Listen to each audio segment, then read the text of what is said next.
Happy Friday, guys. Happy Friday. Happy Friday. Happy Friday. I apologize, y'all. I am running late. Running late. Shout out to everybody. I think I got everything situated, y'all. You know how it is. Life is lifing. It is Friday and I got to sleep in a little bit, which was pretty cool, which is one of the reasons why I'm late, but also other stuff I had to do before I had to really get up and going, good morning, guys. Good morning, guys. Do me a favor, guys. Hit the like button, please, and thank you. Hold up, let me situate. Why am I looking over here? Oh, it's because my screen is over here, y'all. Y'all gonna see my little setup. Welcome, everybody. Welcome. Shout out to everybody. Hurry up and take your time. I know I'm only like 15 minutes late. So I do apologize. And y'all, like in real life, I hate being late. It's like one of my biggest pet peeves. But I have become a little bit more lax because of the internet and stuff like that. So, you know, my apologies. Thank you guys. I'm here in and out. Have a great, you have your great granddaughter with you. Shout out to you, Mickey. Thank you. Thank you. Q Smooth. Shout out to you. My mod Pika. Good afternoon from the UK. You are all good, bright eye and bushy tail. Good. The coffee hasn't hit me, y'all. The coffee has not hit me quite yet. It needs to. But welcome. So let me do my little intro and then I'm gonna drop the link. I don't know if probably Ty's not even in here yet. Shout out to Ty. If he wants to come up and continue talking about what he found and everything, that'd be amazing. Or if there's other things and whatnot, which would be fine.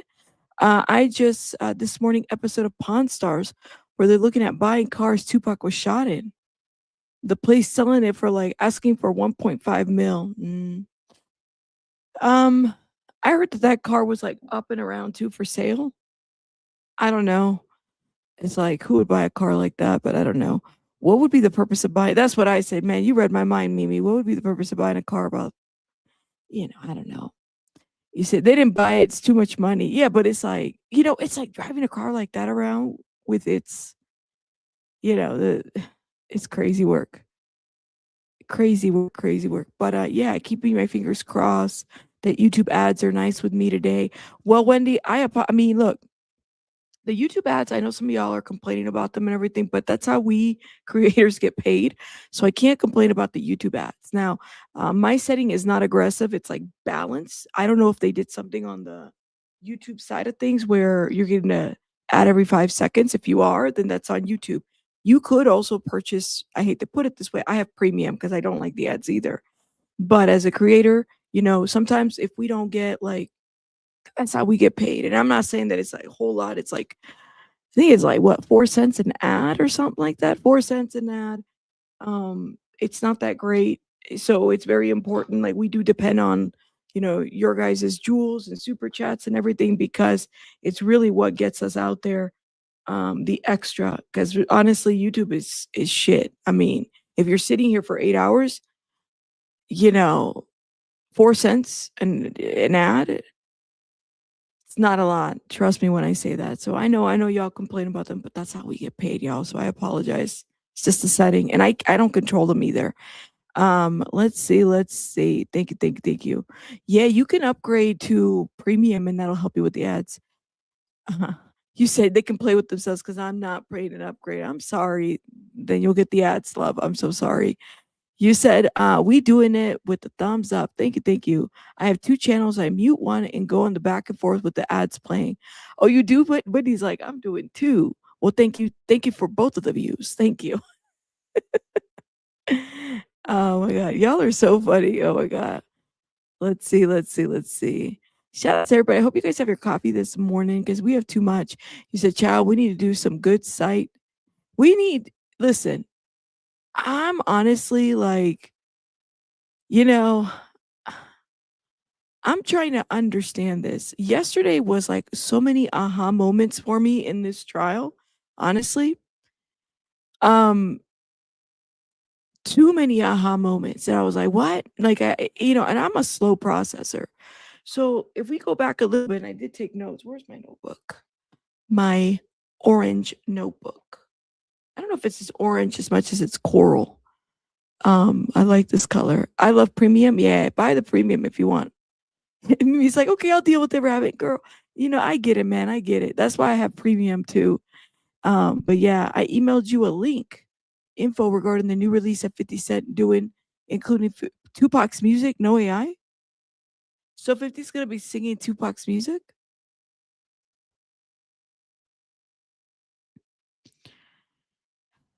How do you feel about that, Just Joan? Like he's gonna be doing what with it? Taking it, copying it? What is he gonna be doing with it? You know? You still making coffee? I'm slow today too. Yeah, why 50? Why 50 always have to? What? Why 50? How do you guys feel about that? Hold up. So he's gonna be doing. Let me see, Joan, Joan. You got me going this morning, Joan. But before I even go here, by the way, oh my God, Ty really dropped some stuff here. Let me see. I got a lot of emails, you guys, that we got to review. Joan, where did you go? You must have gone on my junk mail or something. Yeah, you're not in here. 50. Let me see. See, my keyboard isn't even on yet. 50, 50, 50. Okay, gotcha. I think I found it. So she says start at 6 minutes. Okay. I know you're lying. Joan, don't say this is true. Please, Joan. We're not ready for this. We're not ready for something like this. Why does 50 always have to do this? Let me see. Here we go. Do we have a new album? I got some music that I'm working on. You do? I did something currently, me, Eminem, and Tupac. Yeah. What? How? I mean, we're confused about the Tupac of it. Only just, like, He just say, I got some music I'm working on. Me, Eminem, and Tupac.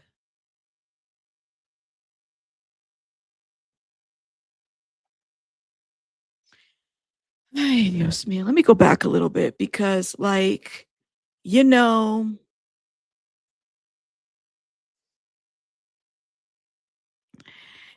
yeah. Hold up. Girl, by the way, I didn't want to be messy, but I guess I'm gonna have to be just a little bit because it is Friday. Forgive me for my mess, all right? So hold up, let me have AI combine these photos for me. Let me talk to AI real quick. Hey AI, thank you so much. Good morning. I want to be messy this morning. Can you combine these two photos for me and create a photo that I can show the people, please? And thank you. Let me put it here in the chat. Thank you, AI. I hope you're having a good Friday. And yeah. All right. Let's see what AI has to say about that. Hey, you got to keep your AI happy. I don't want this thing coming after me, you know? I really, really don't. No, see, AI got it wrong. No, AI, I don't want you to combine them. I want you to do a side by side. Maybe that was the better wording. Don't combine them. Leave the photos as they are and just put them together side by side.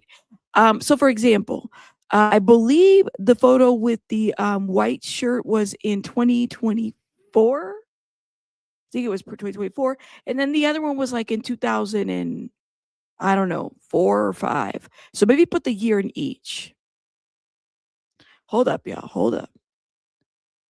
All right. Yeah, you gotta be careful with it. You know how they say that? You know that one movie about the robots that kind of go crazy? That's how I see AI. That's why you gotta keep it cute with AI. You really do. Okay. Oh, here it is. All right. Thank you, AI, for doing this. I really do appreciate it. Okay. Thank you. Let me show you guys a photo. Now, listen, it is Friday, y'all. And this is a reality. This is why it's okay to embrace yourself, you know, in the old age and everything. Because it's like, you know, shit changes. The body changes. Things happen. All right. Embrace yourselves. Okay, you don't have to do all the crazy aesthetics and different things, but sometimes it's like maybe you might want to do a little pluck and tuck if you got the money. Sure, why not? Whatever makes you love yourself, because at the end of the day, this is you, and you have to wake up yourself every day and loving yourself, right? Anyways, I told y'all we were talking about this, last week or during the first week of covering this? You know, you know. Mama Love was like laughing it up. He still looks the same, right? I mean, I still look the same too in 2000. Let me tell you. No, I don't. Yeah. Y'all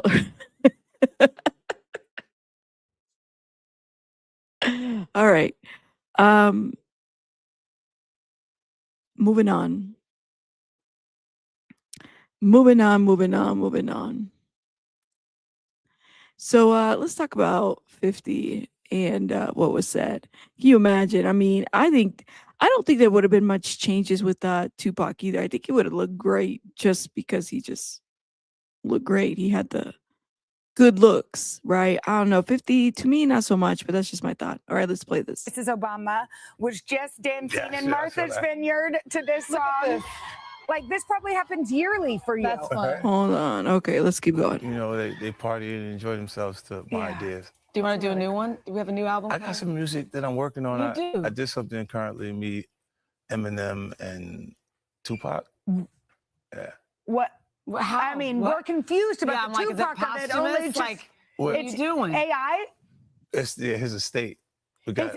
No, it's not AI. It's actually It's some of the stuff that hasn't Yeah, been released. yeah. His music? And they gave you the green Wait, light. what? That's That big. just broke some news. Yeah, and they gave you the green light to use it. yeah. They Obviously. delivered it. Actually, it was for the theme for the fight, Street Fighter, Yeah. the movie. Yeah. So and then we worked on it and got it right. So So when does that drop? soon it'll be coming out shortly. That's oh big. my gosh, that's amazing. That's big. Okay, so here's the thing. Jay-Z just had his big Yeah. tour. I think, 30th anniversary. 30th. And then you got to mention Jay-Z. This man does not like, I don't think him and this man, Jay-Z, get along. Then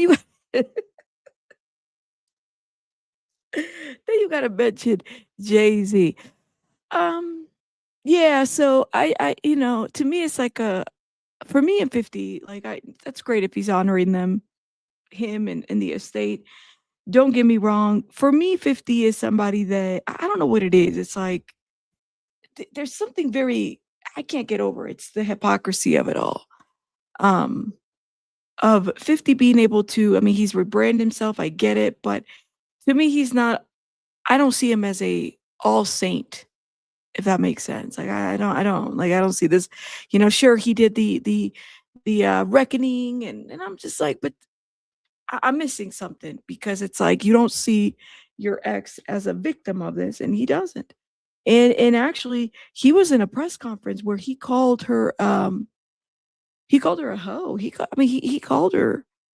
He doesn't care, But she was a Jane Doe who testified against him. So I'm like, okay, so do you select who it is that it's okay to classify as a victim? But at the same time, it's like he's one of many men that does this, right? You have DJ Academics that does the same thing too. That it's like, wait a minute, you just said this woman had a whole disease and now you're dating her, huh?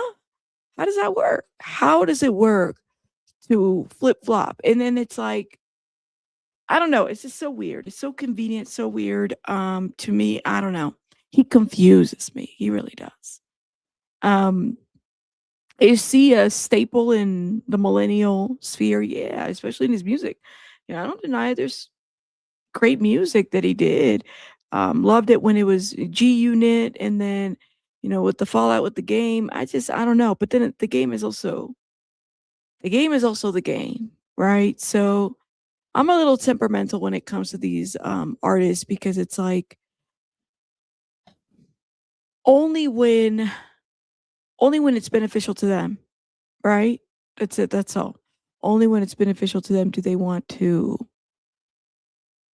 pull into stuff and whatnot. It's crazy work. Yeah, 50 got rid of the G Unit members. Yeah, and I like G Unit. I mean, and like I said, they used to do their clothing line. They had a whole clothing line back in the day. They had shoes. It was just like it was a time when all these individuals got along. But of course, that was once upon a time, long ago. I do like that. You know, he's a businessman, right? So that's amazing to me that he's a businessman and he's able to turn his brand and do different things. But at the same time, I just don't think he's like the example of a. I don't know. I struggle with this guy. Oh, now here's one. Lloyd Banks was like, I like him. I like him. That's one of like the few, and he kind of minds his own business. He just does his thing. I heard him sing recently. Oh my, his vocal cords have not changed. Let me see if I could. I actually saved a Lloyd Banks clip. There was this one little thing that he was doing where he was like at the bus stop, and it was just like it's almost like he doesn't even need the music. There's no auto tunes or anything behind him. Nope, nope, nope. He's just awesome. Like his vocals are just so on point. Hold up, y'all. Let's see. I was trying to see if I can pull the clip.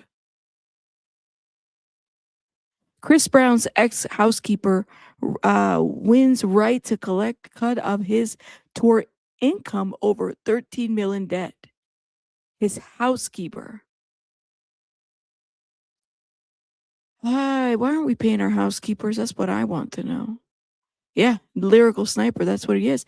Good morning. Welcome, welcome, welcome. Yes, yes. Why aren't we paying our housekeeper? Why are we what had happened? Why are we not paying the housekeeper? That's what I want to know.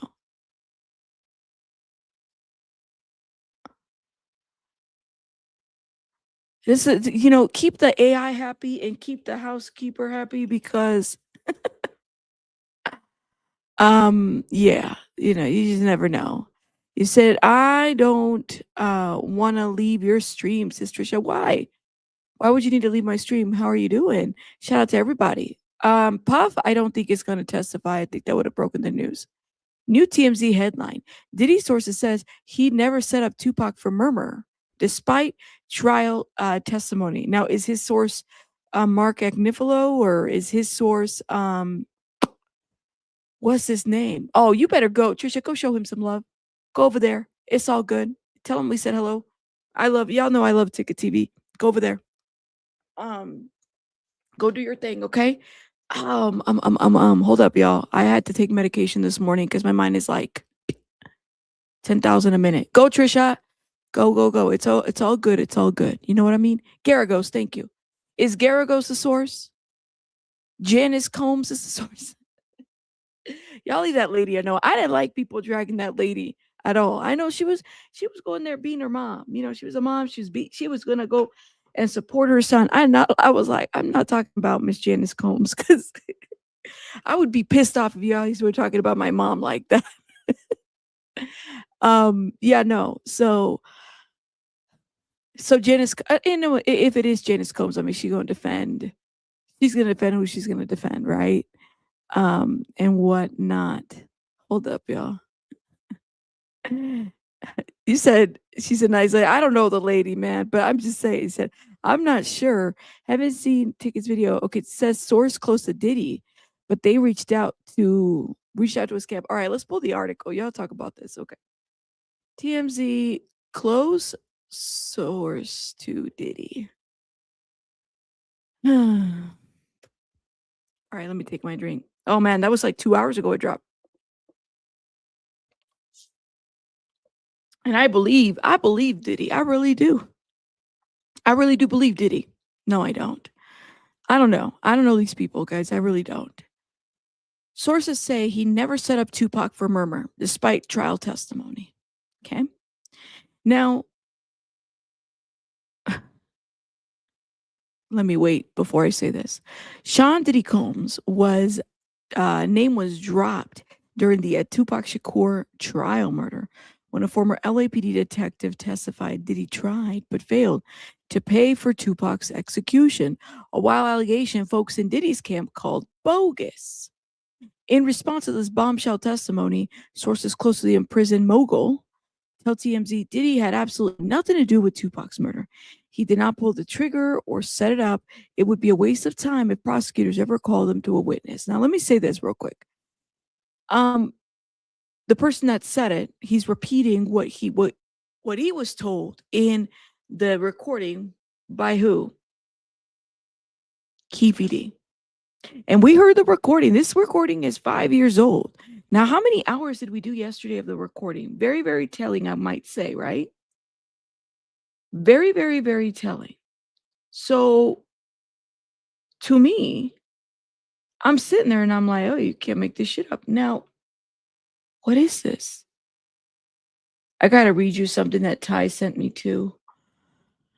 So I don't know. This is just repeated. He's repeating what he was told back then, and then you have the recording to demonstrate that. At the same time, that the way that these officers chummy up to you, that should be a learning lesson to everybody. Just because they chummy up to you, like, oh, we're good type of situation, you have to be very mindful that it's not always like that. Okay? No, I don't. I believe Diddy is in prison right now. I don't believe any of these people. I don't know them. I don't know. I don't believe anybody. I'm a skeptic of it. I'm critical of this whole process right now because I don't even believe law enforcement. I don't believe the judge, and I don't believe the lawyers. I don't believe the people that are. I'm like, everybody seems to have some kind of a benefit to something. I don't know what it is. I'm skeptical of a lot of things. That's what I have to say about that. Reggie Wright certainly showed himself. Yeah, I'm skeptical of him. I don't believe his ass either. None of them. I don't believe none of them. Here it is. Here's the backstory. On Wednesday, ex-LAPD detective Darren Dupree testified in court that he interviewed Duane Keefe D. Davis regarding a 1997 murder of rapper Christopher Biggie Smalls Wallace in LA. Dupree testified Davis said he had nothing to do with Biggie's murder, but instead offered details about the Tupac fatal shooting, including allegations about Diddy. He testified Diddy supposedly owed money to Davis and was supposed to turn over the cash to associate Zip, who then gives the money to Davis for payment of Tupac murder. Dupree said that the money never reached Davis. He testified and told him that he could rekindle that relationship with Mr. Zip Martin and talk about the money that was given from Sean Puffy Combs to Mr. Martin, but that never got to Mr. Davis. Now we know that never happened because Zip died, right? So on the stand, Dupree also said that David told him Diddy solicited Tupac's murder during a conversation at the deli in Los Angeles. We reached out to Diddy's camp. So far, no word back. But 5-day testimony in Tupac's murder trial gets underway. So they reached out to the camp, but they say no word back. Okay. This man has been denying everything. Okay. But this man, Diddy, is also a liar. Okay. The same man, and I'm sorry, he is a liar. Diddy is a liar. He is not a saint whatsoever. And the people that are around him also lie for him. Okay. It was very eye-opening, regardless of how you feel about Cassie, to me, that you had a 2016 CNN video where he was putting his hands on her. We all saw it. The minute that ish hit the line, we went live and we talked about it. We all saw it. Okay. So for me, I don't think Diddy's being set up for not. I don't think he's a saint. I think that all of these individuals are in a get rich and die trying type of situation. They are all in it for themselves. That's it. There's nothing. And you know what? The reality is this is no matter how you get money and how you get up there, these people will do what they have to do. Right? Yep. You said they're calling Kirk Burrows, who was Diddy's CEO and did all the books. If he got something to say, Diddy is cooked. Well, and Helen, that's if you believe everything that Kirk Burrows says, right? Respectfully. A lot of these people, credibility wise, you can't even say that, oh, the credibility is 1,000. The only thing that got me really upset, Diddy denying that he ever did anything to Cassie. But unless that video from CNN was AI and that wasn't Diddy, no, that looked like Diddy's stomach. Look, he was running down that hallway with colorful socks and a towel, not giving an F about who he was coming after. He just did it. So yeah. I don't know how I feel about that. See, reached out to the camp. Then who's the source? It was the Pruno juice. That's the source. The Pruno juice. It is Friday. Hey, Ty, how are you, love? It is Friday, so maybe they're hitting the Pruno juice early this morning. I want to show you guys something that Ty showed me yesterday via email. My goodness, he is digging the vaults of the vaults. Let me show you something, okay? Now, I said if y'all want to come up, I did drop the link. Looks like we got a good 20 minutes before the hearing starts, just so people are aware. Okay, so this is a letter. Let's see if I could put it here. Roger Ronson, Esquire Law Office, said you've been advised that your client, Reginald Wright, wishes to meet with the United States Attorney's Office for the Central District of California, this office, for the purposes of making a proffer in connection with the above referenced matter. This office is willing to meet with you and your client under the following terms and conditions. Number one, you and your client understand that A, this agreement binds only you, your client, and this office. It does not bind any other law enforcement or prosecuting authority. Okay. So let's pull the other half. Where'd it go? Man, this letter. Hold up, y'all. And then it goes into the screen.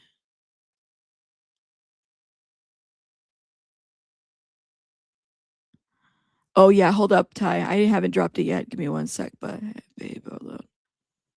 You said, here we go. Thank you, guys. My emails must be going to spam. No, I see your emails. I just haven't had the time to open them. I see them. I've read them. I just haven't opened them for a live stream. There is the thing, the stream. Okay. So any further goes. This agreement binds you or your client. We read that law enforcement personnel will be present at the meeting as invited by this office. C, this agreement is limited to the statements made by your client at the meeting to be held on blank. Okay. Hi, Ty. How are you? Let me get you on screen, love. Good Hi. morning. Good morning, everybody.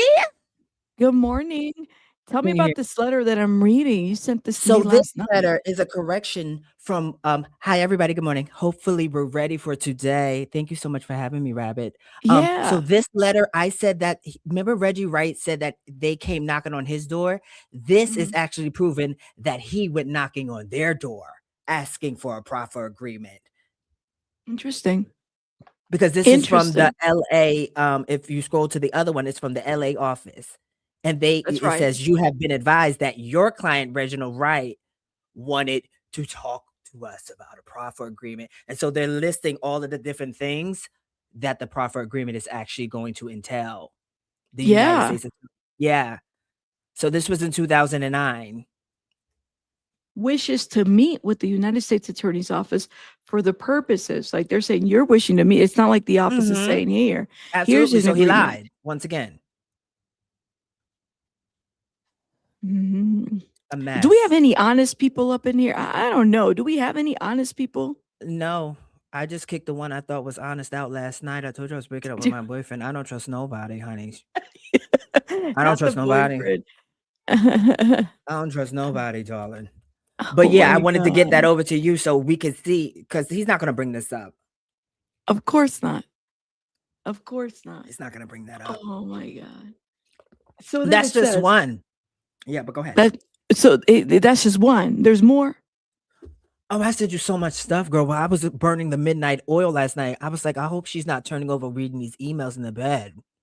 No, well, yeah, I definitely was. I got Hold you some up. clips in there about what we talked about yesterday. Oh yeah, these are some carrots. Carrots in the chat. Carrots in the chat. You know I come with the carrots, darling. Okay, let me show you guys something.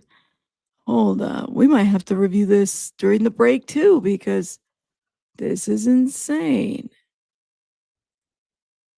Detective This Katie right and T. here Brennan. is Corey Edwards in 2006. He met with Detective Caden and Brennan, right? And Mhm. he was getting hemmed up. You can read it. And he was getting hemmed up. And he said in the highlighted version that they were Yeah. all in Vegas together. You can even start there. This is Katie's receipt, right? Because it's from Murder Reps. I see that watermark. It says Absolutely. Rolando Anderson, Keith, Duane Davis, DeAndre Smith, Kevin Davis, and Terrence Brown came into the bar. Anderson told him that he had been jumped by Suge Knight, Tupac, and the mob. They were all mad and talking about getting back at the person who jumped Anderson. After a little while, they left the bar together and Edwards stayed at the bar. Edwards did not offer any further information regarding the incident. So Edwards said that Duane, Keefe D, Davis, and Southside Compton Crip member met Biggie Smalls through Zip.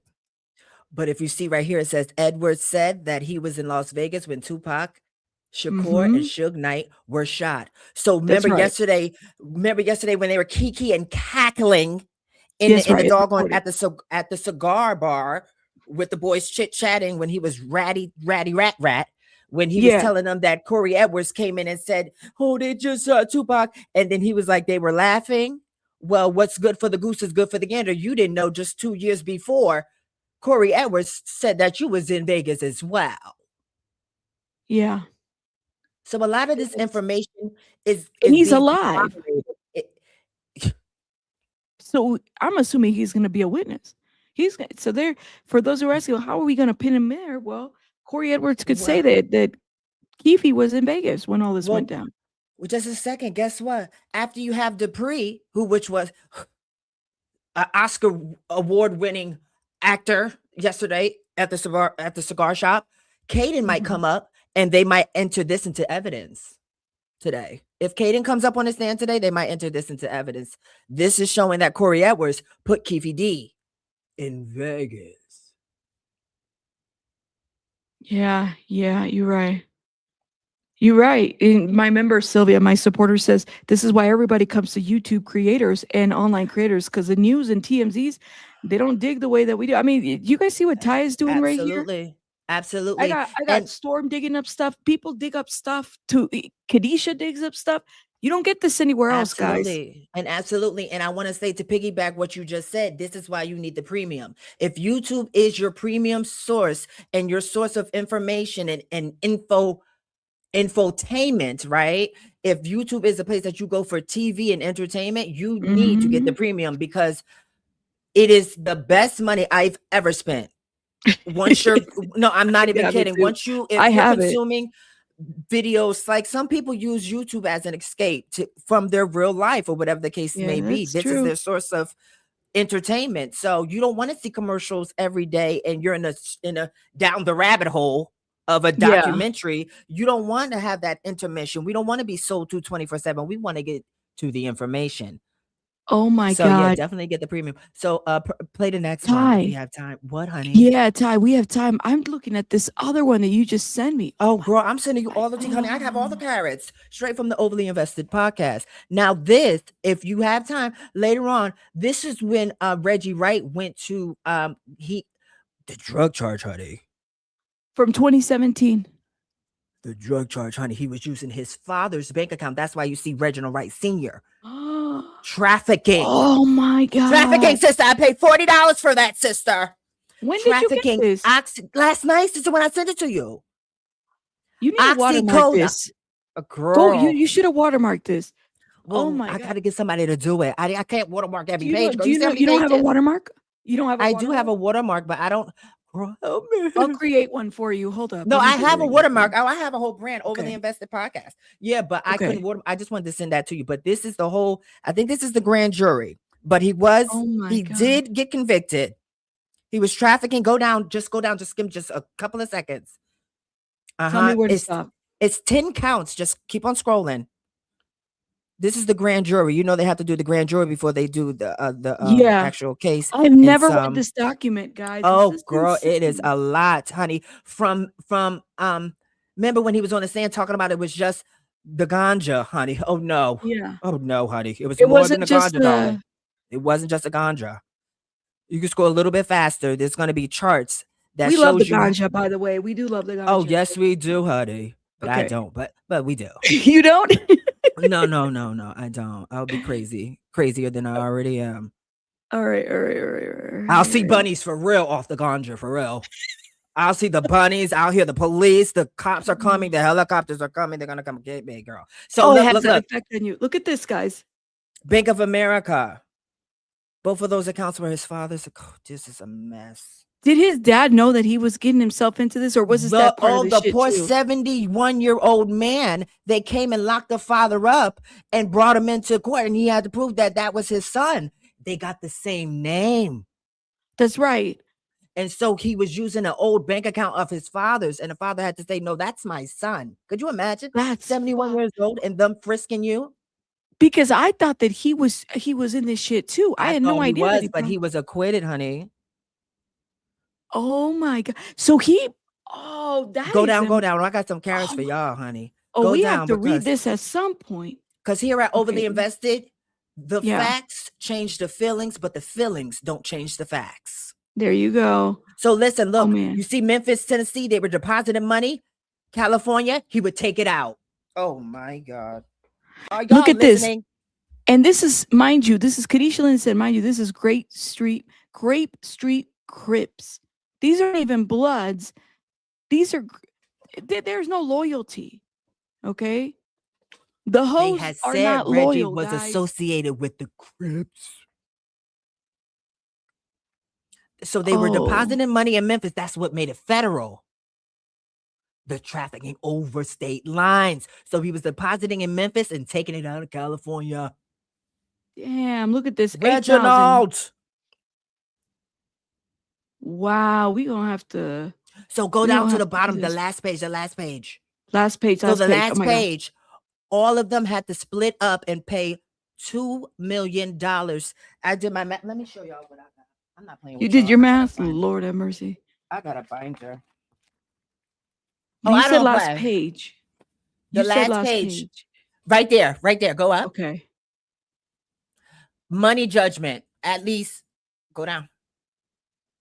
Right there. Money judgment, at least $2 million. $2 million divided by 11 people is $100,005. $105,000 each person. And then they had to give up the properties. The grand jury suggested. I wonder if one of those is Reggie Wright's house. One of these right here. These are the properties. Parcels, they had to give it up. And anything that was located, look at the last one, and any property described above as a result, any act of omission of the defendant of counts 1 through 10. Oh my God. Has been transferred or sold or deposited. So what about that deed that we saw yesterday? Oh, it wouldn't have included that as well, right? I'm not sure what the property was, but this was in 2000 and what was this? 2017 it says? Yeah. I'm not sure, but this is this is a good way to start. But this was just extra paperwork that I found. You know, and I'm surprised Senior never can you imagine your son? He talks about it. He talked about it. What does he say?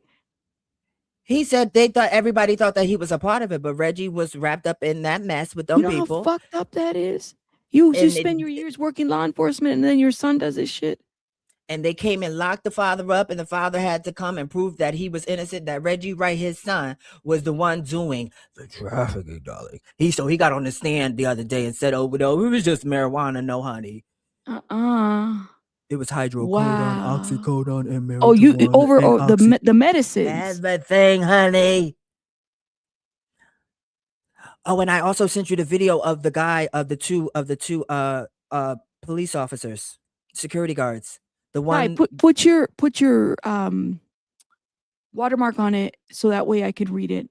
That way, because I want you to get the credit for this. Put your watermark on it, please, love. All right. Okay, and then send it to me because I love it. Oh! You send me the Moore and Alexander on Tupac security I'm tape. not playing with y'all. I have carrots. Hold up. Are y'all liking these carrots, honey? We have a lot to get into, guys. Oh my God, I can't even get my screen straight. I'm just like, this is too much. Hold up. Where did my freaking thing go? Give me 1 second. Hey, that's insane. Okay, let me close that out. Too many damn tabs open. Here we go. What else did I send you? Let me see. I have notes. Yeah, you sent me some stuff. You sent me some videos too. Okay, so I sent you the Tupac firing photo fax that you wanted. Yeah. You said send me the actual photo. I sent you that. Hold up. I sent you Reggie's proffer agreement. We went over that. I didn't even know he had a. We just covered the Reggie's father's drug trafficking case. Listen, watch Did that. you? All right, let's do this. 2 seconds.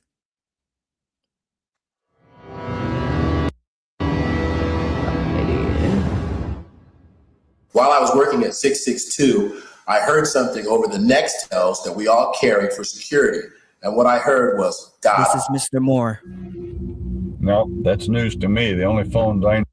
Oh, there's Becker, guys. And he was the one who was what, first or second day? There's Becker right there, guys.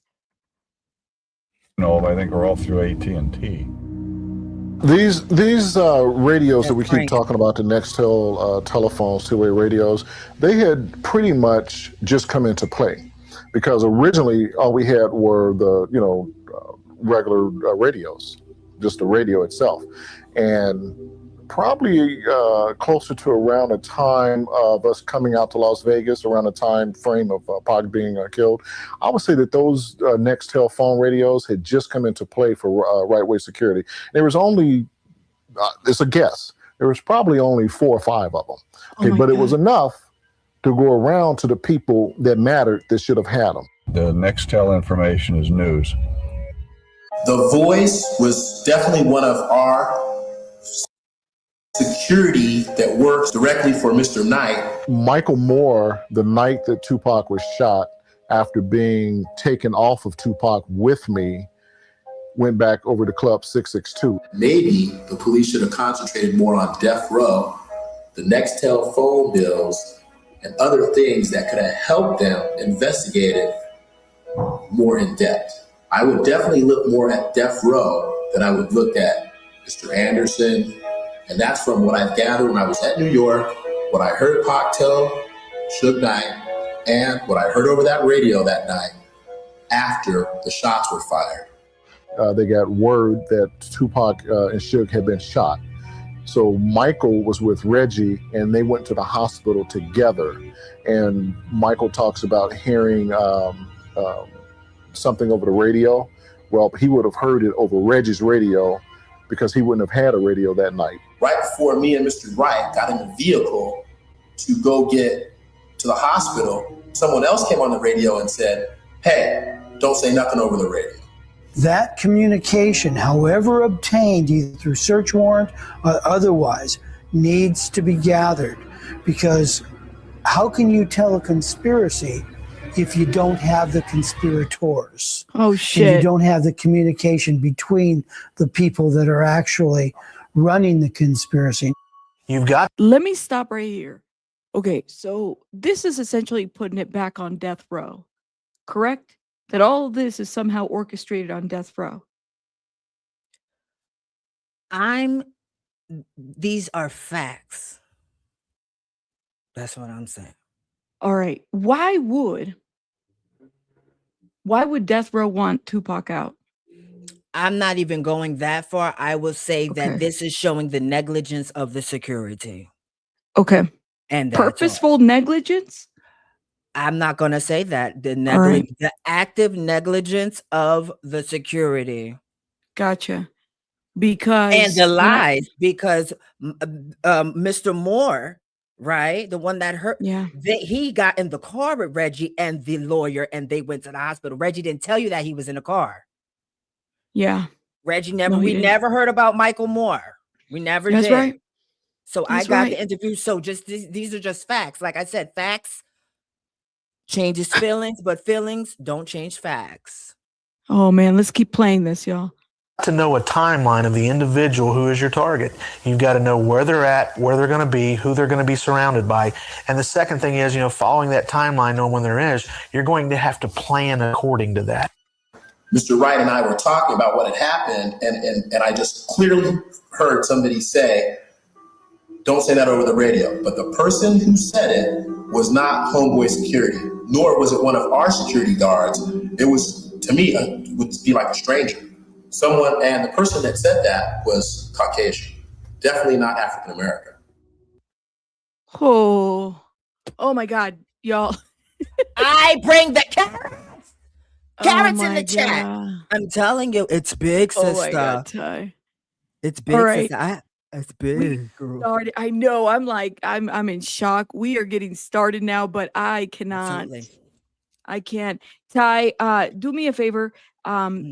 Put the watermark. That way we can review it later, but it's got your signature on it. Because you spend.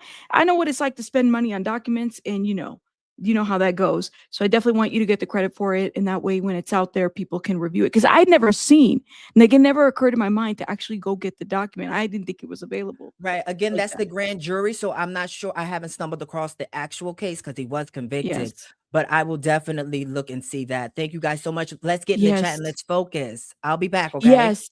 And you know what? You're making me think maybe I'm going to look into see what those grand jury transcripts look like for Reggie Wright. Because, I don't even think anybody's done the legwork there either. I don't think so. Fun fact, Foxy Brown that was in the car with Zip, she was 18. Zip was 35. Was it a day before her 18th birthday? It was her 18th birthday on the 6th of April, on September. So she was 18 on when he got shot. But she was 17 when she was in the car. That is insane. That's insane. And Zip was 35 and they're running around with water guns. That is insane. Oh man. All right, Ty, I'm gonna drop you down, guys. Make sure I'm gonna drop Ty's channel in the chat so you guys can go check him out. Absolutely. I'll be back, guys. Be back, okay? Thank you, Ty. Chat. Thank you. All And right. love your background, Ty. Thank you. Oh gosh, honey, I'm cammed up for my buddies. And dump your boyfriends. You can't trust them. You can't trust your soul. Oh my God, Ty's hilarious. You got and he's cute too. So it's like you got a little bit of everything. He's cute and he's hilarious. You gotta love him. You gotta love Ty. That's hilarious. I love it. I love it. All right, let me put this channel down. Is court at 1 again? No, it's in the morning now. It's in the morning today. But let me fix myself real quick. Shout out to everybody. Let me do my little disclaimer before we really get started, guys. I'm going to do my quick little disclaimer, my EDSA disclaimer, just in case. Hello, everyone. Please note that this broadcast is strictly for educational, documentary, scientific, and artistic purposes. It falls under the EDSA. While the themes, imagery, or discussions may touch upon some graphic, sensitive, or challenging topics, the context is entirely analytical and educational. This stream does not encourage, promote, or glorify any kind of behavior or any acts, but rather provides critical analysis and historical documentation. In particular, we talk about a range of topics that fall under EDSA. Thank you for watching, guys, and make sure you hit the like button. Oh, beautiful, beautiful. All right, like I said, get that. YouTube, we are educational content. As you can see, we have been documenting, giving commentary. Of course, we do a little laughing and cackling and whatnot, because that's just how we are, got to take ourselves serious all the time and whatnot. But make sure you guys are hitting the like button. I just pulled up. Oh man, I am in this. I'm just like, I'd never seen the document before. So now I can't wait to look at it and really review it. And now I'm wondering, I'm like, damn, man, what had happened at that grand jury for Reggie Wright? What had happened? And mind you, Grape Street Crips going from Mont Pyru to Crips. Like, do these people just flip-flop all over the place? I mean, Snoop did. I don't know. You can't make this up. This is insane. I cannot wait to read this, man. I cannot wait. Cannot wait. Shout out to everybody in the chat, guys. I didn't even share this, y'all. I was running late. Okay. Was running late. You think Miss Ingrid should be called for questioning? I think that anything is possible, man. I think that there's a lot of people that are questionable here. Now, Robin, thank you so much for the jewels. SJ, thank you so much for the high five. Just Joan, thank you so much for the silver stars. And Taker Kelly gives you backups. Oh, Taker Kelly give us back to Taker Kelly. I'm reading your name, girl. Okay, give us back Tupac. Gotcha. Thank you so much for the jewels. Thank you for the watermelon. Thank you for the flower. And Teresa, thank you for the gold coins. Guys, do me a favor, hit the like button, please. And thank you. That does help our channel. Do appreciate it. Teresa, again, thank you so much for the gold coins. Very beautiful of you. Thank you. Make sure you guys are supporting the channel. Like, super chat, all those good things, y'all, because that does support. It does get us out there. Y'all got to know we are competing against the laws of the crime and everything. You know, Rabbit, whole different car. Thought we're getting a video of D4VD arraignment. Whole different car. Thought, though, wait, what? But we're getting it. You know, and his arraignment is on the 31st. By the way, we are going to be live for that too. We're going to be live all day because if we got this trial, then we got D4VD, and I might actually start. I'm going to be late on the 31st for this trial, just so people are aware, because D4VD is like right on top of my, y'all know I'm committed. But Kadisha, what do you mean? A whole different car? Thought we were getting video of D4VD's arraignment? Hold on. Did I misunderstand your comment? Let me know. You know, other channels are not as entertaining. Well, I'm glad that we are good for you. Thank you. He said, thank you, Rabbit, for giving us a warning before the PSA. You know what, Bridget? My bad. If I didn't give you a warning, I keep forgetting about the strobe lights and stuff. I do apologize. I need to do that. We're getting video of the arraignment. My phone autocorrect makes me mad today. Yes, but the arraignment isn't until the 31st, right, Kadisha? Or am I like mistaken? Let me know. It's only the arraignment. You'll have plenty of time for both hearings. The arraignment is probably going to be like 5 minutes, one and done, right? Marmello gifted 1 membership, guys. Make sure you guys are putting some hearts in the chat. If you've been gifted, don't be a hater. If you receive the gift, hopefully the person is in the chat. Maybe. Thank you. And Didi also gifted, my boo Didi gifted 5 memberships. Thank you, Didi. Maybe we can do both hearings on that day. If you've been gifted, put some hearts in the chat. I do the hearts, y'all. Come on. Guys, I've been messing with Streamlabs. So we might be moving on to Streamlabs because oh my God, Brandon, you missed it. I was waiting for you to Brandon, you missed it. You need to rewind because you missed it earlier. I was thinking about you when we were talking about this Reggie stuff. 31st, judge agreed for video footage of it. Oh, shut up. Cameras inside? What? Cameras inside the hearing?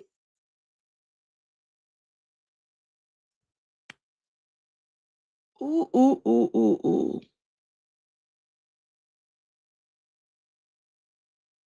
No way. Is the hearing gonna be streamed? I hope that the trial is streamed, y'all. Like, y'all know how amazing that would be if this whole trial was streamed? Oh my God. That would be a first, though. Because the last time, what did they say they streamed was when with OJ?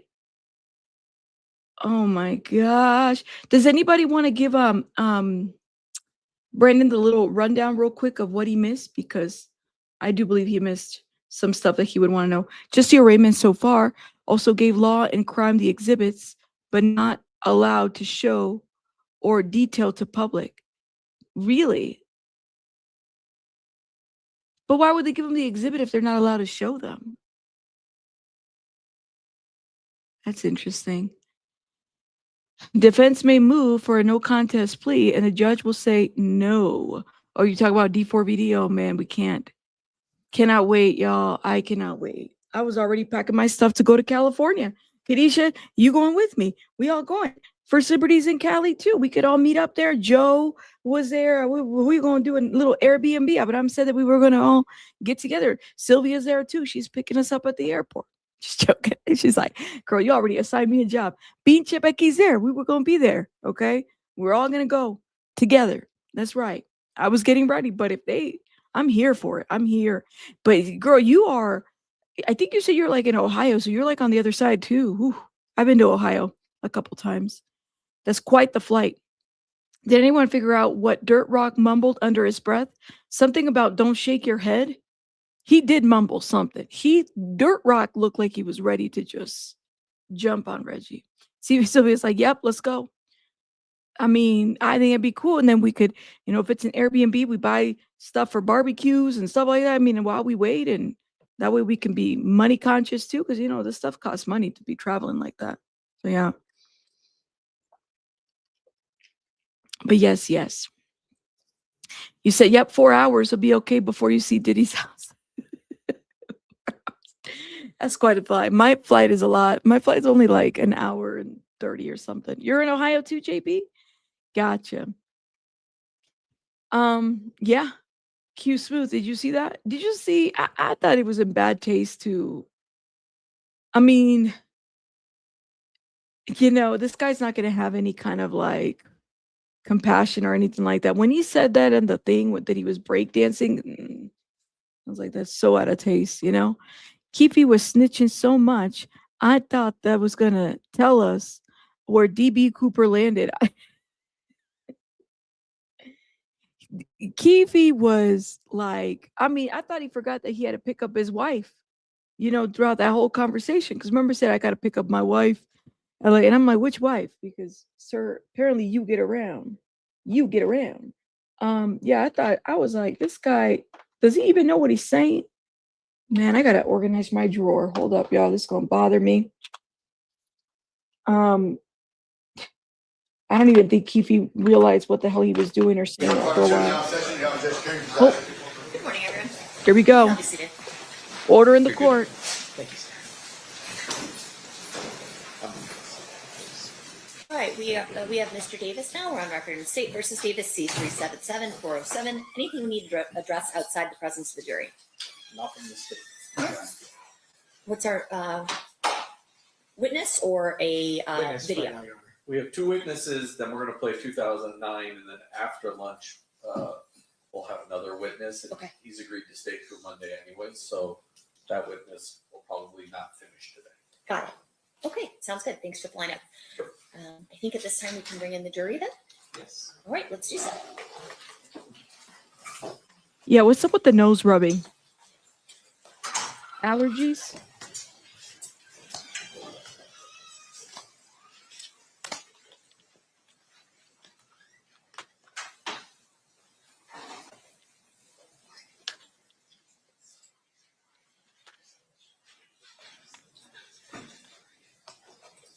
Oh, he's got the man bun now. He means business. He knows it's going to be a long day. Somebody get him a Red Bull. I saw him drinking Red Bull.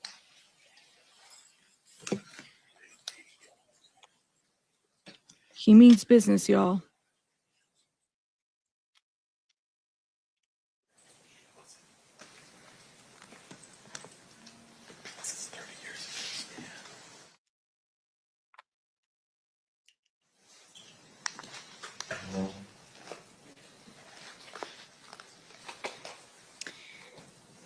None of these people are loyal, though. That's what I'm saying. It's like if this has taught me anything, none of these people are loyal. Every time you think that they are, they're not. They're loyal to themselves. And this is supposedly family, right? You stole my water. It's your soda. Said he stole my water. Yeah, she's young. The judge is young. She looks like she's my age.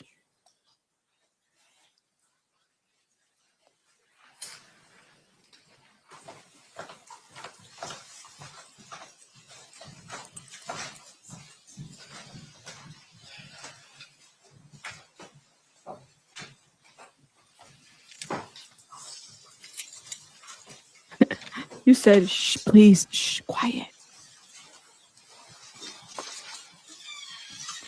That judge is patient, I'll say that much, Does because... the party stipulate to the presence of the jury? Yeah, sure. All right. You may be seated.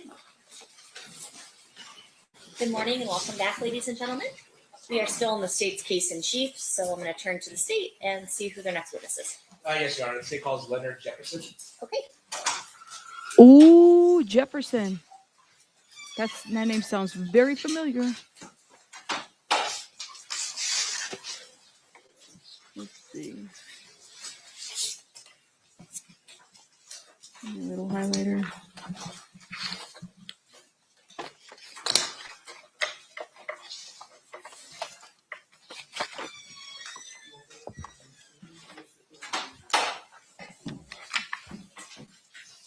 You do solemnly swear the testimony you're about to give in this action shall be the truth, the whole truth, and nothing but the truth, so help you God? Yes, ma'am. You may be seated. May I please have you state and spell your first and last name for the record? Leonard Jefferson, LeonardJefferson. Thank you, Mr. Jefferson. Mr. Paul, whenever you're ready, you may proceed. Thank you, Your Honor. Mr. Jefferson, on the weekend of September 7th, 1996, did you come out to Las Vegas? Yes, sir. And where were you coming from? Los Angeles. And why'd you come out to Vegas? I was coming to attend the Mike Tyson Bruce Seldon fight. Where were you staying? The Monte Carlo Hotel. And were you here by yourself or with somebody else? I was here with someone else. Did you go to the MGM Grand for the fight? Yes. Did you actually attend the fight? I did not. Tell us about that. Why didn't you attend the fight? I was just in the lobby, people watching, and normally when we come to the fights, we just hang out for a little while. And a couple people were asking, were they selling tickets? Were we selling tickets?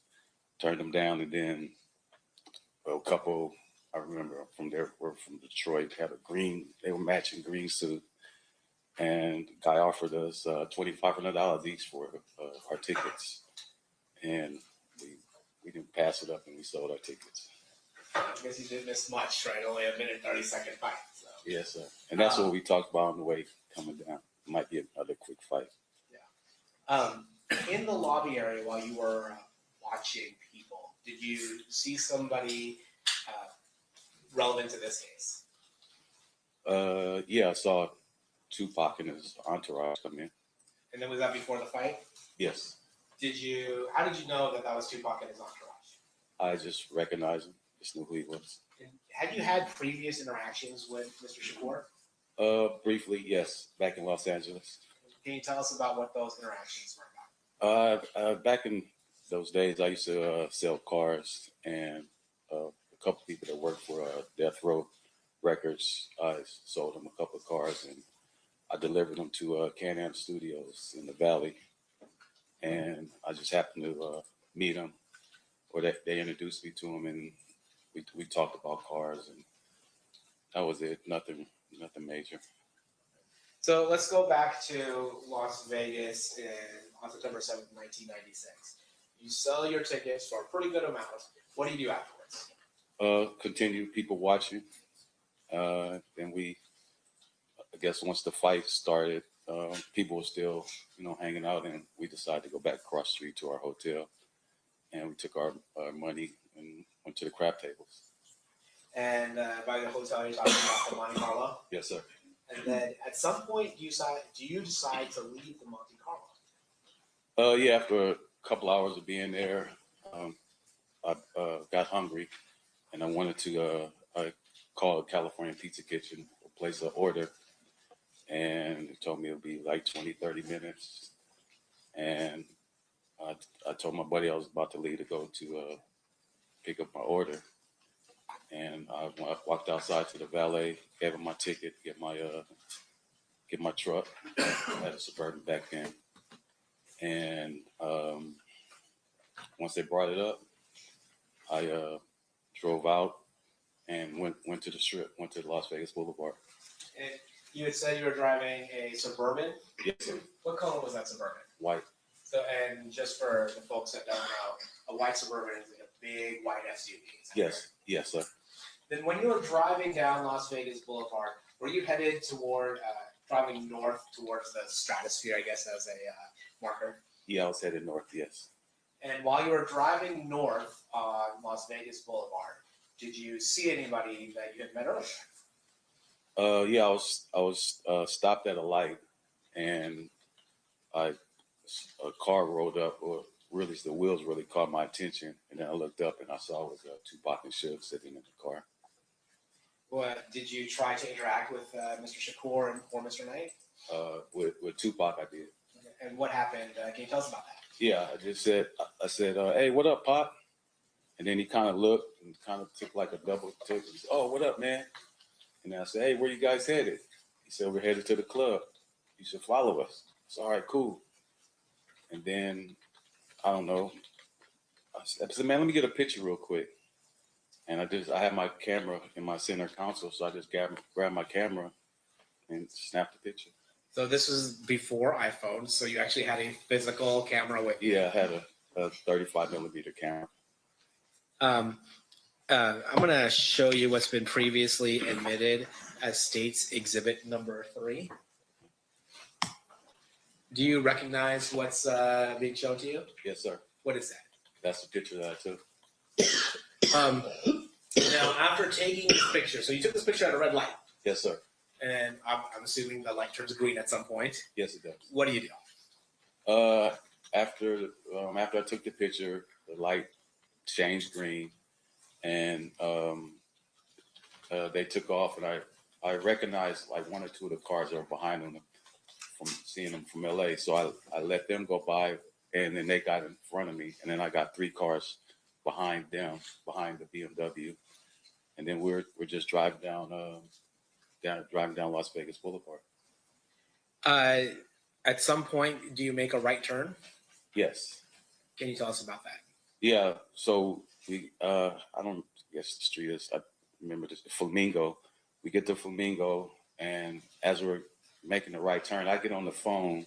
I was calling California Pizza Kitchen to cancel my food order. Because you're heading to the club, right? You don't need a CPK anymore. Yeah, I don't need CPK. So while I was on the phone with him, like 30 seconds or so, and then all of a sudden I just hear pop, pop, pop, and I kind of like looking around, and then I see the cars were stopped, and I see the people in front that were in the cars. They got out of the car and ran to the front. They ran to the BMW. So you hear gunshots. Yes. But you don't. Do you see where the gunshots are coming from? I did not know. And do you see who's doing the shooting? I did not know. You just hear the gunshots. I just hear them. Yes. And then when you are looking up, after it looks like you were kind of ducking down a little bit. Yeah, because I didn't know where they were coming from. After you look up, you see people from the other parts of the caravan get out of their vehicles. Yes, sir. And which vehicle are they going towards? They went towards the BMW. And then what happens after the people start going towards the BMW? When they started running there, all of a sudden I see the BMW make a big wide U-turn going back towards Las Vegas Boulevard. And the BMW, I don't know that we've established this yet. The BMW, is that the car that Suge was driving that Tupac was in? Yes, sir.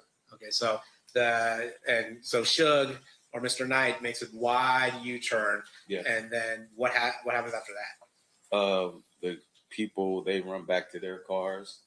And actually one of the guys, I didn't know who he was. He tried to get in my car, and I didn't know dude. So I guess he realized he was getting in the wrong car or whatever. I guess, I don't know what it was. So I got caught up in the little situation. I made a big wide U-turn as well. Now I made the U-turn. I catch up to, I'm behind the Lexus. It was a green Lexus. So I'm behind him, and then we see Suge make the wide left turn back onto the strip, and he went up on the curb and came back down, and then we all went through the intersection. It was traffic coming through, and we just all made it through. And then we got to, I guess, Harmon. We got back to Harmon, and Suge makes another left turn, and now it's like cross traffic. He couldn't get through. And by this time, now we see the bicycle cops. There's a bicycle cop rolls up, and Suge is kind of like stop here. This is Las Vegas. This is the street he turns on. So he's just stopped. And then the cop drops his bike, and I started to get out. Then I got back in once I saw the cops, whatever. And then So okay, so you're in the middle of Harmon in Las Vegas. Yes, sir. And Mr. Knight's car has just stopped at this point. Yes. And you stop as well. Yes. Are there any other cars that stop along with Mr. Knight's car? Yeah, I'm stopped behind the green Lexus. Okay, so I'm literally right behind it in the turning lane. So there's the Mr. BMW that Mr. Knight's driving. Yes. You have a green Lexus, and you have a white Suburban that you're aware of. And then you said you were going to get out of your car. You see bike cops, and then you decide to stay in your car. Got back in. Yes. What do you see as you're inside your car? Do you look at the BMW at all? I look at it, and then I see, like I said, the bicycle cop rolled up, and then he drops his bike, and then I see Suge getting out the car, and now the officer is yelling commands to him: "Get down, lay down." And you hear Suge saying, "My man, pocket shot, we need help, pocket shot." And then the cops, I kind of blanked out. I didn't really hear what he said. And then the cop, for whatever, walked over there to Suge. Suge got up, and they walked over to the passenger side of the car. Okay, and so initially, is it fair to say there's one bike cop, or are there multiple bike cops immediately? Well, I saw one, but then others came. Okay, so one immediately. I saw one immediately. Okay, so the one immediately shows up, and then other bike cops show up afterwards. Yes, sir. And then the one bike cop, he's the one that's talking to Mr. Knight, and then at some point, do they go over to the passenger side and deal with Mr. Shakur? Yes. Can you tell us about that? Well, at that time, when that occurred, a police officer rolled up in a vehicle. He ran up and pulled a gun on me and ordered me out of the car. He opened my door and then threw me down, snatched me out of the car and threw me down on the ground. Now I'm like prone down on the ground. I'm in the direction I'm facing. I could see what's going on with the with the police and shit. Did the officer give you an explanation as to why he was treating you in such a manner? Yeah, I said, "Hey, what's going on?" He said, "We have witnesses saying that you were part of their entourage." And at that point, when you're prone and looking at what's going on at the BMW, what do you do? I see that they were kind of like struggling with the door. They get the door out open, and then they pull Tupac out of the car. And were you able to observe Mr. Shakur? Not really. I saw the movement, but I didn't see what happened after he got out the car. All right. So what happens after that? The cop is, he sits me up now. He's asked me for my ID, where I'm from, what am I doing here, where am I staying, and he's writing down the information. The other is I don't know if it was his partner or just another cop was searching my Suburban, looking at whatever they do. Yeah.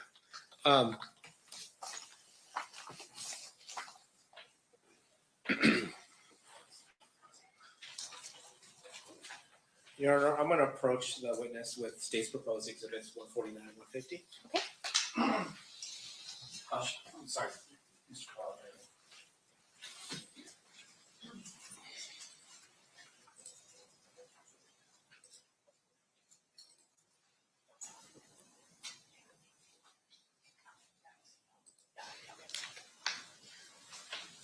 I'm going to show you State's Exhibit 150.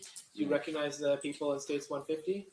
I don't know that at the time I didn't know their names. That's me sitting here. I had the black pants with like a tuxedo type vest and white t-shirt. And I learned this is Edie Mean. Mm-hmm. And I don't know at the time I didn't know their names. Okay. All right. Have you subsequently met or learned their names since then? I've learned their names and I met Edie a couple times, just out and about. I'm going to show you what's been marked as State's Exhibit 149. Since that night, have you learned who these people's names are? Yes. And does this accurately reflect who their names are? It says their names. I can't say if it's them or not, but Okay. yes. Okay. That's I'm going to move States 149 and 150 evidence. Any objection?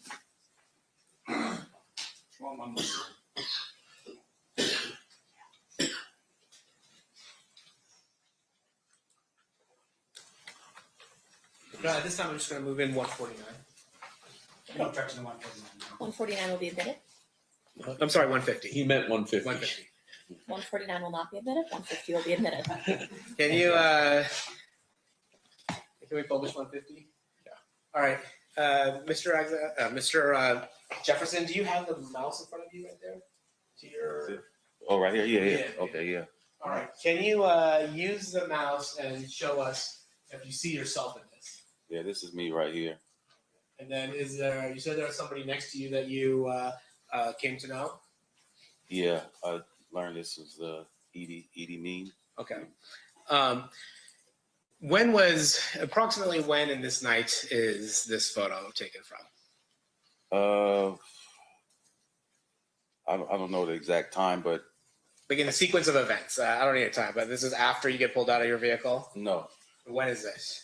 When you come back? When I come back, yes. Okay. All right. So then we'll get to that. Yes. So at some point, are you released from the scene, told you can go? Yes. And where do you go? I go back to my hotel. And what do you do at the hotel? I go back to the craft table where my buddy was, and I'm talking to him, telling him what's going on. And I'm sure it's a hell of a story or something. oh, yeah, it right? was, yeah. And then what does anything happen that draws you back to the scene? Yeah, well, while I was there, I guess I was there maybe 15, 20 minutes or so. And while I'm standing there talking to him, I get a tap on my shoulder, and it's a police officer. It's the same police officer that snatched me out of my car. And he said, "We fucked up. The detectives want you back at the scene, so we need to get you back at the scene." And had you at the scene told police officers where you were staying? Yes, I did. Now, when you get back to the scene, how does that happen? Excuse me. The officer said that we see your Suburban still outside. We need your Suburban back on the scene, and we need you as well. He said, "Okay, well, I'll drive it back." He said, "No, my partner will drive your Suburban back, and you'll ride in the car with me." Now, where did you sit in the car riding? I sat in the front seat. Okay, so you're sitting in the front seat of a police vehicle? Yes, sir. And it's another officer is driving your Suburban back? Yes. At some point, do they become aware that you actually took a photo of Mr. Shakur and Mr. Knight just minutes before the shooting? Yes. And how does that happen? Well, once I got back to the scene, the officer said a detective will come and talk to you. So I sat in the car 20, 30 minutes or so. And then a detective came over, talked to me, introduced himself to me. And he just asked me, what happened, describe what happened. And did you tell him, to the best of your recollection, what happened? Yes. And then at some point, did they ask for your camera?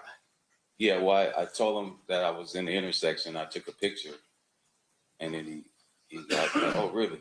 And I said, "Yeah." And he asked me, "Do I still have the camera?" I said, "Yeah, the camera's in my truck." And so, do you give it over to the police? Yeah, I back then we had the 35 millimeter where they had the self rewind, because I think I had either 24 or 36 exposures, but I hadn't taken all the pictures. So the camera has like a self rewind where you can rewind the film. So I rewound it, and I gave them the cartridge. Okay. So back then there was a roll of film, right? Yes, sir. And then you would load the camera by stretching the film across the bottom of it. Well, it wasn't that kind. Oh, okay. You just put it in, Uh-huh. and then it Automatically. Yeah. Okay. Yeah. And then when it was done, it would automatically rewind the film into the canister. Yeah, unless you did the self rewind Uh-huh. and you didn't want to do the whole 24, 36 or whatever it was. And so you did the self rewind and then handed over the film to the police. Yes. At some point, do they give you back the film? Yeah, a couple weeks later. And then do you develop that film? Yes. And it's at that point that you realize, oh, I have this photo. Yes. Since that time, obviously, that photo had become pretty famous. Is that fair to say? Yeah. Yes, it has. And as a result of it being associated with this case and the night of this particular murder, has there been some accusations of a conspiracy theory of you somehow staging this scene? Oh, yeah. Sure. Yes. And can you tell us a little bit about that? Well, I mean, the internet does what it does. People, it was set up. It was a movie scene. Yeah. That you had staged Yeah. this scene? Yeah, I staged it. I currently work in the movie industry as a picture card coordinator, so they put that all together. Let me ask you this, or did you stage the scene? I did not. Nothing further. Thank you, Mr. Palal. Cross-examination, Mr. Sant. Thank you, Your Honor. Mr. Jefferson, are you aware that the picture that you took ended up on the cover of a book written by Kathy Scott? Yes. Did you allow for permission for that to happen? Yeah, she licensed it through my agency. I see. And with regard to that picture, I'm assuming at some point that you were able to sell the rights to that picture to people who needed to use that picture in furtherance of whatever project they had. Yeah, the agency that represented it, they did. They licensed it to different. And then with regards to the night, so your testimony is you're coming out of the Monte Carlo, you're on Las Vegas Boulevard, and you see Suge's BMW on Las Vegas Boulevard. Is that right? I didn't see it when I first got there. Yeah. It pulled up next to me. All right. So if I could just show you State's Exhibit number 1. I have it right here.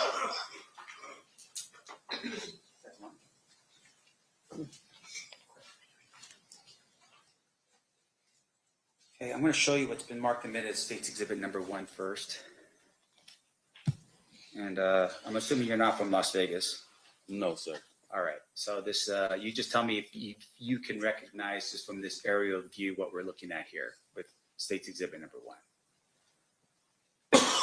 1. I mean, based on what it says, MGM, Carriage House, Harmon, Cobalt, Flamingo. Right. In terms of where the Monte Carlo is or was at the time when you were there, can you point out on this map where it would have been? Is this Las Vegas Boulevard right here? So where if you take that cursor? Oh, you know what? That must doesn't work.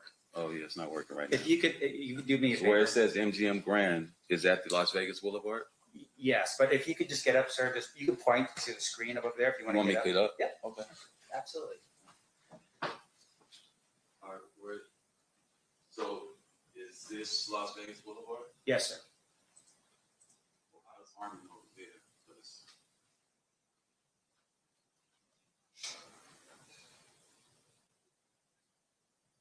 Let me ask you this question real quick. I can tell where Las Vegas Boulevard is. Sorry. No, that's all right. And once again, I just want you to be familiar with this. If you're not familiar with it, I'll just take it down. Okay. Okay, that's fine. Yeah.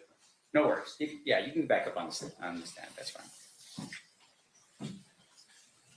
And fair to say, of course, we're talking 30 years, and you're not from here, so it would be very difficult for you to remember that kind of stuff, right? Remember what? Details about, on an aerial map where Las Vegas Boulevard is, maybe where Tropicana. I mean, I could, if I had a actual map that showed where the street is, because it said Harmon on one area. If you could put it back up, that would. Sure.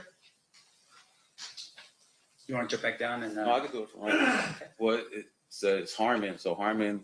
Oh, okay, I see. So the red dot is Harmon in Las Vegas. Yes, sir. Okay, yes, that's where I took the picture at. Okay. Yes, gotcha. All right, and that's where the cars eventually ended up anyhow on the way back. Yes. Okay. Now we see on State's Exhibit number 1 you have this flamingo and this right here. Yes. Any reason to dispute that that's flamingo? No. Okay. From what it says, flamingo. Sure. Gotta follow what the map says, you know what I'm saying? So let me ask you this. So I'm gonna scroll in here real quick. You said you see them over off of Harmon, meaning Suge and Tupac over on Harmon and Las Vegas Boulevard. We were on Las Vegas Boulevard. In the beginning. Yes, sir. And that's where you took the picture of Tupac and Suge. Yes, sir. And you're doing it from your Suburban. Yes. And then at some point they're saying, hey, come with us to the club. And I'm assuming at that point, you tell me if I'm wrong, you didn't know where 662 was. I did not. All right. So you're just following the procession. Just following, yes. So at some point you, Suge's in vehicle number one. There's two other vehicles behind it. And then you slip in as vehicle number, I guess, 4 in the line or 3 behind Suge. I think it was 3 cars back. Okay. Behind Suge's vehicle. Yes, sir. Okay. And then you are driving down at this particular point and you're going down Las Vegas Boulevard heading north, as you said before. Yes. And then you make a right-hand turn on Flamingo. Yes. And then you head down. Now, I just want to be very clear. When you get to that intersection, which would be the intersection where everyone stops, it was a red light. Yeah, I didn't make it all the way to the intersection, to Koval. I didn't make it all the way there. Why not? Because I was back and I don't know, like I said, like three cars back. So I didn't make it all the way to the intersection. The intersection. Yes. Okay.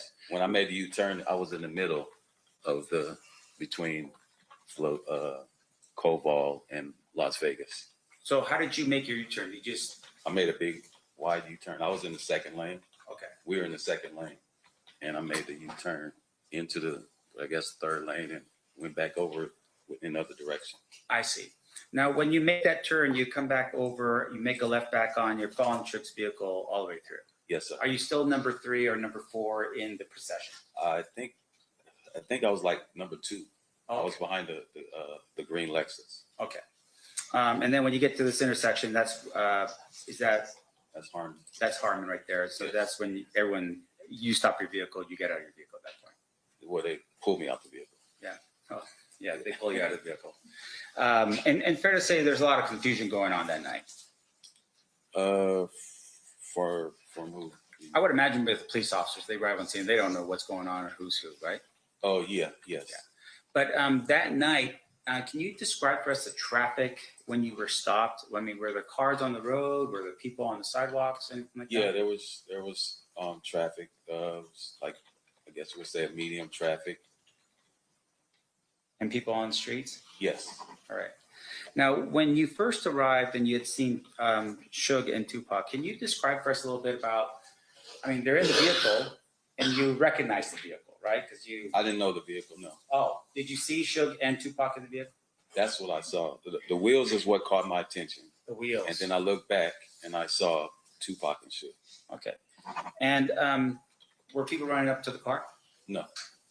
And so when you ran up, Tupac, was he hanging out of the window? Was he sitting in his chair? He was sitting in his seat. Okay. And when you have that conversation with him, of course, you're having a conversation and it's not like, I mean, you're not hearing people screaming out Tupac's name or anything like that. No, no.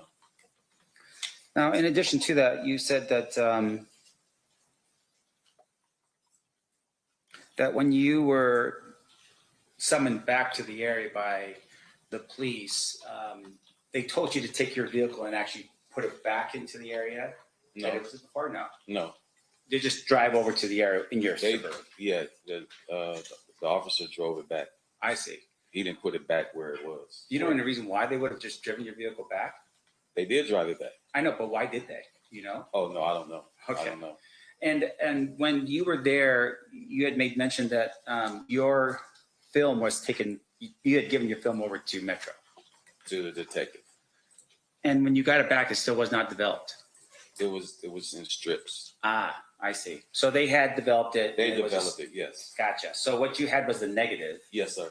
And then you printed from the negative. I took it to a photo, a 1 hour photo, and they developed it. Okay. Sir, I have no further questions. Thank you. Anything further, Mr. Paul? Nope. Ladies and gentlemen of the jury, any questions for this witness? Okay, you have one.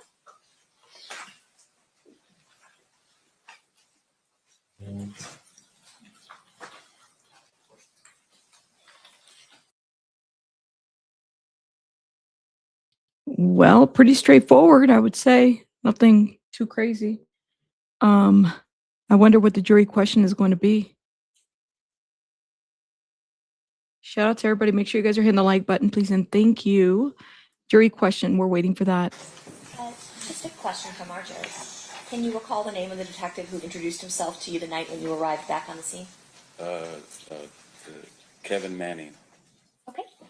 Any follow-up based on that state? Nothing from the state. Defense? Hang on. All right. Thank you so much for being with us, Mr. Jefferson. You are free to go. Have a good day. That's it. Pretty straightforward. See, who's your next witness? Mario Diaz. Mario Diaz. Mario Diaz.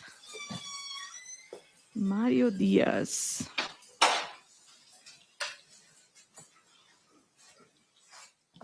Mario Diaz is the documentary director and executive producer of who led the 2018 BET docuseries Death Row Chronicles. Okay, he's the one that led the docuseries Death Row Chronicles.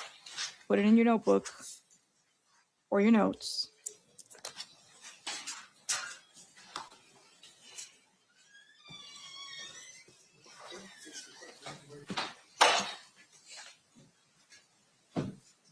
You do solemnly swear the testimony you're about to give in this action shall be the truth, the whole truth, and nothing but the truth, so help you God?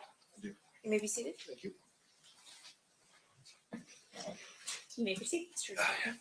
Sorry, may I please have you state and spell your first and last name for the record? Do you want me to stand up He's for it? standing when he does that part. Sorry. Go ahead. Mario Diaz. And may I have you spell it? Oh, Mario Diaz. D as in David, IAZ. Thank you. Thank you, Mr. Diaz. Now your turn, Mr. Giacomo. Thank you. Mr. Diaz, what do you do for a living? I'm a filmmaker. I direct documentaries, and I'm also a showrunner for documentaries and documentary series. What does a showrunner mean? I'm basically the person in charge of all of the creative. I put together essentially the series from a creative standpoint, and I also, make sure that all of the logistics of filming and editing the piece, just everything runs by me, through me. At some point, are you contacted by a company to create a documentary related to Death Row Records and the story of its rise and its ultimate fall? Yes. As I remember, my agent at the time called me and told me that there was an opening for a job directing a 6-part series about Death Row Records for a company called E1. Actually, technically, it was for Creature Films, which is a subsidiary of E1. And so I went and interviewed for it, I think, a couple of times, and I got it. Prior to you becoming involved in, well, you got the job. So prior to you getting the job, had E1 contracted with anyone to assist in that documentary? Yes. Before I came on, there were 2 consultants that were hired. Greg Kading, who's a former LAPD detective, and Mike Dorsey, who is also a documentarian, who has been following this case for a while. The defendant was also on board, I was told, and so was Suge Knight. They had agreed to participate. And you kind of motioned in this direction. Do you know the defendant, Duane Davis? Yes. And you recognize him here in court? Yes. I didn't make you go through all this. Is it this gentleman right here? Yes. Does the record reflect the identification of the defendant, Judge? Yes. Let me ask you this. Once you actually took over the job, did you learn whether or not the defendant was being compensated for his role in participating in this documentary? I was made aware that he was being paid, yes. And ultimately, at the end of the day, who's the person who finally provided him the money?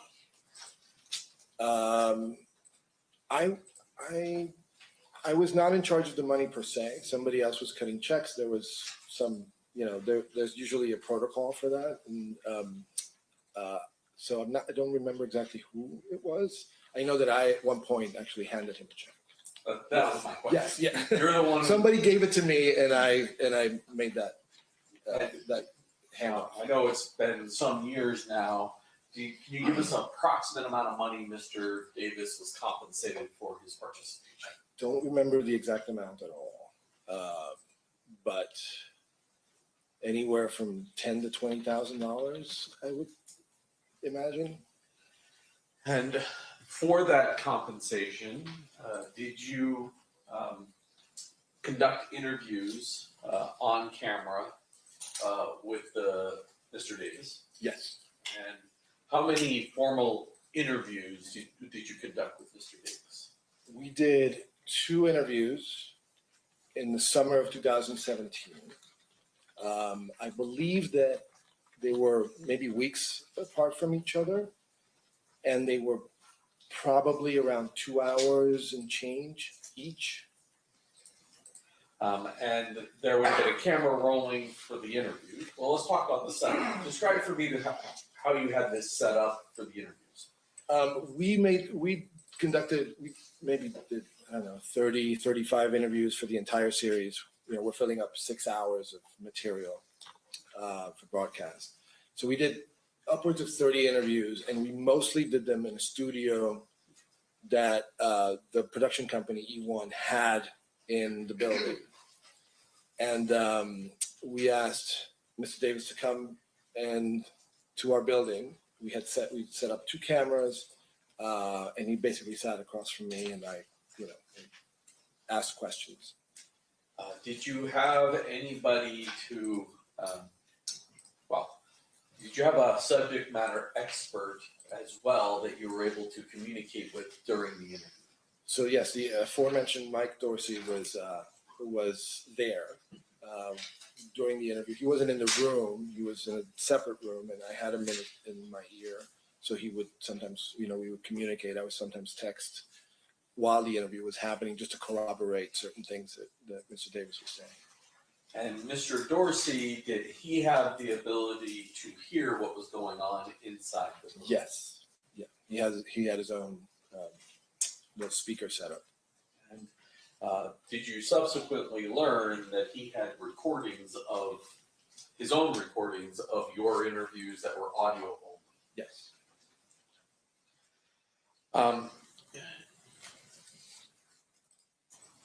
At some point, you wind up making this documentary. Is that fair? Yeah. Now, to promote this documentary, let me ask you this. Do you know what a sizzle reel is? Correct. Yes. What is a sizzle reel? Well, a sizzle reel is traditionally used we put together like a little trailer of sorts with existing materials about whatever the subject matter is.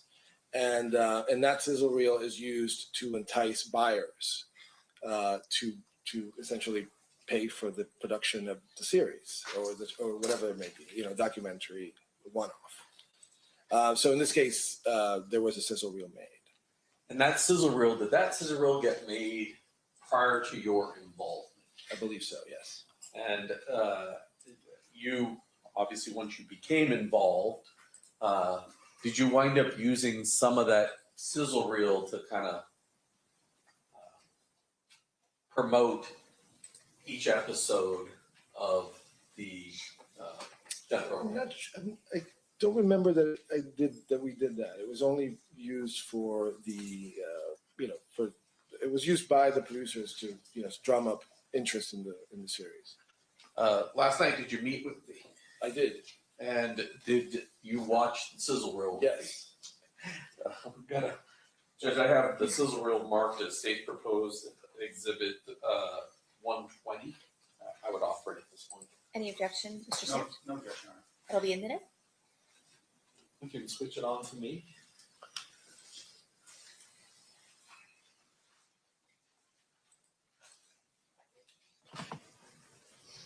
On the Duane Keefe D days, I was a compton, kingpin, drug dealer. I'm the only one alive that really can tell you the story about the Tupac Shakur. People have been pursuing me for 20 years. newspapers, magazines. I'm coming out now to tell the story because I got cancer. I got nothing else to lose. All I care about now is the truth. This story starts in the streets of Compton, all the way to the streets of Las Vegas. Tupac was killed that night.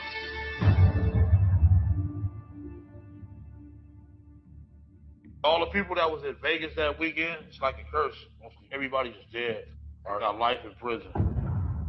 It was a crazy night, and I was a witness to everything that happened. It will surprise you, the truth I got to tell you. It's a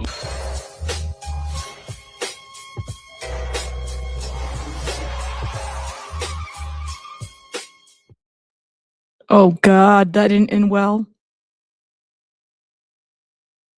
So it's of Death Row Chronicles, did you, well, I guess, who named it Death Row Chronicles? I think I did. Okay. So the documentary you wound up creating was Death Row Chronicles. Yes. And did it air on a station? Yeah, it was on BET. And BET is a network. Yes. Black Entertainment Television.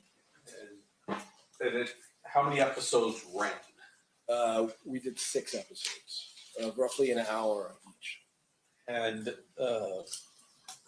prior to episode 5, is there any audio or video that was produced or shown to the public of Mr. Davis?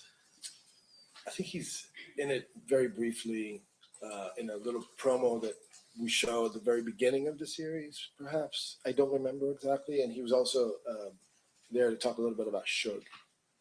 They grew up together. Do you,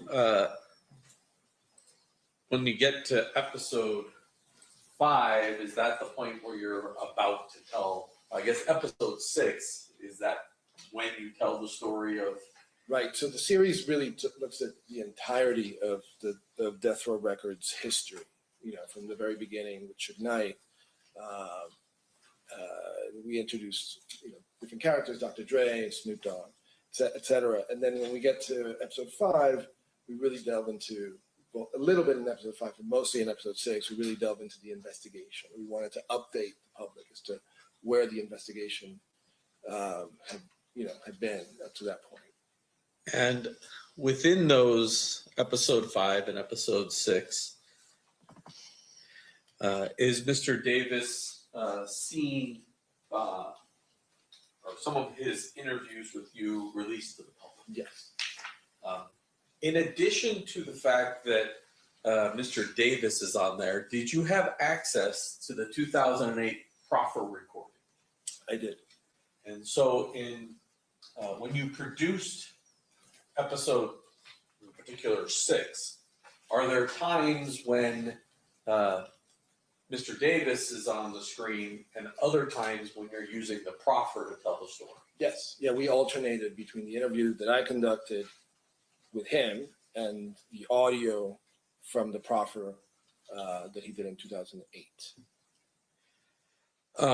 Judge, I have marked as State's Proposed Exhibit number 123 just the clips that involve Mr. Davis, either face or voice, from episodes 5 and episode 6. Okay. I'd offer those at this time. Any objection? Maybe approach. You may.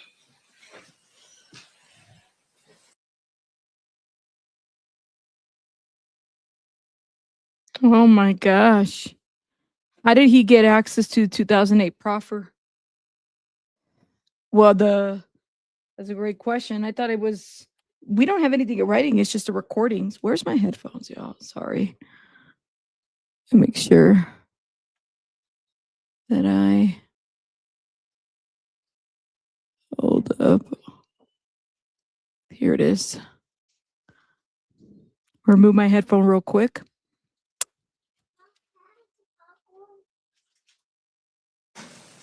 All right, so pursuant to the conversations at the bench, there's no objection to the admission. It will be admitted. So I'm just going to go through these with you. And start in episode 105. And you can see that generally at the bottom there's a timestamp there of when in the recording. Maybe I should back up. This was released when? 2018. And shortly thereafter, are you contacted by the police department asking for the raw footage. Yes. At that point, were you able to provide the raw footage? No.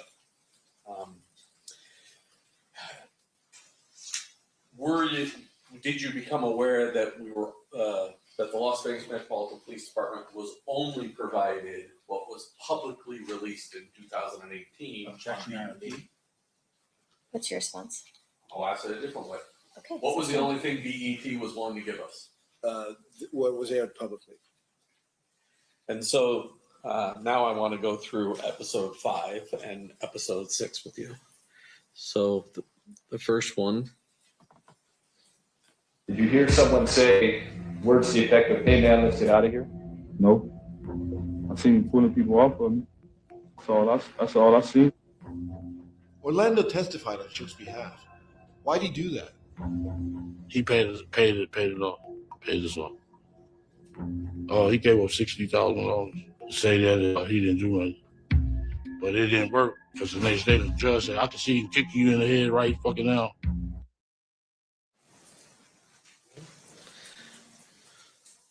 So Mr. Davis told you a story about Mr. Anderson's probation, or sorry, Mr.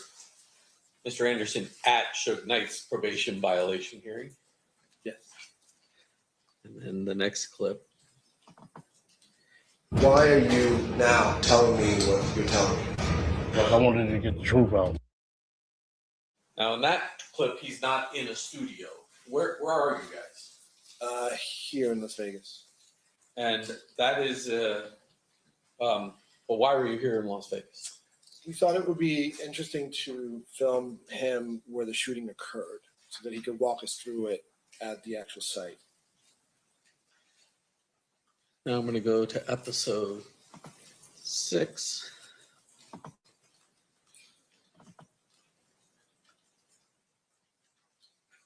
And I'm just going to go with these each in order.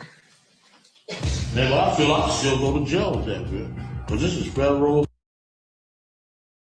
So in this video, you can see Mr. Davis walking, but is that him actually speaking to you, or is that cut in from the 2008 proffer? I believe that's the 2000. Want me to play it again? Yes. I probably can tell by Nigga, I feel I can still go to jail with that, man. Because this is federal. That's from the interview with me.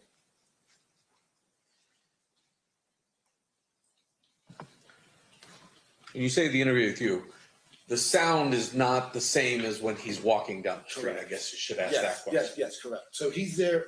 It's like a little preview, but you're going to get later, essentially. So we keep it's just his feet to create a sense of mystery. The audio comes from the actual interview that I conducted. In 2017. Correct.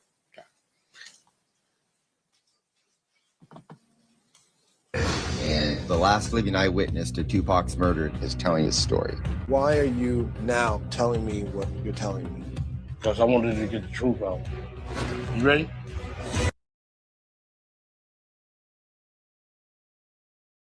That's clearly in the studio, both with the two different backgrounds. Yeah. Is it the same studio? Yeah. Is it the same interview? Yeah.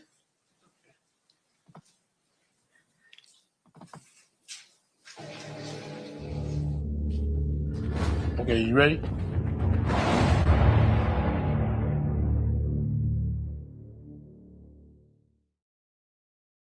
I can tell you why we did that technically, but it'll bore you.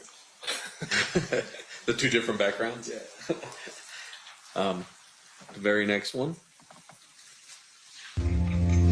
Okay, you ready? I am. Okay. Well, they've been sweating me for the last 20-some years, ever since that day that shit happened. Every other month, they was up there saying, just a rapper killer, you know what I'm saying? I just been targeted. Just been on my ass ever since. Nobody trusts me. Why don't they trust you? Because they think you snitched? Yeah. Obviously, that's all studio. Yes, correct. God. Okay, you ready? I am. Okay. Well, they've been sweating me for the last 20-some years, ever since that day that shit happened. every other month they was up there saying, this is a rapper killer. You know what I'm saying? I just been targeted. Just been on my ass ever since. Nobody trusts me. Why don't they trust you? Because they think you snitched? Yeah. Oh my God. All right, I'm ready. Okay. Today's report is specifically on Tupac Las Vegas incident. All right. Then I feel I still go to jail with that, man. Because this is federal. What is said right here cannot be used against you. So in this clip, it's sort of the last clip, but now you've led into and cut some of the proffering. Correct. Yes. This is where we first introduce it.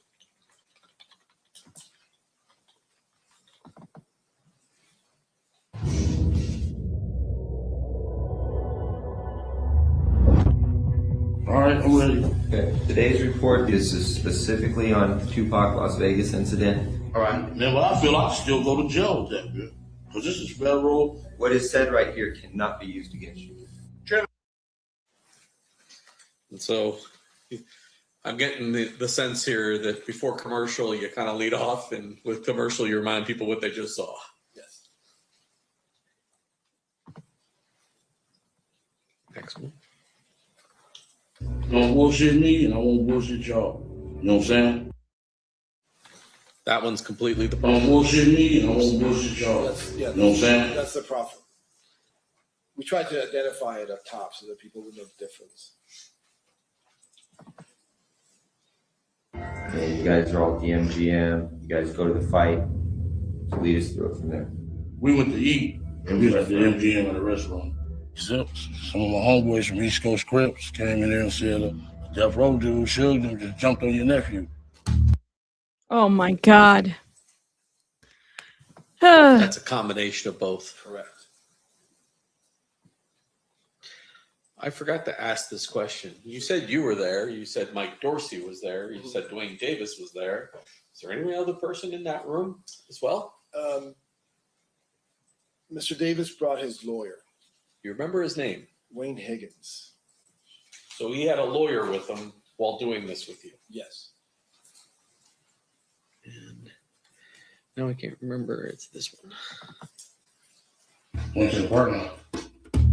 Then Zip was together. Zip, Eric Martin.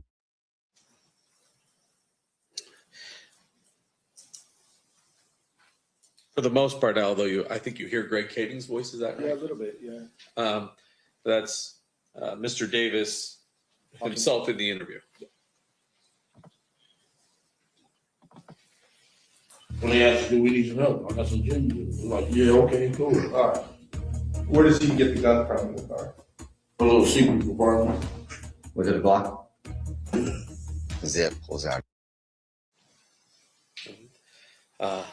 That flashed up on Greg Kading's face. And do you recognize the person that's depicted in the photograph now here in front of you? Eric Martin. Eric Martin. It says AKA Equan Williams. People refer to him in this case as Zip or Von Zip. Yep.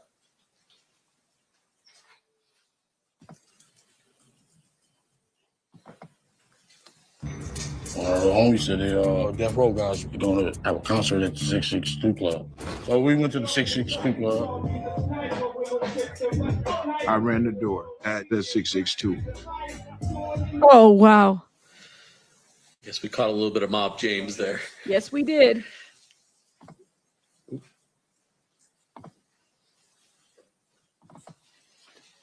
Fucking shook. They didn't ever show up. So we left. That's in studio. Yes.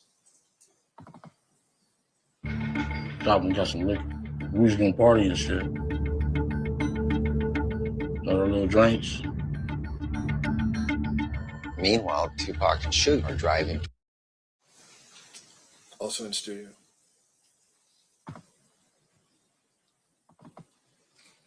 We came up Harlem and shit. Here he coming at BMW. All the chicks was like, Tupac, Tupac. And he was like, hey, like a celebrity, like he was in the parade. He wouldn't even been out the window. We would have never seen him. He was out the window. This is insane. My partner busted you.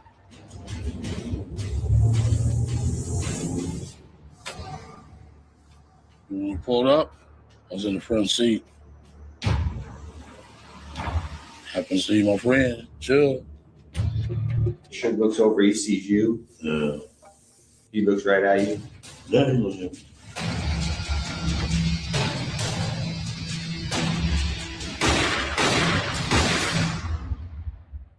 You said the shots came from the back. Big Dre, Huh. Orlando. Who shot Tupac? I keep it for the code of the streets. It just came from the back seat, bro. Look at that. That's a mixture of both. It's a combination. I mean, honestly, what's your concern revealing who shot Tupac? What's my concern? Yeah. I don't have no concern. I just won't be saying I'm no fucking rat. Studio interview. Yeah, Dre was like, no. And Lane's like, you. That street is so not You see the busy. proffer? Yes. It's proffer. I'll get a few more left down here. Went in the back, it's a hotel called the Carriage House. Got up out of the car. I think that's the studio interview.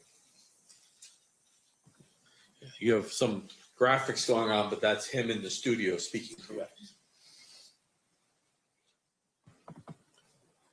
They pulled up in the ambulance while we was standing right there.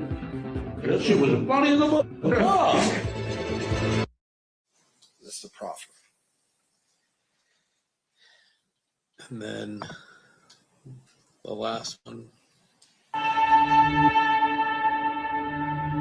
And his impression is that this guy had it coming. I'm here, Cobalt, Flamingo, and this is the spot that changed my life. Oh, God. Forever.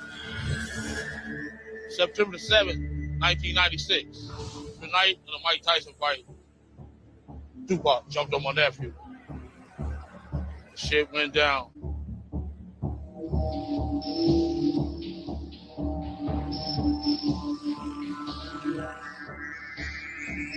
My nephew was young, 20 years old. He didn't do nothing to you, you know. He didn't do nothing to you. Tupac shut up, kept his hands to himself. So that's a combination of the material we shot here in Vegas with the studio interview. Sometime after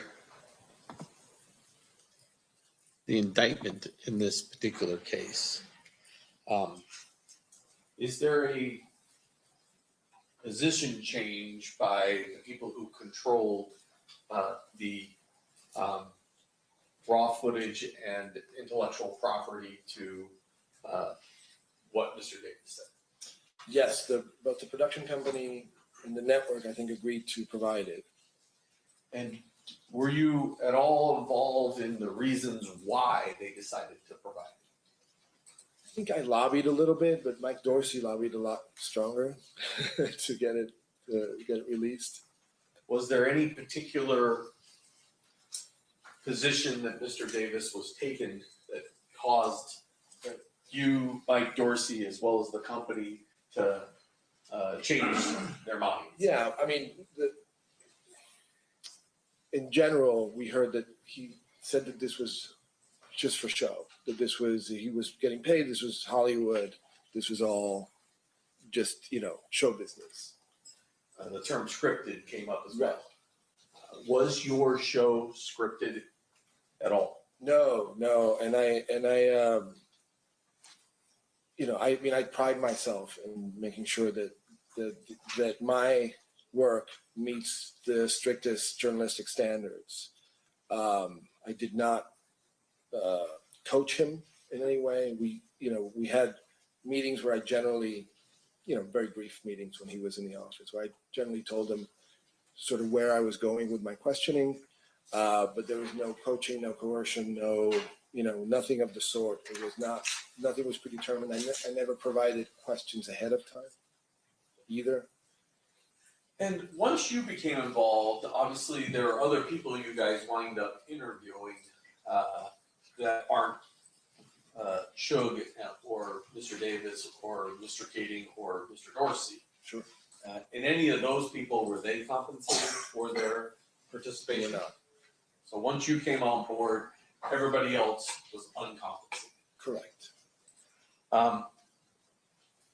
Did there come a point in time where you were able to provide a transcript of the actual tapes that were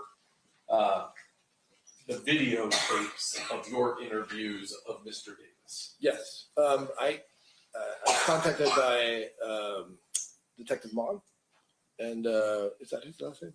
Mogg. Yes. Suddenly had a, and we talked for a bit, and he took a statement, and I then provided the transcripts to him of both of the sit-down interviews.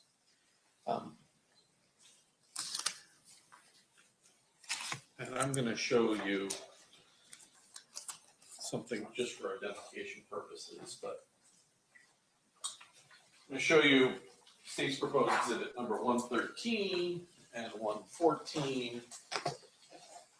Do you recognize at least the first page of those particular transcripts? Yes. And those look like the way your transcripts were provided to us. Yeah.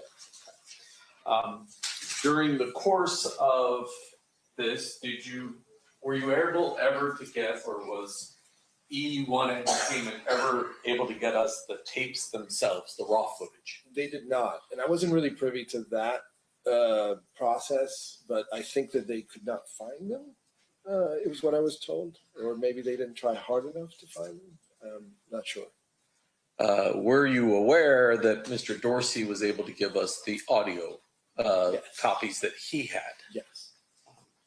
And were you aware that there are small sections of the tape that are on the transcripts that aren't on his audio, but he also has things on his audio that weren't captured because the camera wasn't running? Correct. Yeah. When we would break for a break or something, or for lunch, he would continue recording.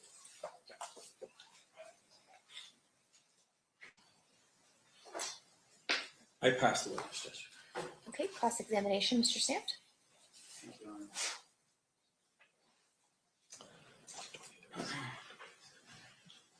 Here we go, cross.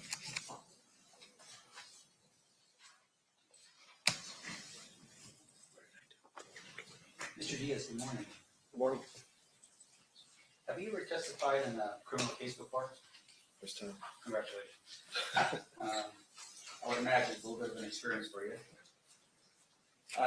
Let me ask you these questions real quick. So in terms of what you do for work, you are a producer or a director? I'm a showrunner is the technical term.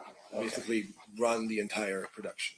Right. And obviously when we say production, it's something that would be considered maybe geared towards entertainment value, right? Yes. Now, in your career as and is it considered Hollywood what you do? Not necessarily. No. Okay. Yeah. But in terms of what you do, for instance, have you ever had to take a deposition before? No. All right. And in terms of what we're looking at here on this particular night, you were the director and the producer of this particular project? Yeah. Okay. And you were working for not Entertainment One, but for another company that was a subsidiary of Entertainment One? Creature Films. Okay, Creature Films. Now, your testimony to us is that, hey, I'm just there. Duane Davis shows up for the interview. Is that right? Yes. Who reached out to him from your company to do the interview? I'm not quite sure who did the initial reach out. Just want to make sure I'm clear here. In terms of your work was just only to ask the questions and sort of verify the information that you had prior to the interview with Mr. Davis? Yeah, I mean, generally speaking, yes. I was there to ask questions, make sure I got the material in order to build the series. Right. And with what you were doing, though, obviously there would have been a team of people with you, right? Yes. Now, the series itself, there's an individual that's named in your series by the name of Greg Cade. Yes. Who was he? Well, I mentioned him earlier. He's a Los Angeles police detective, and he was a consultant on the project. Right. So his name is actually a paid consultant. I'm sorry. A paid consultant. Right. So his name was one of the credits that was in the when you do your credit. Yeah, part. yeah, the end. Yeah, sure. Now, in addition to that, you had mentioned a man by the name of Mike Dorsey. Correct. And Mike Dorsey was also somebody who was what exactly? A consultant. He was a consultant. Yes. And as far as you know, the two of them, Mike Dorsey and Greg Cade, helped to write a book. Yes. And what was the name of the book? Murder Rap. All right. Did you read that book? I did.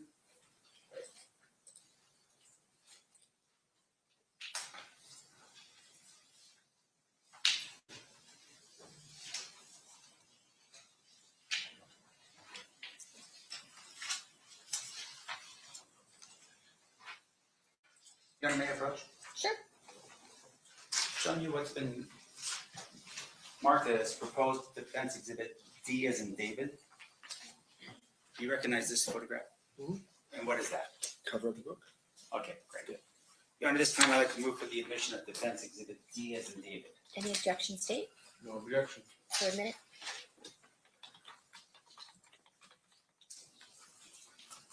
May you publish for the jury? You may.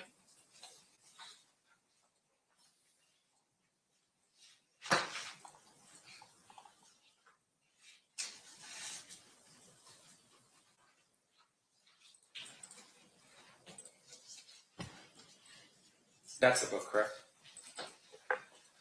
Or at least the cover of the book. The cover, yeah. Right.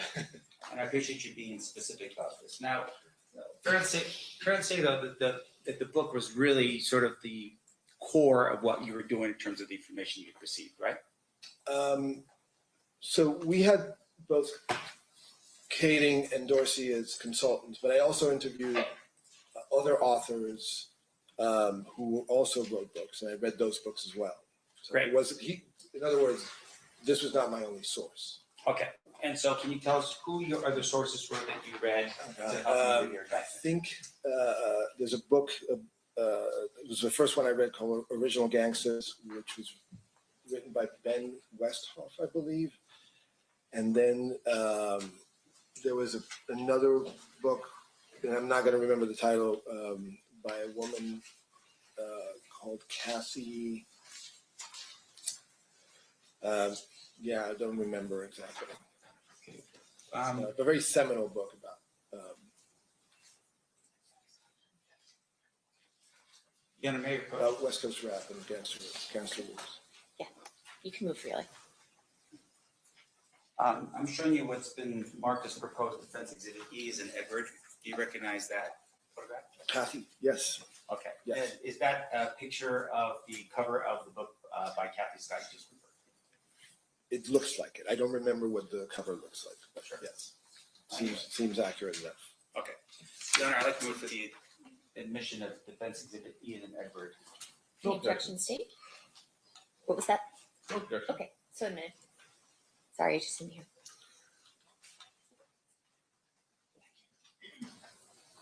Publishing for the jury. Is that the picture or is that the book? What other books did you review prior to your documentary? Those are the only three I remember. Okay. Now, fair to say, of course, you're in the business of drawing people to your work, right? You want people to purchase your work, view your work. Is that right? Sure. Yeah. Okay. Now, in terms I'm of not in the. I'm sorry. Can I amend that? Sure. I'm not in the business of drawing people to my work. I'm in the business of creating compelling television or television programming or films. Okay, so your different standard. Can you explain to me what the difference in standards are? I don't do. Okay, so the best distinction I can draw is like I don't necessarily do reality television, where it's just, you know, it's somewhat manufactured, it's bombastic, it's, you know, anything goes. I make documentaries which are traditionally based in journalism. You know, I'm out there trying to get to the truth of something. So, and that truth, I believe, is compelling enough to draw an audience. So in terms of the direction that you have in with the project, in this particular case, there was a direction, right? The direction was, we're here to document the rise and fall of the death row record label, right? Absolutely. And in terms of how Mr. Davis would fit into the idea behind it, is that it's with the death of Tupac Shakur and the shooting of Marion Chignon. Yes. Okay. Now, in terms of what you were doing, though, fair to say that you had a direction. This is where you wanted to go with the project, right? It's an important element of the story, but Right. it's not my final destination. My final destination is revealing the entire story of Death Row Records, which includes this unfortunate chapter. Sure. And you want to be accurate about what you're presenting in your presentation. Yeah, to the best of my ability. Right. And so in this case, you turn to Greg Kading and this other person, I'm sorry, what was his name again? Mike Dorsey. Mike Dorsey, for their verification of what was accurate and what was not, right? Yes. Now, do you recall a person by the name of Tara Long? Yes. Who's Tara? Tara was the head of E1 at the time. Okay. And she was involved with the project on some level, right? Yeah, I mean, now that you mention it, I think she was maybe pivotal in bringing Keefe in. And I'm not sure how Greg and Dorsey came, but maybe through her, maybe through Creature. But again, they were there before it came on. Sure. And in terms of Tara's participation, can you tell the jury what contract was set up between Duane Davis and the company? I cannot. I don't know what the details of the contract are. So you never saw the contract? No. And you don't know, you can't tell this jury, for instance, how much money was promised to Mr. Davis as a result? No, I can only guess because I handed him a check at one point, or various checks at some point, and I don't, you know, I think I remember the installments were like in the 5,000s or something. But Right. I'm just not sure. And so, and you had represented to the jury before on the state's direct that you believe there was one check, but now you're thinking, okay, it may have been installments of checks, multiple checks, right? It could be, yes. And the person that would have the most information about something like this would be Tara Long, right? Yes. Okay. Now, in addition to that, the terms of the agreement was that he was going to come in, give his interview, and then leave, right? I'm not sure what was agreed upon. Now, you did how many interviews with him? 2. Why? 2 and the one in Vegas. Right, but the 2 that were in studio, why did you do 2? As I recall, he came in to do 1, and he was not dressed for the interview appropriately. I think he came in shorts and a t-shirt or something like that. And I thought that he was going to back out, so I asked him to sit down so that we can go through some of the questions. And so we did. And then he ultimately decided to leave, and then chose to come back in a suit and tie. And that's actually the interview that you see the most. I see. So what he came back in is what was basically requested of him to do, is to dress a little bit better than what he dressed that day. Yeah, although I think that was his idea to dress better. Now, in terms of the first interview, do you have a recording of that? I don't have a recording. I have a transcript. Okay. Is that the transcript that was referred to earlier? Is that a yes? Yes, sorry. Now, that's all right. And now, in terms of your recollection, is the next day you come back and you have the interview with Mr. Davis, the one that we're seeing snippets of right now? I'm not sure if it was the next day, but it was sometime after. Now, in your presentation, obviously, there is a lot of, I don't know what you would call it in Hollywood, like tones, ominous tones, as you know, Mr. Davis was walking down the street. That's obviously for some type of cinematic effect, right? Yeah, we're underscoring the drama of it. Right, and it's just to sort of build up an interest in whatever that scene is. Right. Okay, so the view of Mr. Davis walking, can you tell us where he was walking and why he was walking in the direction that he was being filmed? The one in Vegas, you mean? Yeah. He says it on the clip. He was at Koval and Flamingo, and he was there to kind of walk us through what happened that night. Okay. In terms of walking us through, for instance, do you film him being exactly in the lane, pointing to the other lane and saying, this is the lane where this happened, this is the lane where these women were, or anything like that? Do you have that? Don't remember exactly. So he's standing on the corner of Koval and Flamingo on some corner and saying, this is where my life changed. Yeah. Something like that, Yes, right? correct. But in terms of specifics of where it was that everyone was located on the street, did you film him pointing to exactly where this was, exactly where that was, here I was there? I think we did. Okay, and that would be I don't have that. I don't think we have that transcript. Okay, and once again, you don't have the transcript, you think you did, but as you're sitting here right now for this jury, you can't show that, right? I can't show it, and I'm not entirely certain. But I would think that if I brought him there, it would be more than just to appear on camera for 30 seconds and say my life has changed. Sure. And I do recall being there for much longer than that. Okay. And once again, it should be captured on film somewhere if it's for you guys. Okay, but it's not here today. No. Now, in addition to that, your testimony is that you had, there were parts of the video that shows like, I guess there was like a proffer version. You said there was a proffer and there was a guy with a beard. Is that in the proffer? There was a guy with a beard? Yeah, there was. I saw a snippet and there was a glance, but it was a guy with a beard and you said it was the proffer. Is it just the audio recording with the backdrop of some guy with a beard? So what we did was we had the proffer audio. We had the interview that I conducted in the studio. And then we had some recreations where we brought an actor and some actors to kind of recreate the setting of the proffer. And in that, Greg Kading appears, he's visibly in the room, listening to the actor who's playing Mr. Davis.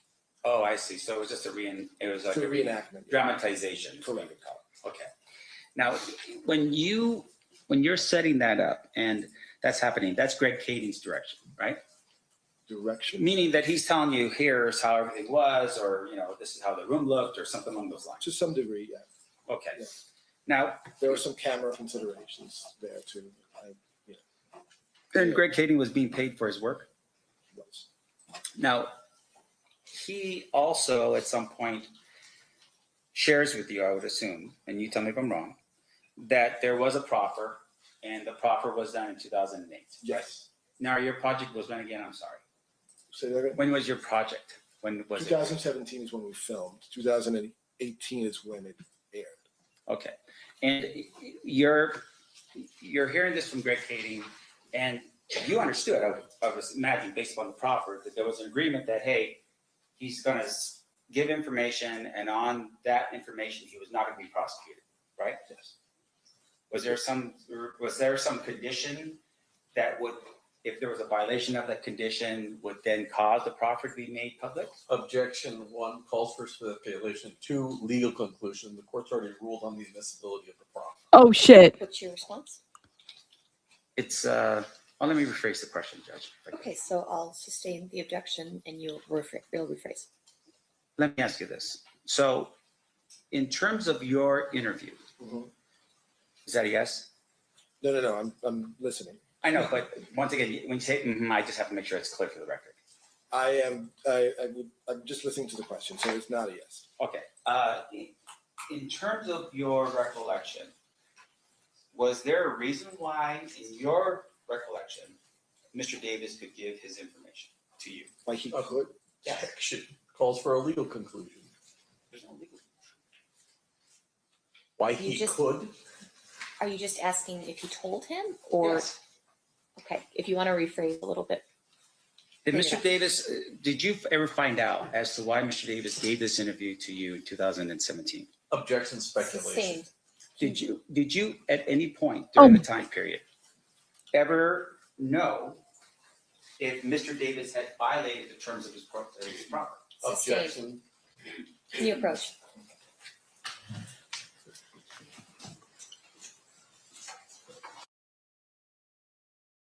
Oh, what is going on?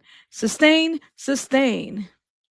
Yes, Storm, I already got it, and I actually showed it earlier yesterday. The proffer from the FBI, not Kading's. You said they try to hang him up there. Yeah, we haven't seen anything on paper as it pertains to Kading. Oh man. You said defense is pissing off the judge. I don't know if he is. Well, he's got to rephrase that question. That's basically it, right? Definitely a sidebar. You said, I still remember during the OG trial when Kalen kept saying, and Maria Clark told him, we need a yes or no. Is not an answer. This director, so how much y'all think that Keefe got paid for this thing? Because Keefe's like, I didn't get paid this. I didn't get, you could tell. I said, I don't think he got paid. Now, Kading, of course, he's going to get paid. Kading is going to get paid. But Keefe put himself out there, probably got like pennies off of what Kading got. Nothing comparing. And this is Keefe's story, too. Said, I think the defense is just trying any way that he can get to answer the question. Yeah. He just got to rephrase the question. But yes. No worries. Storm, we got it. Don't worry about it. You said probably no contract. Keefe was laughing until the judge was sustaining. Yeah. Keefe got something. Oh my God. Now, what I find so interesting is how Keefe in this book, it said that he's wearing, these kinds of suits. And the man is saying he just showed up in this suit and shorts. So when you set up, or at least was the director or the producer of the project, at that particular point, all you know is that Mr. Davis is in front of you to give an interview. Yes. And when you had an opportunity to sit down with Mr. Davis, you went through an interview, and I want to make sure I'm clear here. Was the interview done in a way where he promised to tell you the truth? No. I mean, I would assume that he would tell me the truth. Sure. But once again, though, it's not like you're sitting here right now where you swore to tell the truth that you're under oath. Correct. And with regard to the information you did receive from Mr. Davis, did you at any point verify any of it? Yes, of course. I mean, that's partly why I had Mike Dorsey in another room. Sure. So it would be Mike Dorsey and or Greg Kading confirming the information that you are getting from Mr. Davis. Correct. Now, in the event, though, that you believe that Mr. Davis was not giving you the information that was consistent with Mr. Kading or Mr. Dorsey's interpretation, what would have to happen at that particular point? Well, I mean, I also conducted 30 plus interviews. So some of those other interviews in the show would corroborate what he said or not. But once again, I'm asking you specifically about Mr. Davis. No, I'm saying, I'm talking about Mr. Davis's interview. Sure. He provided some details in that interview that I not only did I corroborate those with Mr. Dorsey or Kading, but I interviewed people like Mob James. I interviewed other people who could corroborate certain aspects of his story as well. Okay, so Mob James, you relied on his credibility, what you learned from him in order to determine that guy's credibility? No, I'm just saying there's just a big picture. I can't specifically say, oh, this little aspect of it was corroborated by Mark James. I'm just bringing him up as an example. Sure. There are many other people that I interviewed as well. And once again, I want to make sure, including the two authors of the books that I cited earlier. right, and that would have been Keffe Scott, yeah, and then also Ben Westhoff, I think his name is. Okay. And what you're telling us is that their books corroborated what parts, what details of his representation? It's too general a question to answer right now from memory. Well, is there any other way for you to remember it? I mean, did you write anything down in preparation for your testimony here today? No, but I did prepare for the interview based on what I had read. Now, in once again, so your recollection is you used Kathy Scott's book and you used the other book as a way for you to determine whether or not Mr. Davis was accurate in what he said? Yeah, just the circumstances of the murder, like, you know, who the players were, et cetera, et cetera. Yeah. And fair to say, I mean, again, I'm speaking very generally. fine. But in terms of the books themselves, were they books in which only you can get a hold of, or were these books accessible by the public? Accessible. You purchased these books. Of course. And in terms of the information that you had before you, was readily available information either through Greg Kading's book or in terms of Kathy Scott's book or this other person's book? Could you repeat the question? The information that you were comparing was information that was readily available in Greg Kading's book, Kathy Scott's book, or this other book you had mentioned before, Ben something, Original Gangsters, the name of the book. Is that yes? Yes. Now, after the series had been put together, did you at any point ever ask Mr. Davis to come back and just double check the series before you published it? No. It's not common practice.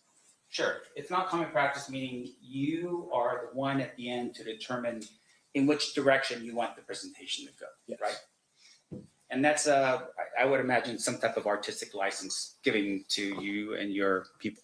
Sure, yeah. The subject of the interview agrees to the interview with those conditions generally. Right. And there's a release form that person signs.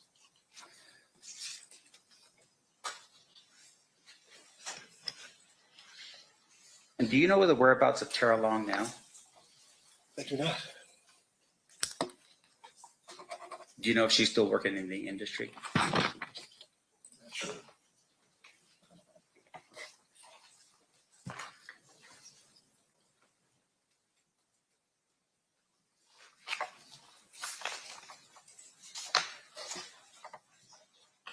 One moment, please, John. Of course.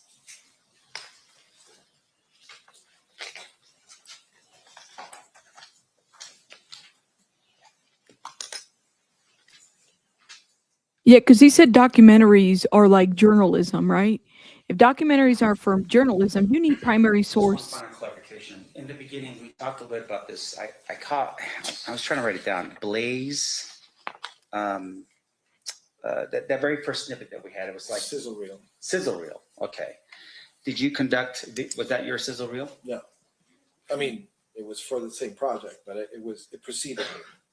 Right. In terms of that sizzle reel, do you know how it was created? I don't know the circumstances. I know he was brought. That's the studio we shot in, so I'm familiar with where it took place, but I don't know who did it, when it was done, or anything like that. And so, in terms, I was just going to add really quickly that the clip that was shown is sort of a composite between the sizzle reel and then like a promo that BET actually did for the show. So somebody put that together, unbeknownst to me, or away from my control. Okay. And so, but you don't know who that was. And is that a no? No. And with the way it was filmed and the reels and so forth, you don't have access to those reels at all, either. Of that sizzle reel? Yes. In particular, no, I do not.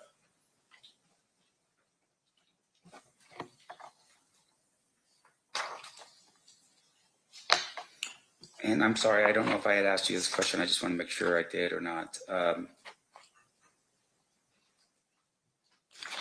The actual contract itself, did you ever see it for yourself? I did not. And is it something that you would have signed as the producer or what do they call that? Producer or showrunner? Yes. Is that something that I would have done? Yes. In some cases, I have. But in this case, you did not. No. It just these are the terms that came with the job. Okay. Was there any residuals here given to Mr. Davis as a result of his interview? Residuals? Meaning that did he get any type of like percentages if now that I know of it, that's unlikely for this type of show or project. Can you tell us how much money was made from the creation of this particular project? No idea. I'm just a conduit. I make the show, I get paid for my part, and then it gets delivered, and then whatever happens with it. Bullshit. Just let it go. Do you get a percentage of whatever is made in the future on the project? Very rarely I get residuals through my union. I belong to the Directors Guild of America. So sometimes there's I haven't gotten a check for more than $200 for residuals. So in this project, you were just paid for your work and no further compensation at all? Not in the documentary world. It's not something that happens very frequently. I see. And can you tell us the difference between, like, say, for instance, a documentary on Shark Week versus one that you do? I mean, those are very different things. I mean, they're both documentaries. I don't work with animals. No.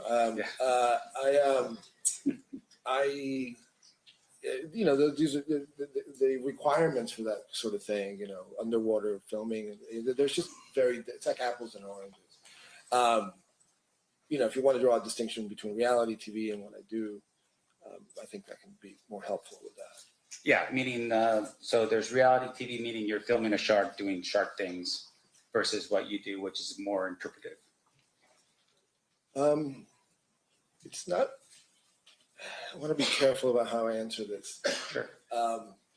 When you're just in nature looking at an animal, there's interpretation too. By the way, there's music added to it. There's other components that would fall into the category of artistic, artistic input. I would say the same is true of documentaries like this, but they're rooted in wanting to present something that's real and accurate, and that's the school I came from. But once again, that's an intention. Is that always the case? Sometimes it isn't. It's certainly my intention. Thank you. I have no further questions. Thank you. Any redirect, Mr. Paul or Mr. It was you, Mr. Joe. Thank you, Judge. No, thank you. Thank you, Mr. Diaz. Ladies and gentlemen, hang on one second. Ladies and gentlemen of the jury, any questions for this witness? Okay, we have a couple. They said a couple questions, guys.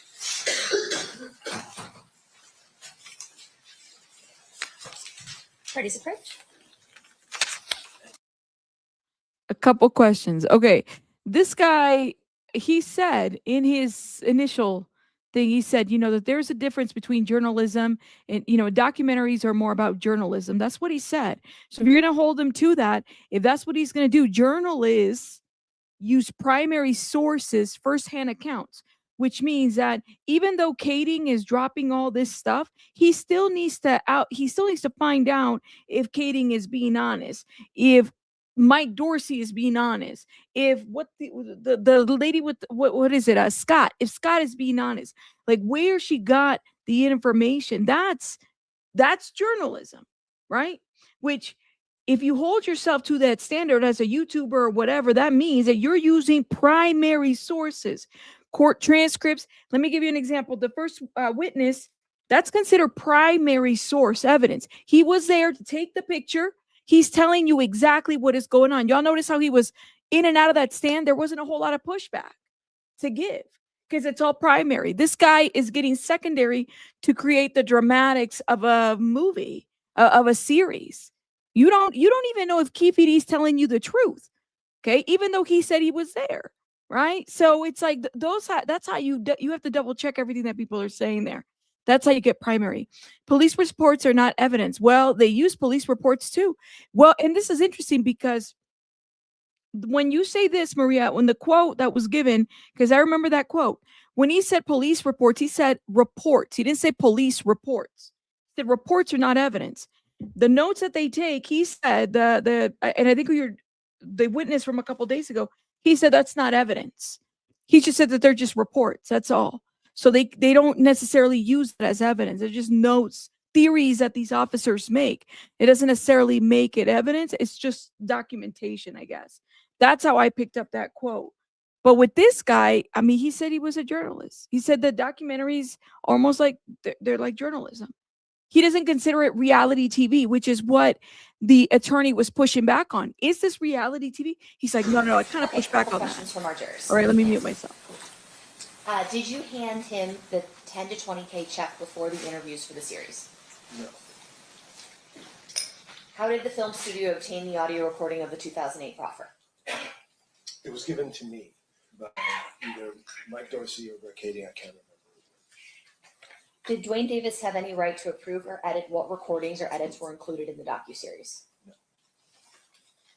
Was the proffer used to compare or confirm the story Mr. Davis was telling for TV? Yes. How was the decision made to use the proffer for TV? In my case, I just wanted to present as complete a picture as possible. So I used elements that perhaps were missing from the interview that I conducted from the proffer. So I just, it's just little bits that perhaps were not quite clear in what I did, or vice versa. And so the decision was yours, I think is what The you're decision saying. was mine, yes. Okay. Correct. State follow-up questions? Defense? So I just want to make sure, sir, with your last answer, when you felt like something was completely covered, you used the proffer to help you with that presentation? When I felt that something was not completely covered, yes, I used the proffer. So not necessarily his own words in the interview, but rather something that was in the proffer recorded. It's the same thing, it's his own words. I understand, but I'm just saying that the timeline here, you're talking about the interview that occurs in 2017 versus the proffer that was given in 2008. Correct. Yeah. No further questions. Okay, thank you so much, Mr. Diaz, for being with us. Have a good day. You're excused. Now, come on, Brandon. You I can't. think the next thing we're going to do is listen to the 2000. Hold up. Which year? 2009. The 2009 interview. Does anyone need to take a restroom break before we do that from the jury? Give him a rest. Okay, so this time we will take a restroom break. All right. We'll do 15 minutes. During this recess, you are admonished not to talk or converse amongst yourselves or with anyone else on any subject connected to the trial, or read, watch, or listen to any report or commentary on the trial of any person connected with this case by any medium of information, including without limitation, newspaper, television, internet, radio, or form or express any opinion on any subject connected with the trial until the case is submitted to you. Thanks for waiting for that. The Nevada Supreme Court says I have to do it. So we'll see you guys back here now at 11:05. Please rise for the jury.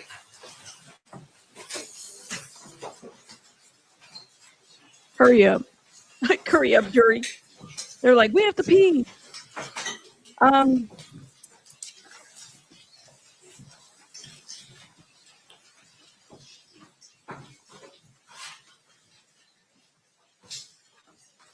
Are they out yet? Damn. For the record, the jury is exiting the room. Anything we need addressed outside the presence. Okay, we'll be in recess. All right. They're going to mute us. So, Brandon, me holding the state accountable to the things that they're presenting and some of these witnesses that are being brought forth is not me being team Keefe D. It's me being team, make sure that they got their shit in a row, because guess what could happen? This could be overturned at appeal, right? And that costs money for the state and everything. Whether it's Keefe D or D4VD or Karen Reed or all these other people, right? You have to make sure that the state got their shit together, because they have been waiting how many years to bring this case forward, right? Very compelling information. But I may not be a fan of Keefe D, whatever. The thing is you got to make sure that you hold them accountable to the things that they're presenting. You don't want them appealing this later on some technicality. We've already had this year, Alec Murdaugh, right? That case overturned. Letitia Stout overturned on some BS. That's what I'm saying. It's like, we got to make sure we understand these witnesses that are up there, they're going to be questioned. Just because I want things a certain way, I'm going to go against the grain all the time, because I don't want it to be unfair to the process as well, you know? You said, yeah, I understand. I was just asking. I didn't know your position. I'm not, like I said, I'm not a fan of Keefe D. I think Keefe D is somebody he's a liar. Okay. He is a liar. Yeah. I mean, the man's a liar. He's a crook. He is. Whether he did or didn't write this book, because now he's changing his mind. I mean, y'all saw the smirk and all this other stuff. I do believe he has some involvement. I don't know if he shot Tupac, though. I don't think he did. He might have been in the car. I don't think he did.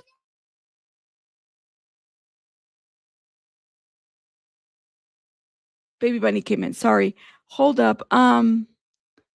No way. Wow, Chantel. All right. Well, thank you so much. I'll shout some people out here in a little bit. Lake and Stelly pled guilty. Wow. I mean, there's that. You said he's a overprotected uncle. I don't know about that. But okay. I don't know. Give me one sec, guys.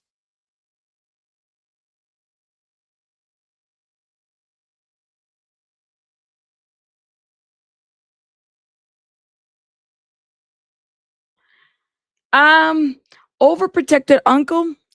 I'm sorry. I don't know. I don't know what that means. Like what? An overprotected uncle doesn't expose you to this bullshit. You know, I guess I don't know. I think that's up for opinion. I don't know. Pretty simply overstated, you said? You said he's arrogant. Yeah, he's arrogant. Definitely. He's arrogant. He's cocky. And all of that, right? Like that I do believe. And I understand that some of it might have had to do with, the environment, exposure. I get it. You do the stuff that you do to survive. Don't get me wrong, but we wouldn't be here if it wasn't ultimately who drove the bus here, right? Who drove the bus here? Nobody was talking about this. He put himself in this situation too. The state came over and said, well, we got all this against you. We wouldn't be here if it wasn't for him. At the end of the day, now you got these people giving different accounts and, some people not wanting to talk. And, so it's like, well, hopefully the truth comes out. Because at the end of the day, I do believe that it should be solved. We should know who did this to Tupac, who did this to Biggie. This should be known. But these people, they're all selfish. Everybody's selfish. Even law enforcement has a thing. Like they are selfish as hell. So yeah, I'm sorry. Keefe D, Diddy, all these people, they did this to themselves. Diddy did this to himself. Yes. No setup there. So I'm like, I don't see no victims other than the people that were shot and killed. And even subsequently what followed after that. Because a lot of people were killed too from this. I don't think anybody's right or wrong. I think all of us just want to know what the truth is. I've been surprised, honestly, by a lot of what we found out in the last week, guys. Like, I mean, there's a lot of things I didn't know. I didn't know there was 2 proffer agreements. I didn't know that, I didn't know that Keefe D had already said threw Diddy under the bus before. Do this. I don't know. You said they should have been solved. They should have been solved this, but there was a lot of greed.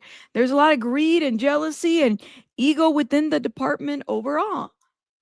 You said, why did Diddy need protection from Tupac and Suge? Well, I would probably say this. I would ask the question around. Why did Suge and Tupac feel like they need, protection as well? Why do these individuals feel like they need protection? There was the Quad Studio shooting. You got music going back and forth, right? Who shot you? And it went back and forth and then hit them up. It was nobody slowed down. So there is no like, I'm here to, I mean, I don't know. I don't see any of those individuals that are still alive as victims. I don't at all. The 2 agreements, there's a lot that I didn't know that the leak from the Daily Mail on Tupac's autopsy came from within the department. That's what it sounds like. At least how it's been painted, or somebody in the forensics. There's people here that do not want this solved. I don't understand. It's too much. It's too crazy. The FBI agent didn't have anything linking Keefe D to the crime either, or he didn't recall any link. Is that what's correct? The only thing that they had on Keefe was because they were watching, the feds watch, right? They watch. They see you, as a dealer, right? Or as somebody that's like a head of a gang. They'll be watching you, and then they say they have something on you. Then they come up and they say, well, this is what we have on you, and you got to start talking. Otherwise, you're looking to serve so many years. Sounds like they went on a whim. And then, when Dupree approached him in 2008, the guy just started talking. He wasn't even there to talk about Tupac. He was there to talk about Biggie. It's crazy work. You know, you said, I freaked out yesterday when they said that Faith asked, oh yeah, that whole, they mentioned Faith too. Yeah, that's my understanding. And that's why Tupac responded. It was a back and forth. But ultimately it's like, but then you have these agencies, these crooked ass agencies that, you know, get funding. There's a lot of federal funding that goes there to sustain these law enforcement. I mean, I completely forgot that Compton PD had closed out. That's how crooked the ish was. There were cops that were paid off. If this comes out completely, too many people will be in trouble. I mean, already you had people that were in trouble a couple years ago. It's crazy work. This is the kind of stuff that needs to be exposed. And ultimately, it comes down to the root of all this too. Since when is it okay for cops to do side hustles with record labels that are engaged with gang members? Since when? Since when is that okay? It's so backwards. Kurt Cobain didn't kill himself. Musician that moved the youth never have appropriate investigations. Wow. I don't know, man. That's a whole different conversation there with Kurt Cobain. Vegas and LA cops are some of the worst. There you go. You said solve or not, either way, Tupac and his family will get justice. Those evil people who's running away and not want to tell the truth, they will have to answer on Judgment Day. Overall, you can't even trust anybody. They called themselves hip hop cops. Everyone was paid. In other words, he was under surveillance and they have 72 hours before they can do anything to you. Said, I've known that since the beginning. I was 15 living in SoCal when it happens. It is all messy, you know, but I don't know. I find it mighty convenient that it's like we could solve a lot of ish. For whatever reason, many years later, this one can't be solved. Okay. And at the end of the day, all these people, they just wind up snitching at each other, right? There's no loyalty among thieves. Like, all of them. Dirt Rock, Keefe D snitched on this person. Dirt Rock. That's why I'm like, they're mean mugging each other. They're looking at each other. And I don't even know why. Because you guys both, you know, snitched at each other. I don't know. Pick your poison. I don't know. You said, I don't know, man. That's true. That is true. Okay, we sit here on our moral high ground, but you know nothing about the life and the life they live and still live, right? And that's the other thing too. You do what you have to do, even when you don't want to. So maybe that's what this is about. But this is what I'm saying. When I get asked the question of like, who team am I on? I'm nobody. I just feel like hopefully the truth comes out and there's justice overall. Because I can't imagine, you know, Tupac or not, whether it's your brother, sister, whoever, is killed this way, and then there's just so much in between. And this happens a lot in Mexico, by the way. You know, there's so much corruption there too, where we have things like that. And these aren't celebrities; these are just regular people. You know, like I said, cops messed up the case. They talk a big game, like they honor the code, but we finding out that they snitching on each other left and right. There you go. Hopefully, we'll find the truth. But I definitely learned a lot so far in the day 5 of the situation. You know, grunge rappers and new music movements scared people like Tipper Gore, I think, started the parental advisory labels. Yeah, and it's interesting when those parental advisory labels, or when the ratings of the movies, you can't even find out who made the ratings. It's all like secret. Do these rating movies still exist? I don't know. You said the law already knows what they did. They're just checking to see if you would make a good informant. So snitching doesn't exist, but the law has convinced us that it does. Self-incrimination of a crime, right? You said if that shooting had happened today, it would have been solved instantly. See, I don't know, man, because we still can't figure out what happened to Nancy Guthrie. I don't know, man. Like I said, it's almighty convenient. It's just crazy work. And then you know, between Tupac and Biggie, in 6 months time frame for those murders to occur. It's crazy work. Truth about Tupac and Biggie killings. A week for sure. I don't know about getting solved, but I'm today's world. But if I'm today's world, I think I cut that comment off. It might have not put in. Definitely been a week. It's definitely been a week. I feel like I've learned so much. It's a lot. And the best part is it's not like a Vlad TV video, guys. Like this is not a Vlad TV video. This is real life. Watch Vlad be a witness. Did so and so come into your office to do an interview? Yes, so and so did. Vlad's like, don't get me involved. Let me get my lawyers.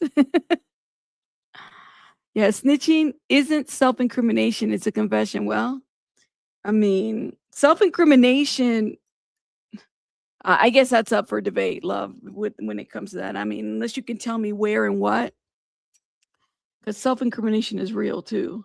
All right, let me mute myself. And by the way, this is just me talking. Give me my opinion. I don't know, man. You said this is Vlad's dream for the last 30 years? Be involved in this? I wouldn't put it past him. We're back, guys. Same with the mafia. It's the same thing. Mafia, when they have their high moments, they have it, and then they kind of turn on each other, right? There's no loyalty. Thank you, SJ. Thank you for the super chat. I'll have to shout everybody out here in a little bit, okay? Order in the chat. Now, what's wrong with the lawyer's white suit? I think he looks good. He got a little flower, too. Some of you said he shouldn't wear white after, well, it's not Labor Day. That's for sure. He could wear it before. He'll be fine. He looks good in the suit. Notice how he always wears a little flower. It's a little flower right here.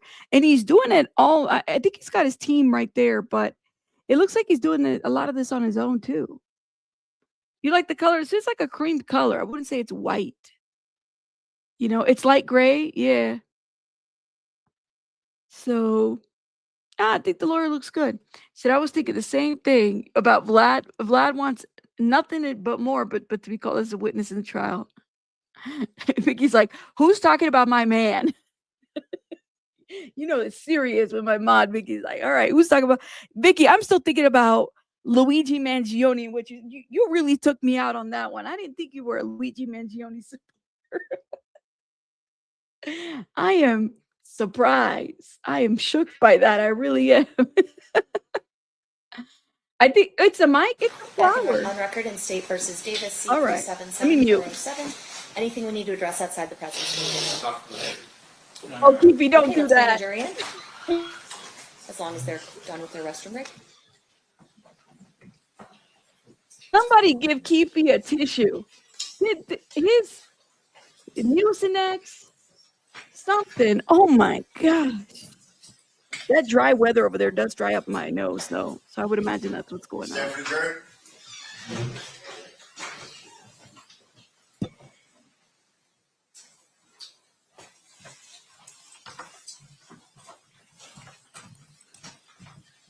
Yeah, man. I was disgusted after those recordings. I told you about that thug life.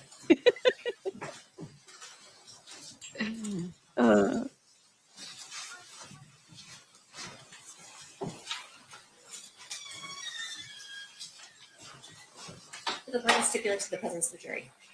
Yes, Your Honor. You may be seated.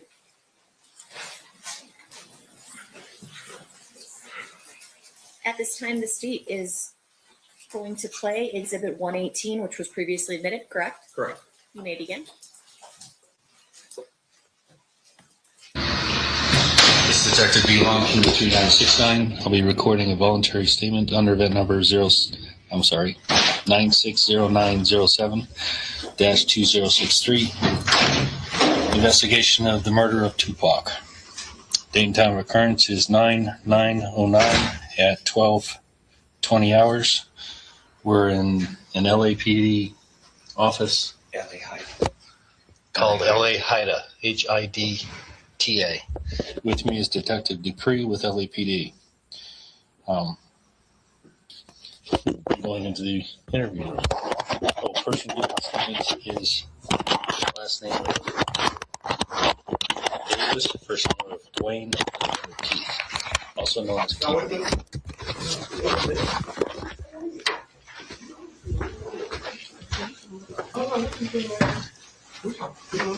Oh, how you doing? Good, how are you? This is Detective Long, Las Vegas Metro PD, Duane Davis. This is Attorney Duane Higgle. Nice to meet you. Just one? Yeah, just me. Oh, shoot. Just got one. We all right.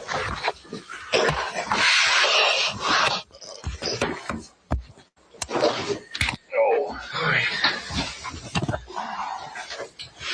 Okay. So you one of the investigating officers? Yes. The original investigating officers were Detective Becker and Detective Franks. I was at the original crime scene, and they're no longer an homicide, so I've taken the case over. Oh, okay. I've had it since 2000. Okay. Okay. Mr. Davis, you go by... you can call him Mr. Davis, or you can call him Keefe. Keefe D? Is that correct? Keefe, either one. Okay. Yeah, don't feel, what you feel comfortable with. Okay. This is actually, I took quite a few notes here, but I don't even know where I'm going to be going in this thing. Okay, let me say something to my client in front of you so he understands. Okay. You know, it's like an informal meeting. He's just trying to get some information. You know, there's no trick questions. If there's something you don't understand, just say you don't understand it for a second. You know, but his intent is not trying to be crafty. He just wants to ask you questions and try to answer them truthful, and we'll be out of here, and that's it. Right. I have absolutely no intent of arresting you today. You understand that? All I want to gather is some information. Yeah, that's not what he's not here. He's not saying he's going to arrest you, but he's saying No. I'm not. No. Yeah, but he's saying he's not here for that. He's here to make sure everything's clear. Right. You know, and he wants you to be honest with him. It's not clear if you're not honest. Okay. Yeah, that's exactly right. You understand everything? Yeah. Okay. What's your name? Duane Davis. His real name is Duane Davis, yeah. Okay. And what's your birthday? 6/14/63. How old are you? I'm 46. Is it D-W-A-Y? D-U-A-N-E. D-U-A-N-E. Middle name is Keith? Yeah. And where do you currently live? 9193 Lantana. Lantana? Yeah. And Drive, yeah. Drive? Corona. Corona? Do you have a telephone number? That works. Well, even when it works. Or just. Do you have a landline? Yeah, 951. 603 3474. Okay. And who do you live there with? My wife. What's her name? Paula. Paula Davis? Yeah. Does she go by any other name? Clemens. Clemens. Okay. Now, we're going to be talking about Tupac.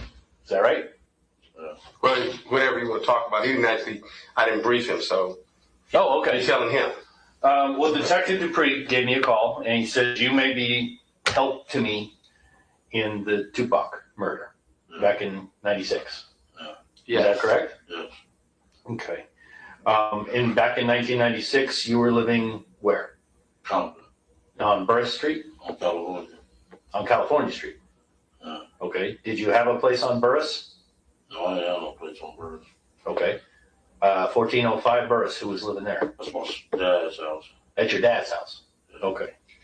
And you had other family that was also living on Burris? Yeah. And who was that? Lando and my sister, Gail, Rosin. Okay. Lando being? Orlando. Orlando what? Anderson. Okay.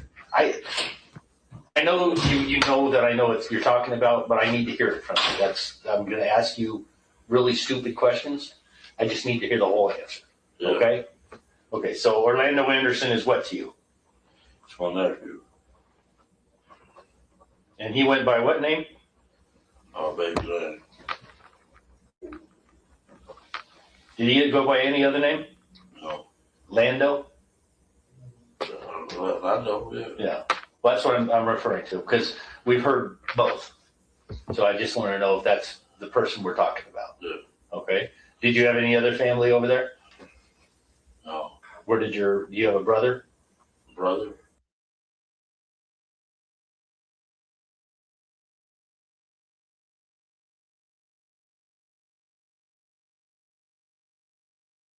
Why did it mute?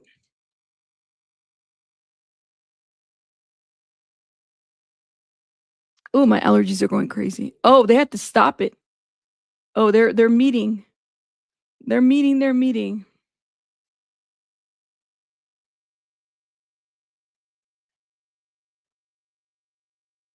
You said, y'all are so funny in the chat.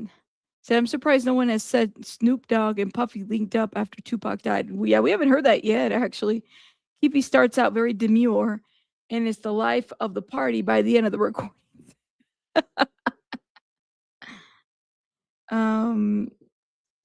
Hold up, yeah. You said, oh damn.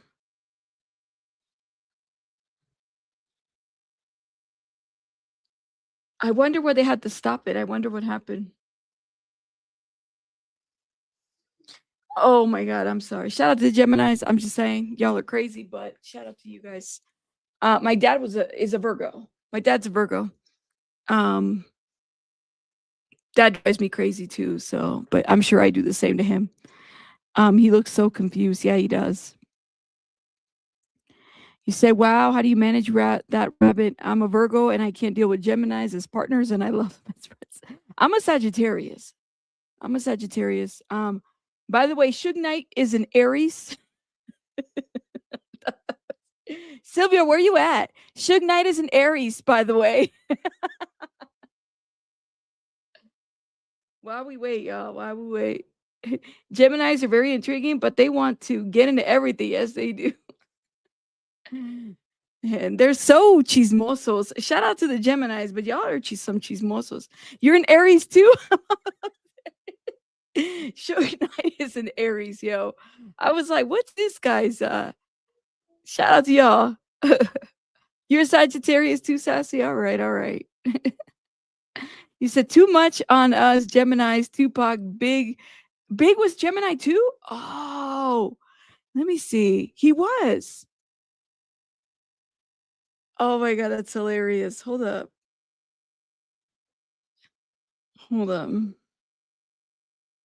Yeah, I'm a little in shock, you guys. Yeah, you guys, I don't really be believing that stuff, but I think it's fun to look at it. You know. Okay, are we back to the recording? We're gonna start replaying, or we're gonna continue playing. Sorry. All right. Okay. Specifically living on Burris. Kevin? No, he wasn't on Burris neither. No, he wasn't? Okay, where did Kevin live? In 96, you're saying? Yeah, in 1996. He lived in Norwalk. Norwalk? Okay. Back in 1996, you were affiliated with a gang. Okay, thank you. Okay. You were affiliated with a street gang? Yeah. Which street gang would that be? Southside. Southside Crips. And what name you went by the name Keefe D? Yeah. Okay. I'm being told that you were running things for Southside. Is that correct? What you think about that, Keith? What you think running things? Okay, let's say were you a shot caller? You use the street terms. Just tell them. I was the boss. You were the boss. Okay, that makes it easy. Yeah, I just need to understand how things work. That's it. Okay. Now, Southside, were they affiliated or were they assisting anybody at that time? Assisting like what? Assisting. Now I understand Death Row was hooked up. Death Row Records was actually hooked up with Pyrus. Yeah. Was Southside assisting anybody on the other side? You understand what I'm asking? Who's just friends? Friends with who? With Bad Boy. Bad Boy Records. Yeah. Okay, that's what I was asking. Yeah. And Bad Boy Records included who? Tell me who you knew a Bad Boy in relationship, that stuff. Puff Daddy, Biggie, all of them. Okay. Biggie Smalls, Yeah. but Combs is who you're talking about, Puffy Combs. Yeah. Okay. I'm sorry. Well, I didn't get your name. Oh, Wayne. It's call me Wayne. Wayne Higgins. Wayne Higgins? Yes. And you're his attorney? Of course. Okay. Very good. Okay. But you said something that stuck in my mind. You said, I'm not here to arrest you today. Yeah. I'm not here to arrest you. I am not here to arrest you. I am not going to arrest you. Keith, you understand me? Yeah. He just wants some facts that maybe we have previously discussed, just straight facts. Because once you kill straight facts, it really, I don't think it's going to be much of a basis for that discussion. The reason I said that, I just want you to know that you're free to leave. I'm not arresting you. That's what I'm trying to tell you. That's all I was trying to tell you. My wording was poor. Okay? I'm sorry. Okay? Yeah, I'm going to leave. I'm going to go back to Las Vegas. You're going to leave and go wherever you want to go. Yeah. Okay? We're good on that? Yeah. All right. Okay. I'm still building up to the night in September. And I'm trying to get some of the background information put together. That's what I'm doing. Okay? I understand that Kevin was there, Orlando was there. Who else went to California? Or Las Vegas with you? Or met with you in Las Vegas? How should I put it that way? Tell him the people you was around when you was in Vegas. Corey Owers. What did Corey go by? C-Ray. C-Ray? Yeah. Okay. And he's Southside? Yeah. And, okay. Is he still alive now? Yeah. Okay. Who else? Andre Smith, DeAndre Smith. I remember DeAndre. That's Big Dre? Excuse me.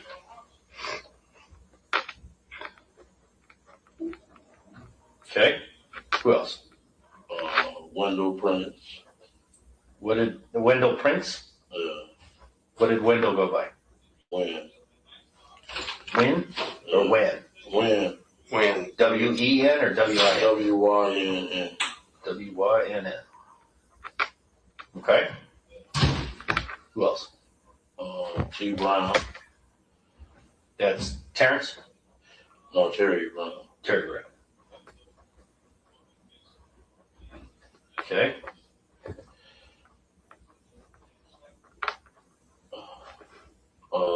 Tracy Session.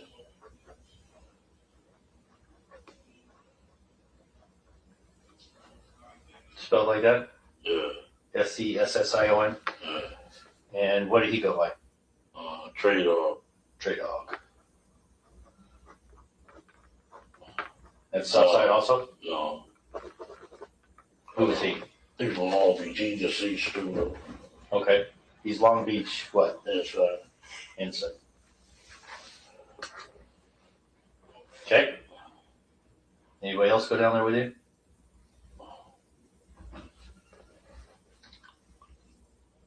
Kitty. Me? No, your nephew. Yeah, he already said us three. Yeah, I got Orlando, I got Kevin, Corey, DeAndre, Wendell, Terry, Tracy. Your wife was down there too, right? Yeah. Anybody else? And Kevin's wife. Kevin. What was her name? Gina. Gina what? Davis.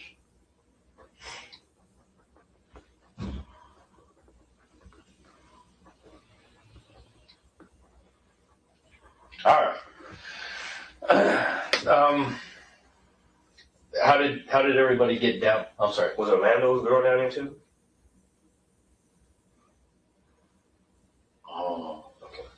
Do you remember who Orlando's girl was?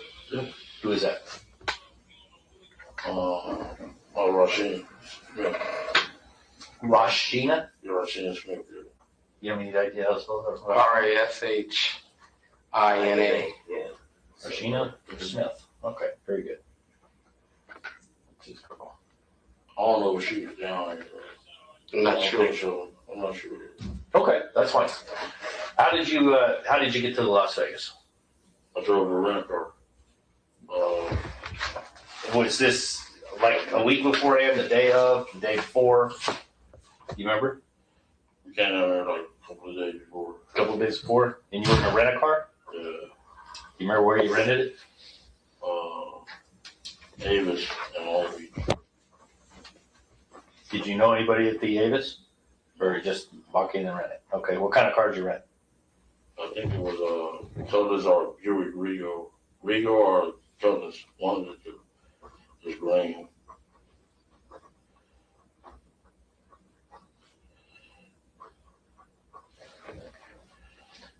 And who all rode down with you? Me and my wife. Just you and your wife? Yeah. Where did you stay?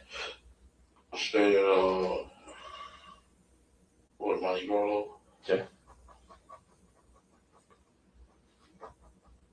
Do you remember how Orlando got down? No, they came down a couple of days after the day of the fight. The day of the fight or the day before the fight? The day of the fight or the day before. I know we were down there a couple of days before now. Okay. And how did Orlando get down? Him and Big Drake came. What kind of car? Kevin and T1.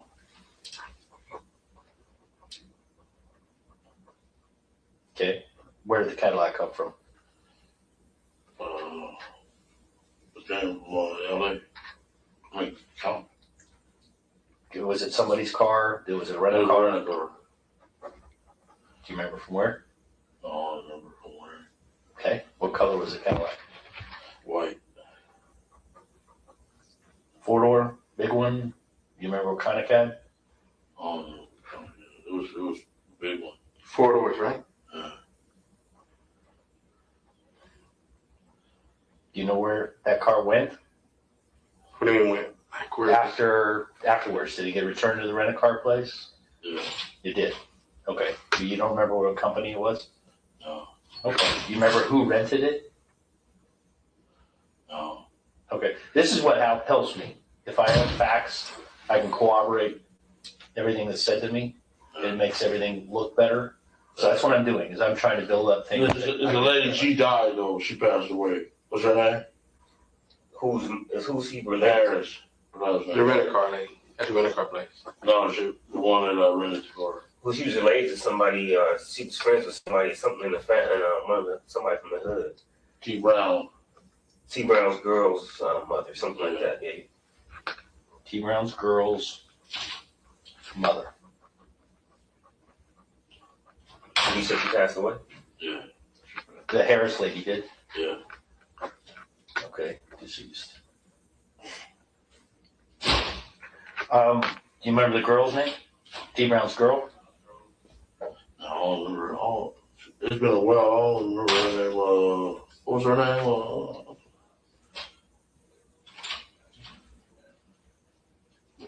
Was her last name Harris? I think so. Yeah. Okay. You remember the first name at all? No. Jeez. I'm trying to remember. You said Tisa or Teresa? I don't know, sorry. He was just guessing, I don't think he. Yeah, I'll get back with you on that. All right. Okay. And then who else from Compton went down? Just the people I gave you. Okay. Any other vehicles? Oh, wait a minute. How did Kevin get down? They went down in the van. Where did the van come from? I think Corey people had rented it. Corey Edwards people? Yeah. Did Corey drive with Kevin? Yeah.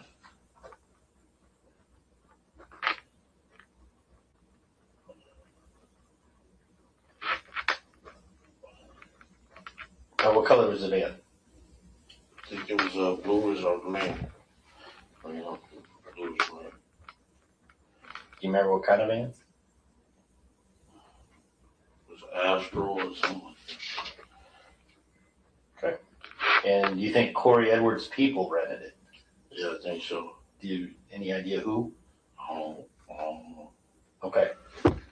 And so Kevin Davis, Corey Edwards, who else were in that car, in the van? When Trace. Wendell Prince and Tracy Sessions. Okay. Did they go down the day before also, or do you remember? The same day I went. Okay. Or do you remember where Orlando, Big Dre, and T Brown, where they stayed?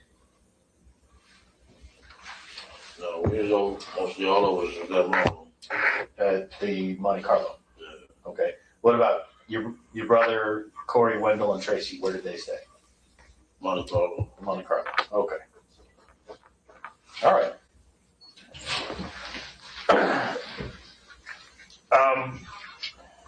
Tell me a little bit about what the problem was between Bad Boy and Death Row. Can you give me any history on the problems they had? They had one Big Jake in Atlanta. Big Jake in Atlanta? Yeah. What happened to Big Jake? Killed by Wolfie. Okay, who is Big Jake affiliated with? Campanelli Park. Pyros. He was with Pirates. Yeah. Which park? Campanelli. Okay. And Wolfie was with who? He from New York. Bad Boys. Okay. And that murder occurred when? So it was a murder, right? Yeah. Was it 95 or 94? 95.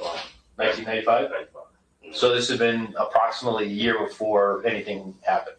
Yeah. Is this what started all the problems? No, at the Source Award. The Source Awards? Yeah. Shug got up on stage and said, you know, disrespected the dude, Puffy. Suge Knight got up and disrespected Puffy. Real bad, yeah. Yeah, man. If you want somebody, you don't want everybody dancing all on your videos. Come to Death Row. Woo, woo, woo. Yeah. Yeah. Yeah, basically he said that, you know, if you don't want your executive producer to be involved in the videos, you want your owner to, you know, to carry it with a class act. Come nuts, don't come to Bad Boys. Because they refer to Puffy, because Puffy was always in all the videos. Oh, yeah, he was making a mark about Puffy. Yeah. You know. Okay. And it was a real embarrassing the way he did it. Yeah. How did Puffy feel about Suge? He was scared of him. He was scared of him? How afraid of him was he? He was real scared of him. He didn't even want to come out here.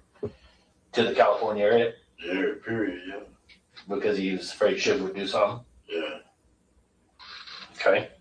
You think Suge would have done something? If he could have caught Puffy? Yeah, quite sure.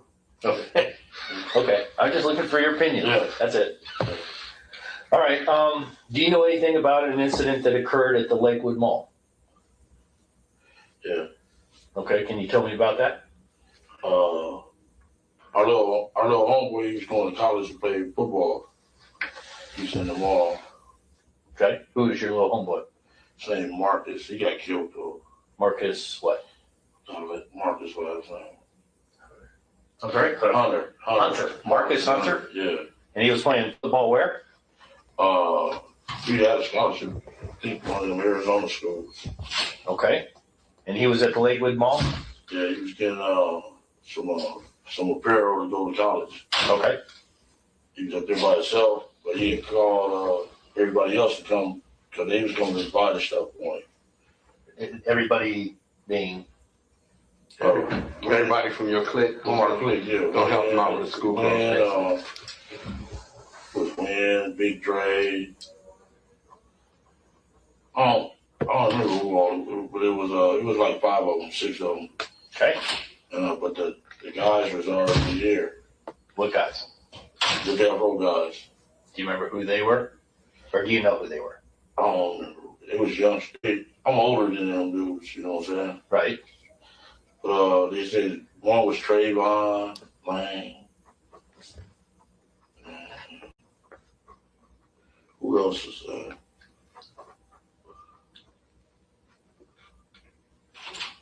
Kevin Wood.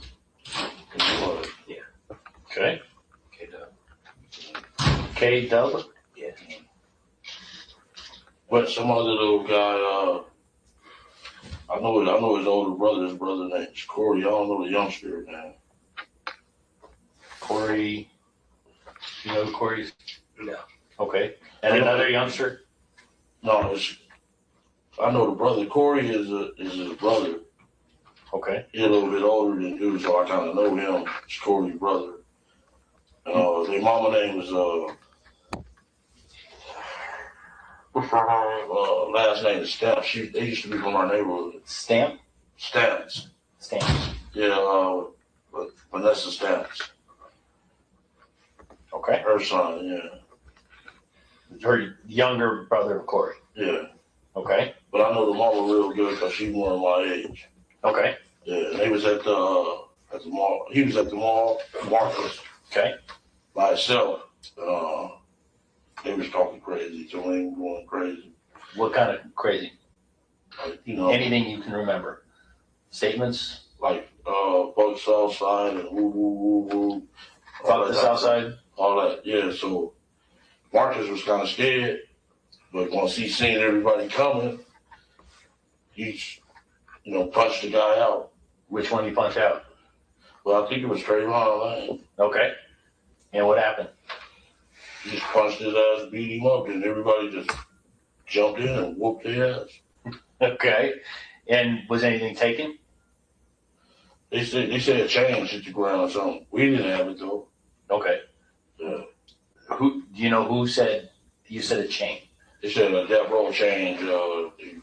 We took the death row change or something, but we didn't have it. They must have lost it in the mall.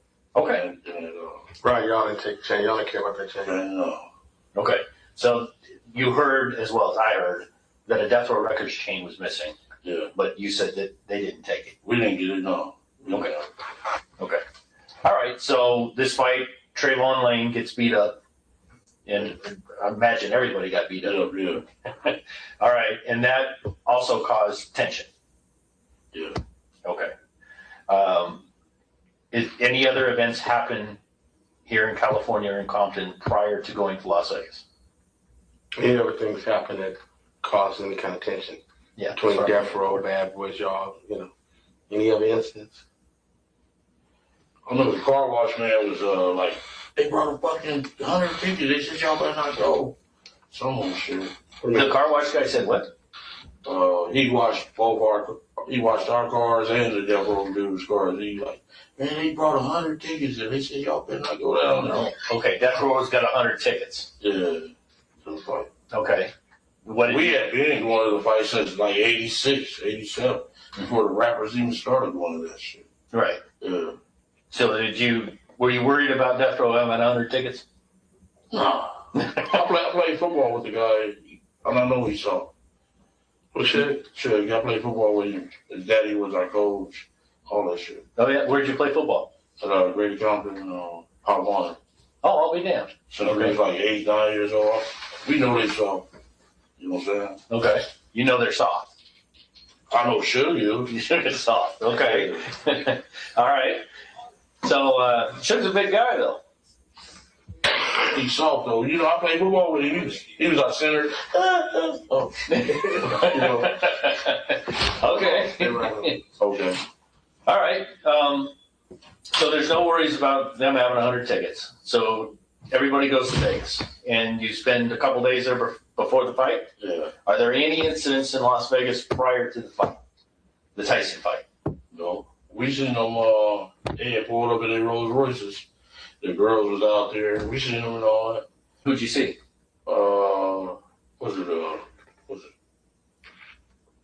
It was Snoop, Tupac, and Sugar. They had a black, white, and a red Rolls they pulled up in. Rolls Royces. Where was this? This at the MGM. For the fight? Yeah. Okay. Then Mike Tyson then pulled up in them Bentleys. and Worry, Mike Tyson, and what's his name? Don King. They pulled up in their Bentleys, and all the girls ran from their Rolls Royces to their Bentleys. You know what I'm saying? Yeah. Them things looked like Hot Wheels. It was so pretty. You remember anything about what Suge or Tupac were wearing when you saw them pull up? You remember it all? Okay, that's fine. This was like the day before. The day before the fight itself? Yeah. Okay. So there was a big entourage, girls running everywhere. Yeah. It was pretty good circus going on. Yeah. Las Vegas circus. All right. So the night of the fight, where did you all meet up? Everybody in your family? We had brought tickets from Stanford. Okay. Went in the fight. You actually bought them at the door or outside the door? Yeah. It cost you an arm and a leg. No, I was in prison with this guy that was one of the head scalpers around here. Oh, that'll help. And I kind of had his back. He was young, and so he just gave me love when I bought the tickets. Oh, good. There you go. What's Sammy? Sammy is his little nephew. They be at everything, in front of everything. Okay. All right, that's fine. I don't want to go into there. So did you get all seats together? No, he separated. We were all around the thing. Okay. Then after the fight, we went into one of the restaurants in MGM. Okay, short fight? It was real short. So, you remember you have any idea what restaurant you went into? No, it's only video though. Yeah, okay. And who was with you when you went to the restaurant? Everybody except Lane. Everybody except Lane. Where was Lane? I guess he was still coming from the fight. Okay. Do you remember what Lane was wearing? What's the name jersey? Dan Marino. Okay. All right, and what were you wearing? Oh, shit. You don't remember? That's fine. That's fine. So were you present when Baby Lane had the problems? No. Okay. Baby Lane told you what happened?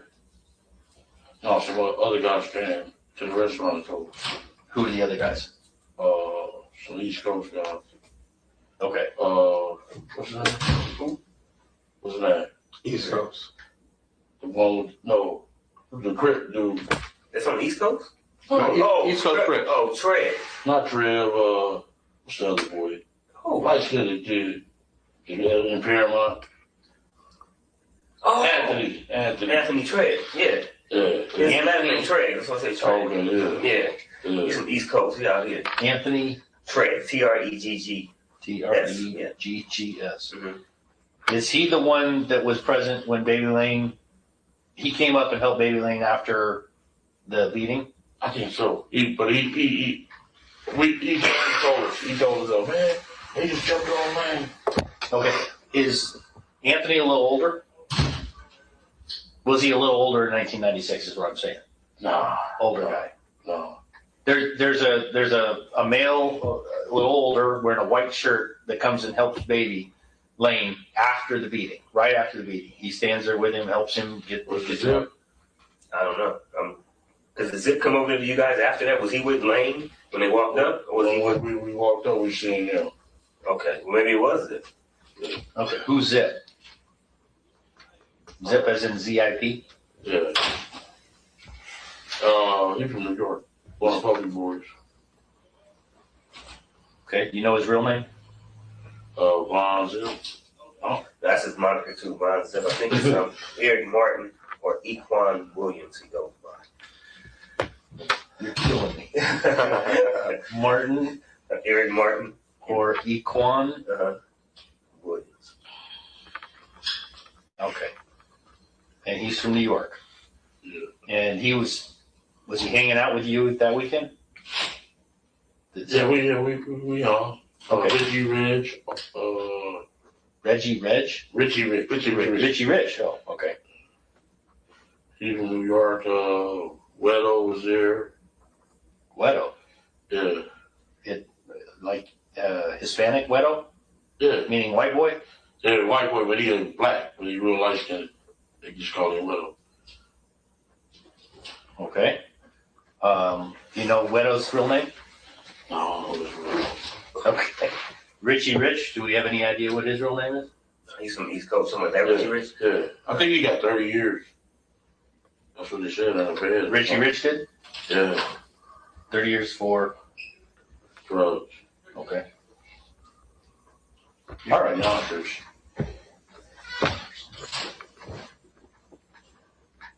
Okay. I'll be able to look that up. Anything on Wedo? Anything I think he's on the Bronx.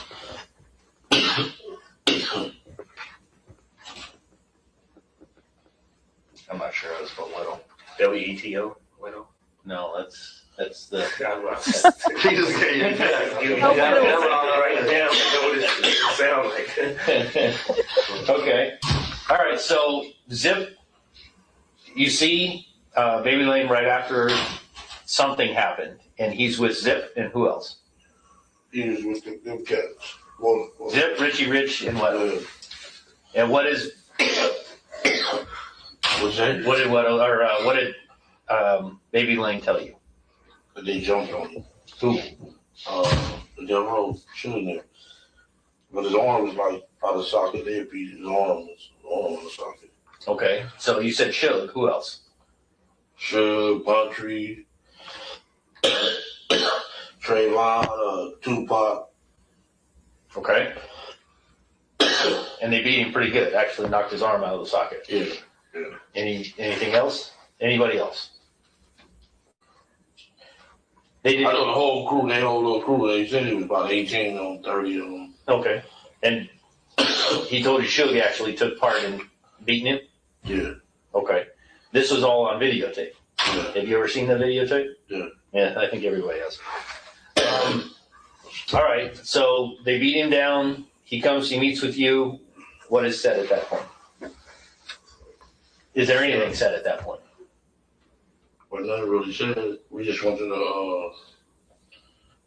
the valet parking and got our cars and stuff. MGM valet? Okay. Were all the cars there at the MGM? Yeah. Okay. So the van, the white Cadillac, and the Buick. Yeah. You okay? Yeah, I need some water. Cigarettes. Get him a mask. Thank you for water. Lord have mercy. Nothing is said at that point. You want to wait for him to get back? Okay. So you go to get your cars. How is Baby Lane feeling? Is he? He's ready. He was actually going to the doctor and stuff. Oh, he wants to go to the hospital. Yeah. Okay. Is he angry? Was he mad? Yeah. I would be pissed. Yeah. I'm trying to. Did he say anything? He didn't say nothing. He was just mad. He was like, I need to go to the doctor, man. Okay. So you go out to the cars. What is Zip and Richie Rich and Wedo? What are they driving? Did they go to the? He had black vans. Black Mercedes? Yeah.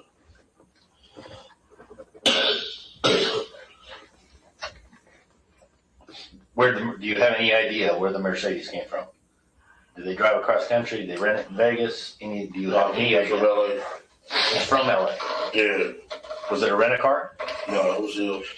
It was actually belonged to Zip? Yeah. Okay.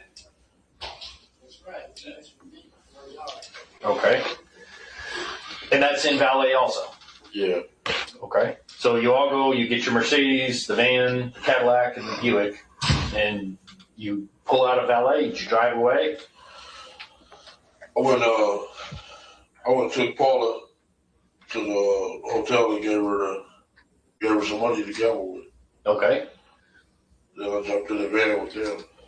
With your brother? Yeah. And whoever else is in there? Yeah. And what about the Cadillac?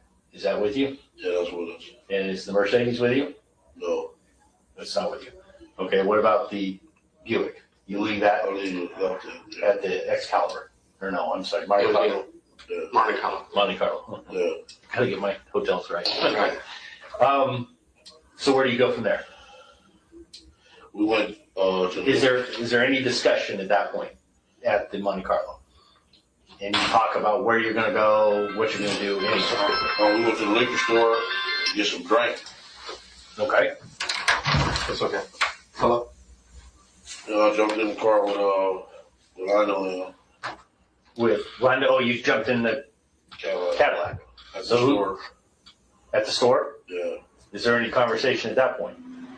No. Okay. And we headed up Flamingo. Okay. You headed up Flamingo or down, or okay. Never mind. Where's the liquor store? Is it on Maryland? Maryland Parkway? Yeah, there's a liquor store right there on the corner of Flamingo and Maryland. Okay. We was there. Okay. And we left from there. And they got to talk about the light. The van did. The van did. Okay. And once we got to Los Angeles Boulevard, where were you guys going? Were you looking for something? No, we was going to the MG. We was going to the hotel. Back to the hotel. We had our drinks and stuff. Okay. This is where we're at. They leave. He drops his wife off at the Monte Carlo, and he leaves the Buick at the Monte Carlo. He then jumps into the van with his brother and those guys, and they're followed by the Cadillac. Yeah. They drive to Maryland Parkway and Flamingo, which is going to be to the east. And they go to a liquor store. They buy some liquor. Okay. They then decide to drive up Flamingo to the boulevard. Yeah. And you're now in the Cadillac. Yeah.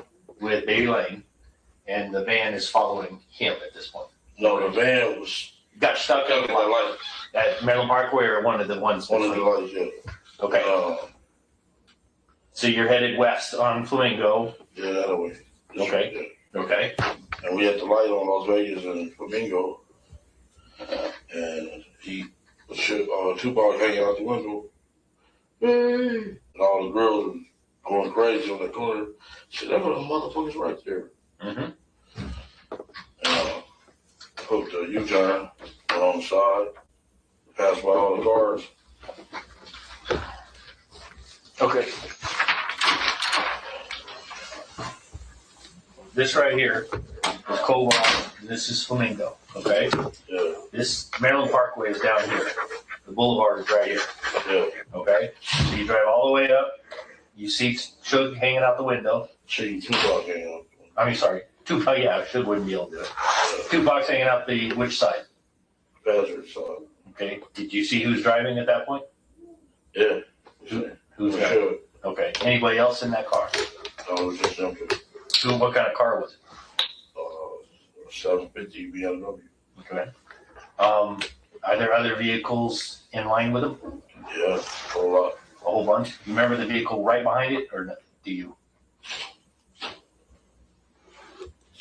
A black jet or an SS Impala. Okay. Then there was another BMW wagon. He was on the other side. So it was about 18 cars.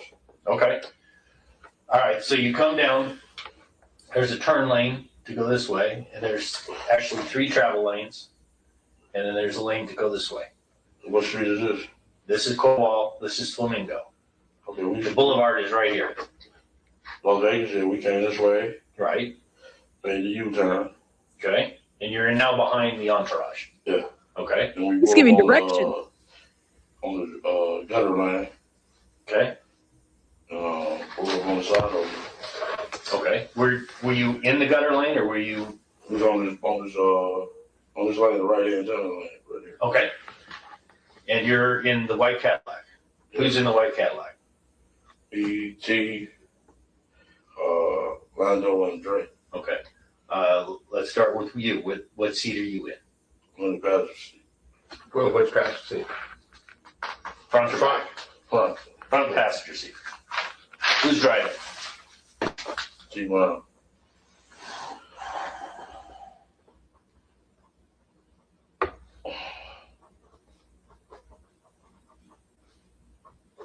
Who's behind T. Brown? Big Dre.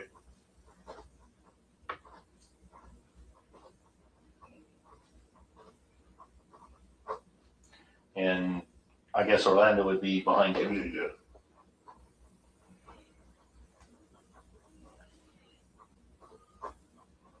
Okay. And you drive up on the gutter side, and the BMW, the black BMW with Suge and Tupac are in a travel lane? Yeah, they're in the second lane. The second lane? Yeah, in the middle lane here. Okay. And you said there was another BMW? Yeah, like a BMW wagon on this side of them. Okay. Then I think a Bed, SS Impala, all kind of them. It was all black cars. Okay. And so you pull up alongside. Is there any discussion at this point? No. Okay. What happened when you pulled up alongside? Shooting.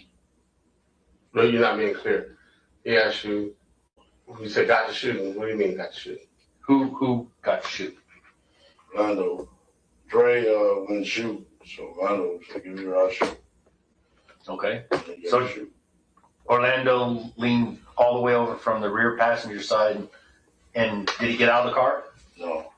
And shot across Dre. Yeah. Did he lean all the way across and get his arm out? Yeah.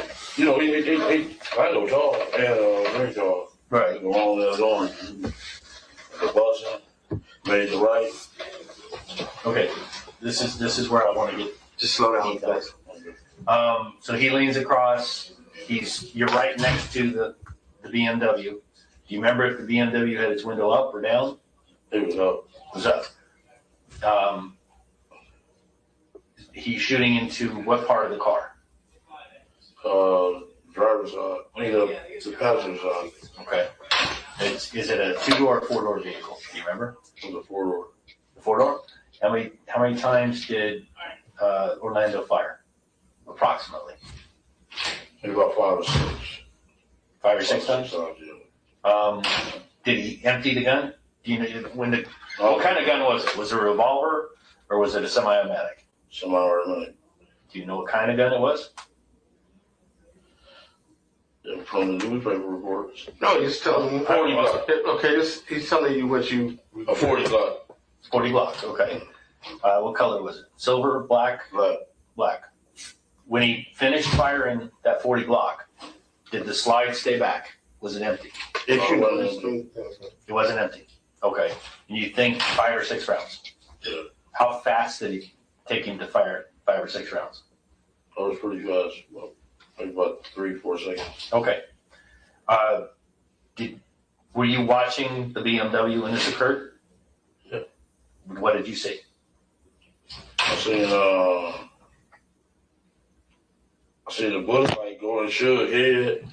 I seen the boy jumping up and down, trying to get in the back seat. The boy being Tupac.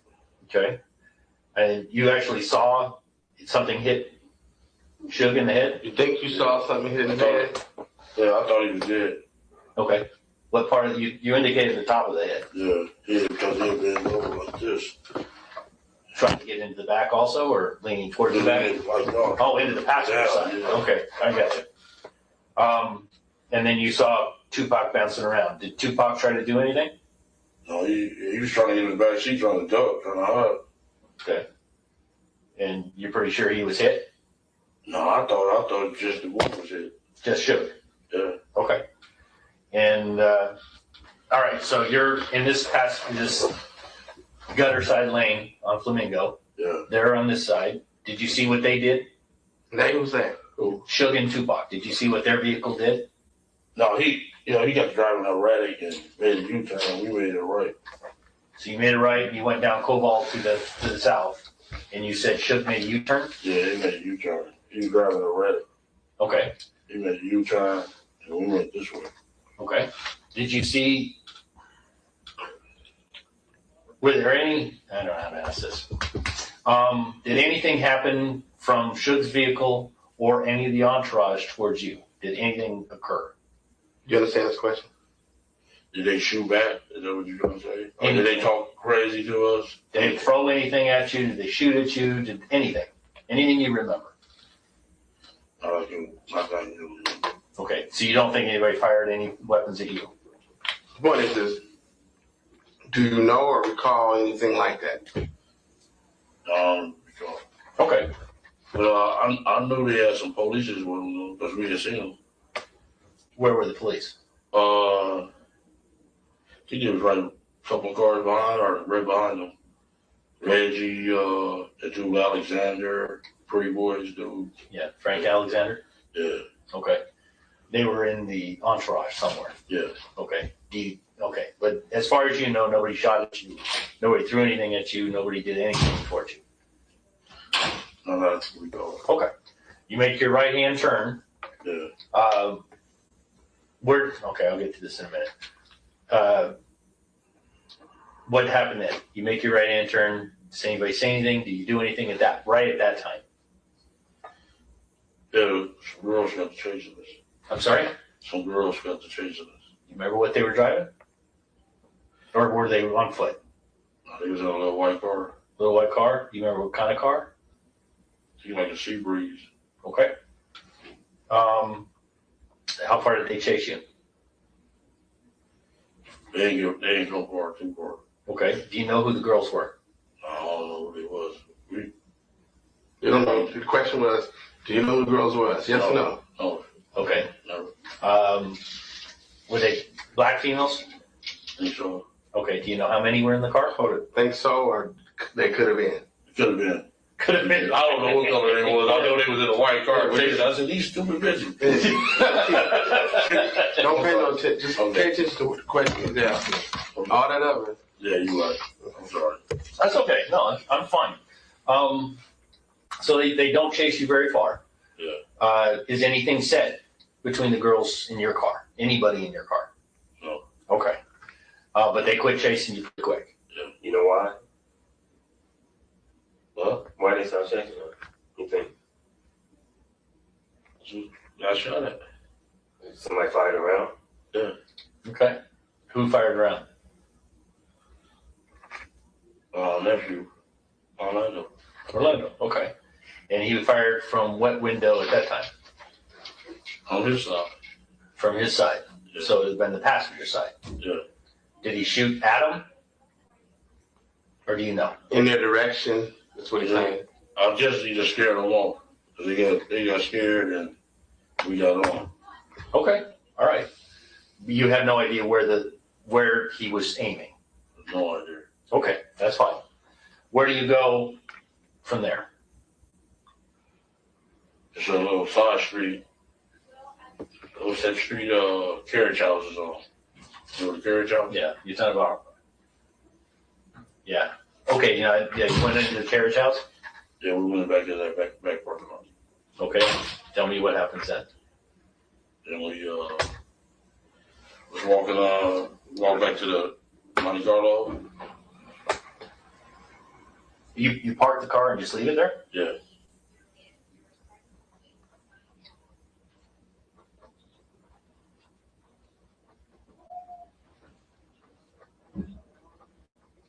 So you park in the rear parking lot for the carriage house? Yeah. Is that correct? Yeah. And you leave the white Cadillac in that parking lot? Yeah. And you walk to the Monte Carlo? Walk by the MGM where that Coca-Cola sign is. Yes. Yeah, we walked by like that little street. And Lane went somewhere else. I'm sorry? Lando went somewhere else. And do you know where Lando went? I don't remember where he. Did he still have the gun? No. Where was the gun? On the tire of the Cadillac. You left it on the tire? You So remember? the question is, Orlando left on the tire, right? Yeah. Okay, that's what he meant. Yeah. Do you know which tire? So I think it was the front passenger side. Front passenger. Okay. And everybody walked. You went with T Brown and Dre back to the Monte Carlo? Yeah. And Orlando went somewhere else? Yeah. He came back about 20 minutes later. Did he tell you where he went? No, he didn't tell me. Okay. Where did the gun come from? He said he went to pee on his hands. Okay. Why would he do that? He gets the gun. Oh. the gunpowder. That's what you assume to get the gunpowder. Right? Yeah. That's on the street stuff. Right. And I get it. To get the gunpowder residue off his hands. Yeah. Okay. And the urine helps in that. Yeah. Okay. I get it. Where did the gun come from? From Zip. Okay. At what point did Orlando get a gun from Zip? In parking garage. Which one? GMGM. Oh, at the valet. Yeah. Okay. Tell me about that. You come out of the fight. Orlando's been beat up. Yeah. Oh, why does Zip give Orlando a gun? I mean, you want him to assume what happened, or anything you heard at this point? I want to know what you heard. Specifically, what you heard. What I heard? Yes. What does Zip say? Or Orlando? What anybody said at that point?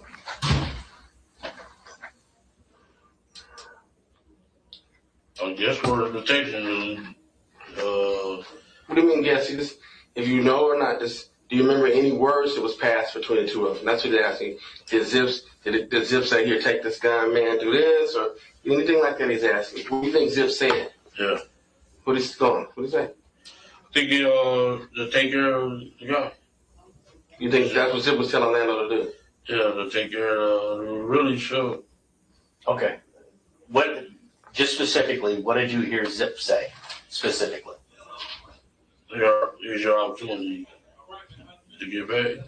As he's handing him the gun, he's saying, here's your opportunity to get back. Yeah. That meant to you to get back at show. Yeah. Or Tupac. Yeah. Or anybody that was in the entourage that stomped on him. Is that the way you took it, or was it specific? No, he just gave him the gun. Gave him the gun. Okay, and said, here's your opportunity to get back at him. Yeah, he probably didn't say it like that nicely, but probably something like. Give me a quote. Something like for instance, like probably in regular street language, where like, hey, homeboy, handle your business, or something like that, something like that. Handle your business. Yeah. Was that, you remember that quote, or was it something else? Just like that. Just like that. Somewhere closer to that. Yeah. Can I talk to D for a second? Sure, go ahead. I'm talking about without you. Oh, yeah, absolutely. Absolutely. I'll step out. Yeah, It's a clarify. What's up, man? Okay. One thing, real quick. Look, you're doing a pretty good job. I know it's kind of hard, but you ain't supposed to be getting in anything like you was involved in murder. You gotta keep it really clean. But you told us to stay consistent. What you told us. He gave me the gun. He gave me the gun. That's right. No. You don't say that. Listen. Okay. Okay. See. He said you gotta say. Okay. Keith. Did you hear what I just told you? I already told you before we started. Yeah. There's no reason for you to ask him or me anything like that. And if you want to try to do not what I say, do it. And you know better than to ask him that question. Okay? Don't ask him that question. Because he know I'm kicking real, but I understand what you're saying. Yeah. But if it's been told that way before, because it's the same story. Because you had a bunch of you people might there. want to say it. So that's what you got to do. Let me say it this Stay way. consistent with what whatever happens. Let me put it this way, make it easy. Listen, let me make it easier for you. Okay. You can say it that I think I recall it could have been like this. Presently, I'm not quite sure if it was exactly this way or that way. But I think he could have handed it to me and I handed it to him. You can put it in that kind of. Stay consistent. Yeah. The thing is, you gotta stay consistent because the story's already been told, and leave it at that, and sleep at night. But no, you gotta trust me what I'm saying. But he's trying to. He's an attorney, so what I'm trying to say is, you can stay consistent, but your recollection doesn't have to be exactly. You can also put it in. Just you gotta hear what I'm saying. You can put it in a way where you're saying, I'm trying to recall now. I think about it. He could have handed it to me. Okay. So, Just that's what you say. Okay. Well, you want me to leave for 5 and come back? No. You're not listening to me. I'm look at you in the face and listen to what I'm saying. Okay. And I'm saying one more time. Okay. It's two different situations. How you said it before, I don't give a fuck. How many people's in the room? Okay. There's certain things that you say that will get your murder case. Okay. So play around with that as you want. He got a different job than I got. My job is to get you to say, not to get you to lie, but to get you to understand that your recollection may be that he may have handed it to you. That's what you think about it. I'm not asking you to lie, but I'm asking you to give yourself some room, okay, because you may need it, okay? But I know on that set of facts, it could be a problem. But I thought they said whatever I tell them. And the bottom line is just you're not understanding. Listen to your attorney because he's your attorney, but tell the story. Okay. And let's just get through this. I'm just saying that when you tell the story, it's all good. Let me hear what you're saying. When you tell the story twice, okay, you can either lock it in clearly as it is, or you can still leave some room and not lie. That's all I'm trying to say. Okay? Okay? Because what he's saying to you at the end of the day, there's two different programs going on that I don't control and he doesn't control. Okay? We can do the best we can do. Okay? Oh.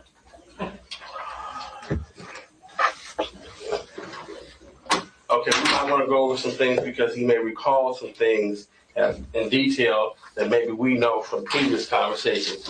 And we want to make sure that it's consistent, you know, of the things that he may recall or not recall. So we might want to backtrack a little bit, but at the same time, if he remembers it exactly or not, just do the best you can. Absolutely. Yeah. Listen, the way I want to do this. That was a long ass time ago. I understand that. I completely understand that. Yeah. I have problems remembering what I ate yesterday. Yeah. This is a big event. So my plan was to walk you through it real easy, like we just did. Yeah. And then we'd go back and you could add details. And if we want to go back again, we can add details again. Yeah. Okay. I'm at this point, what I'm trying to do is spark your memory. Yeah. So remember, he's asking you specific questions. He may ask you what happened with Orlando or this or that, and he may ask you what happened with you. So when he asks you something specifically that you know that you recall, then you answer that question according to you. If he asks you what you think happened between Orlando and someone, then you answer it according to that. That's what you need to clarify. All right. Okay. That makes sense, right? Absolutely. Yeah. Okay. And because I don't want him to assume that something that was Orlando or Mac or this guy is you. When he wants to come back to you, he'll say, well, now, Keefe, you tell me about this. Yeah. Okay? Will that make it better, easier? Yeah. You comfortable with everything? Yeah. Okay. So we went through the part where you guys went to the carriage house. Now we're back to the valley at the MGM. Yeah. You come out of the MGM, you're with a very large group of people. You get 4 vehicles, right? We got in. So 3 left. 3 left. Okay, you get the Buick, which you drive over to Monte Carlo. Yeah. You get the Cadillac. Yeah. You get the van. Yeah. And you get the black Mercedes. Mercedes stayed. It stays at the MGM. Yeah. Okay. Who gets into the MGM or the black Mercedes? I had got in there. Had Chick Foxy Brown. That's it. Foxy Brown from TV or the movies? Foxy Brown, the rapper. There's a rapper called Foxy Brown. Yeah. Okay. There's Foxy Brown, the movie that had Pam Grier. Right. Yeah. Okay, this is a young rapper. Okay, young rapper. Yeah. Okay. Young rapper. All right. So there's the rapper, Zip, and you get into the Mercedes. Yeah. Okay. When you got in, what happens? Is anything said when you get in by anybody? I can't recall what the exact words were said. Okay. Yeah. But he gave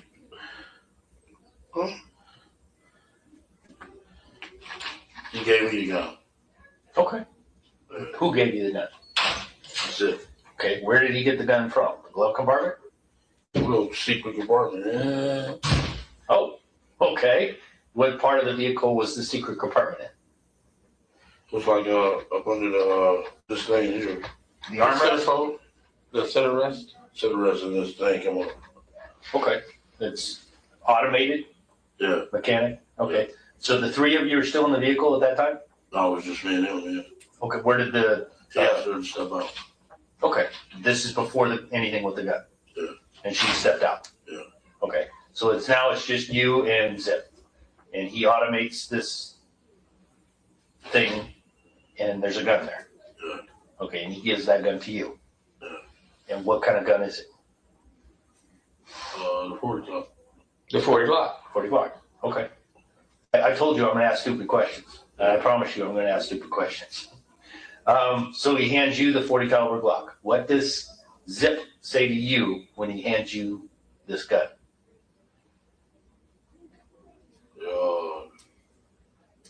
It's like handle your business, I guess. You know? Something of that like nature. Yeah. Okay. And what did you take that to mean? They asked us, did we need some help? We like, no, we don't need no help. We want to get some liquor, chill, you know? Sure. Yeah. What did you take? Do you need some help to mean? Like, let's go get them. Okay. Go get who? The entourage. The entourage. You talking about Suge Knight? We're like, no, we don't need no help. We told the East Coast guys that either we going to get some liquor, and we just happened to run into their house. Okay, but you took the gun. Yeah, we took the gun. Okay, you say we. What do you mean by that? Our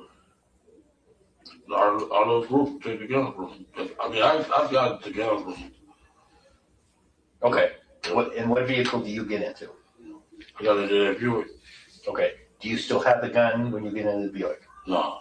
Okay, that's where I'm going. Yeah. You get the gun from Zip. Then I gather you get out of the black Mercedes? Yeah. And what did you do then? Did you give the gun to somebody? Yeah, I gave it to the Cadillac. I don't know who I specifically handed it to, but I gave it the gun to the Cadillac. To who? What? To the cat? Somebody in the Cadillac? You saying? Yeah. The white Cadillac. Yeah. And the people in the white Cadillac are Orlando Anderson. Yeah. T. Brown. And Big Dre. And Big Dre. But you handed it to one of those three guys. Yeah. Handed it to Big Dre to be exact. Okay. So you handed it to DeAndre Smith. Yeah. Okay. Did you say anything to DeAndre when you handed him the gun? I didn't say nothing to him. I just went. Then we went and dropped the car. Then we if he hands me a gun, I'm gonna say, what the fuck? Why are you handing me a gun? Keith, you don't. Just stop. Yeah, okay, I got you. Okay, stop. Keith, hold on. When he asks you a question, answer the question. Now, whatever he says don't mean nothing right now. Yeah. So just ask him a question. He's gonna answer the question. What's the specific question y'all can answer? Did you say anything to DeAndre, or anybody else in the car when you handed DeAndre the gun? No, I didn't say nothing to him. You just handed him the gun. You handed it to him, or if you recall saying something, did you recall saying anything? Do you know? I don't know. But I gave him the gun and he took it. And we went to drop water off at the thing. And we took up, went up to there looking for liquor. Got the liquor. Okay. I'm gonna slow you down again, okay? So you drop off Paula, you leave the Buick at the Monte Carlo. Then you get in what vehicle? The van. You get in the van. Is there any discussion prior to going looking for liquor about the entourage? He's asking you specifically. Did you tell anybody anything to do or anything related to that gun? So, what did you recall? The gun or the entourage? Yeah. Like get them motherfuckers and we get ready to do whatever. Any of that kind of shit. Do you remember that? No. Are there any other weapons? Yeah, I think it was a 9. Who had the 9? I was in the van. Okay. I don't know who had the 9. That's okay. Anything else? I said, when we went to the MGM, after we walked by the Coca-Cola place. I was in the middle of me trading, what's the name, was at that stoplight. I mean, at the crosswalk. And they pulled up in that, they pulled up in the ambulance right next to us. I'm like, damn. That's after he shot. Okay, I'm still, yeah, I got you. Okay. I know this is difficult. I completely understand it. Yeah. What I'm looking for specifically is Orlando or anybody else say anything about looking for the entourage. No, we just got lucky. You know? You talking about before anything happens? Yeah.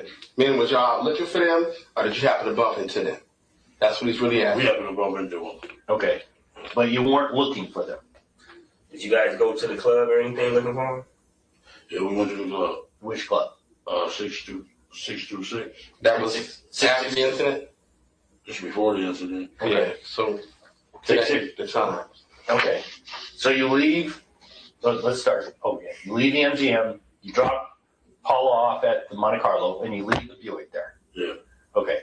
Now this is before you go get liquor. Yeah. Did you go to the 662 club from Monte Carlo? Yeah. What does 662 mean? I think blood on the area. Mob, whatever. Mob? Yeah. If you dial a phone, Yeah. comes out as mob? Okay. What's your bloods? What's your blood? Yeah.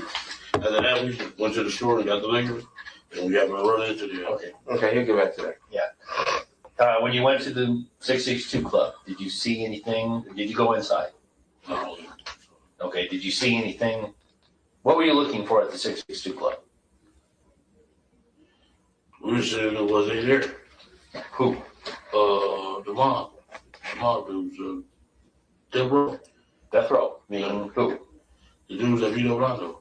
Okay. Specifically, who? Sure. Suge Knight and Sure.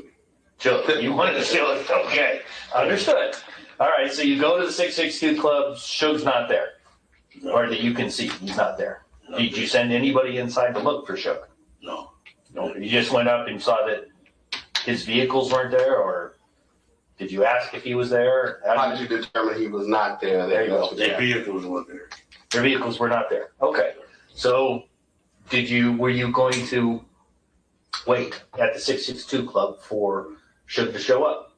No. That would be too dangerous. Okay. So you leave the 662 club and you decide you're going to go get some liquor. Yeah.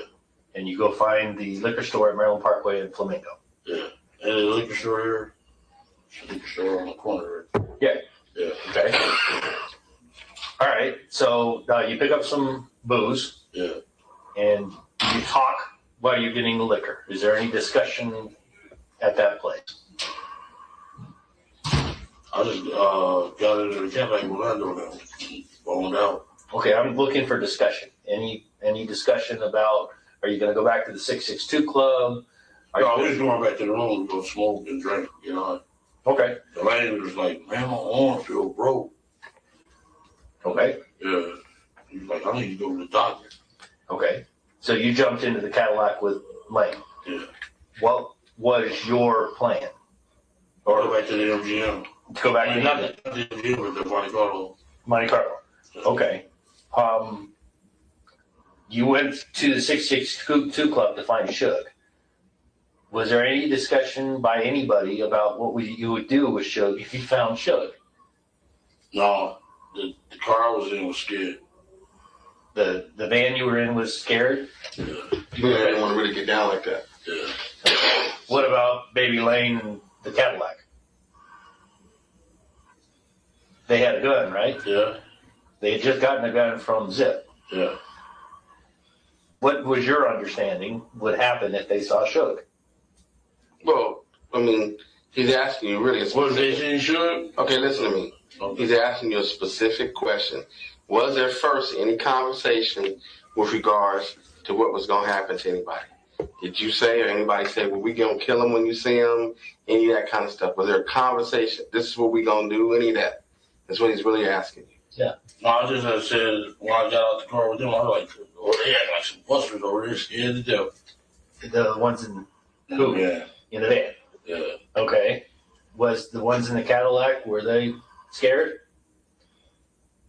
No. Okay. That's fair. Was there, without conversation, was there any understanding? Did you understand that if the guys in the Cadillac saw Suge, something was going to happen? Well, it can't be understanding without conversation. But he's saying in your mind, he's trying to get inside of your head and ask you, in your mind, did you think that somebody was going to kill Suge? No, not kill him or light him up. Anything. Shoot at him. Any kind of physical thing. Was that what you was thinking? No, I wasn't thinking that. We was going to go really get high. Okay. Yeah. Fine. That's good. So what you're really saying is that you guys ran into them inadvertently. Yeah. And although you went over to 662, if something might have happened with goddamn, but when you left there, it was like, yeah, we done with that. The land was like, man, I don't want to feel broke. Okay. Okay. Understood. Different focus. Yeah. Our mindset was different. Okay. Once we left that liquor store. Your intent at that point was drink some, get a little high, and forget about it. Eat some pussy, basically. I can deal with that. All right, so you're headed. We got lucky and ran into him. You're going west on Flamingo. We ran into him. Yeah. You're going west on Flamingo towards the boulevard, and you see the entourage going eastbound on Flamingo from the boulevard. Yeah. And the first car in the row is that BMW. Yeah. And you're in the Cadillac at this point. Yeah. Dre has the gun at this point. Yeah. Okay. Now, picture yourself, you're going westbound, you see them going eastbound. Does somebody in the car say something? To themselves? Anybody. I don't care. We just there they go. There they go. Okay. And does anybody say, turn around? No, he just busted you. Who's driving again? Terry Brown. T. Brown. He turns a U-turn. What happens then? Does anybody say anything? No. Lando just got Dre was like scared, and he just got the gun, got it popping. How do you know that Dre was scared? He didn't do nothing. Did he say anything? No. Did he point the gun? No. Did he say, I don't want to do it, or he just... Lando just said, give it to me. He snatched the gun from his hand, right? Yeah. Your Dre never said a word. Never said a word. Just kind of locked up. Yeah. Okay. And Orlando. So I think Dre ain't as bad as Lando was because he got beat up on him. Right. Yeah. Okay. But there's no conversation. Dre or Orlando said, just give me the gun. Yeah. Takes the gun from him. He's popping. Gets to shoot. So were you guys already on the side of him when he took the gun and he started popping? Yeah, we were already on the side. Like immediately at that point. It's like... At the point. Yeah. I mean, hesitated, grabbed him. How much longer is there left in the recording? There's about 30 minutes, so you want to take a lunch break. We'll finish the 30 call witness that we won't get through today. That works. We'll take our lunch break now. The food has been delivered. I don't want it to get too cold. So at this time, we will recess. During this recess, you're admonished not to talk or converse amongst yourselves or with anyone else on any subject connected to the trial, or read, watch, or listen to any report or commentary on the trial of any person connected to this case by any medium of information, including without limitation, newspaper, television, internet, and radio, or form or express any opinion on any subject connected to the trial until the case is submitted to you. We'll have you guys back here at 1:30. Please rise for the jury. Oh my gosh. Where'd my headphones go?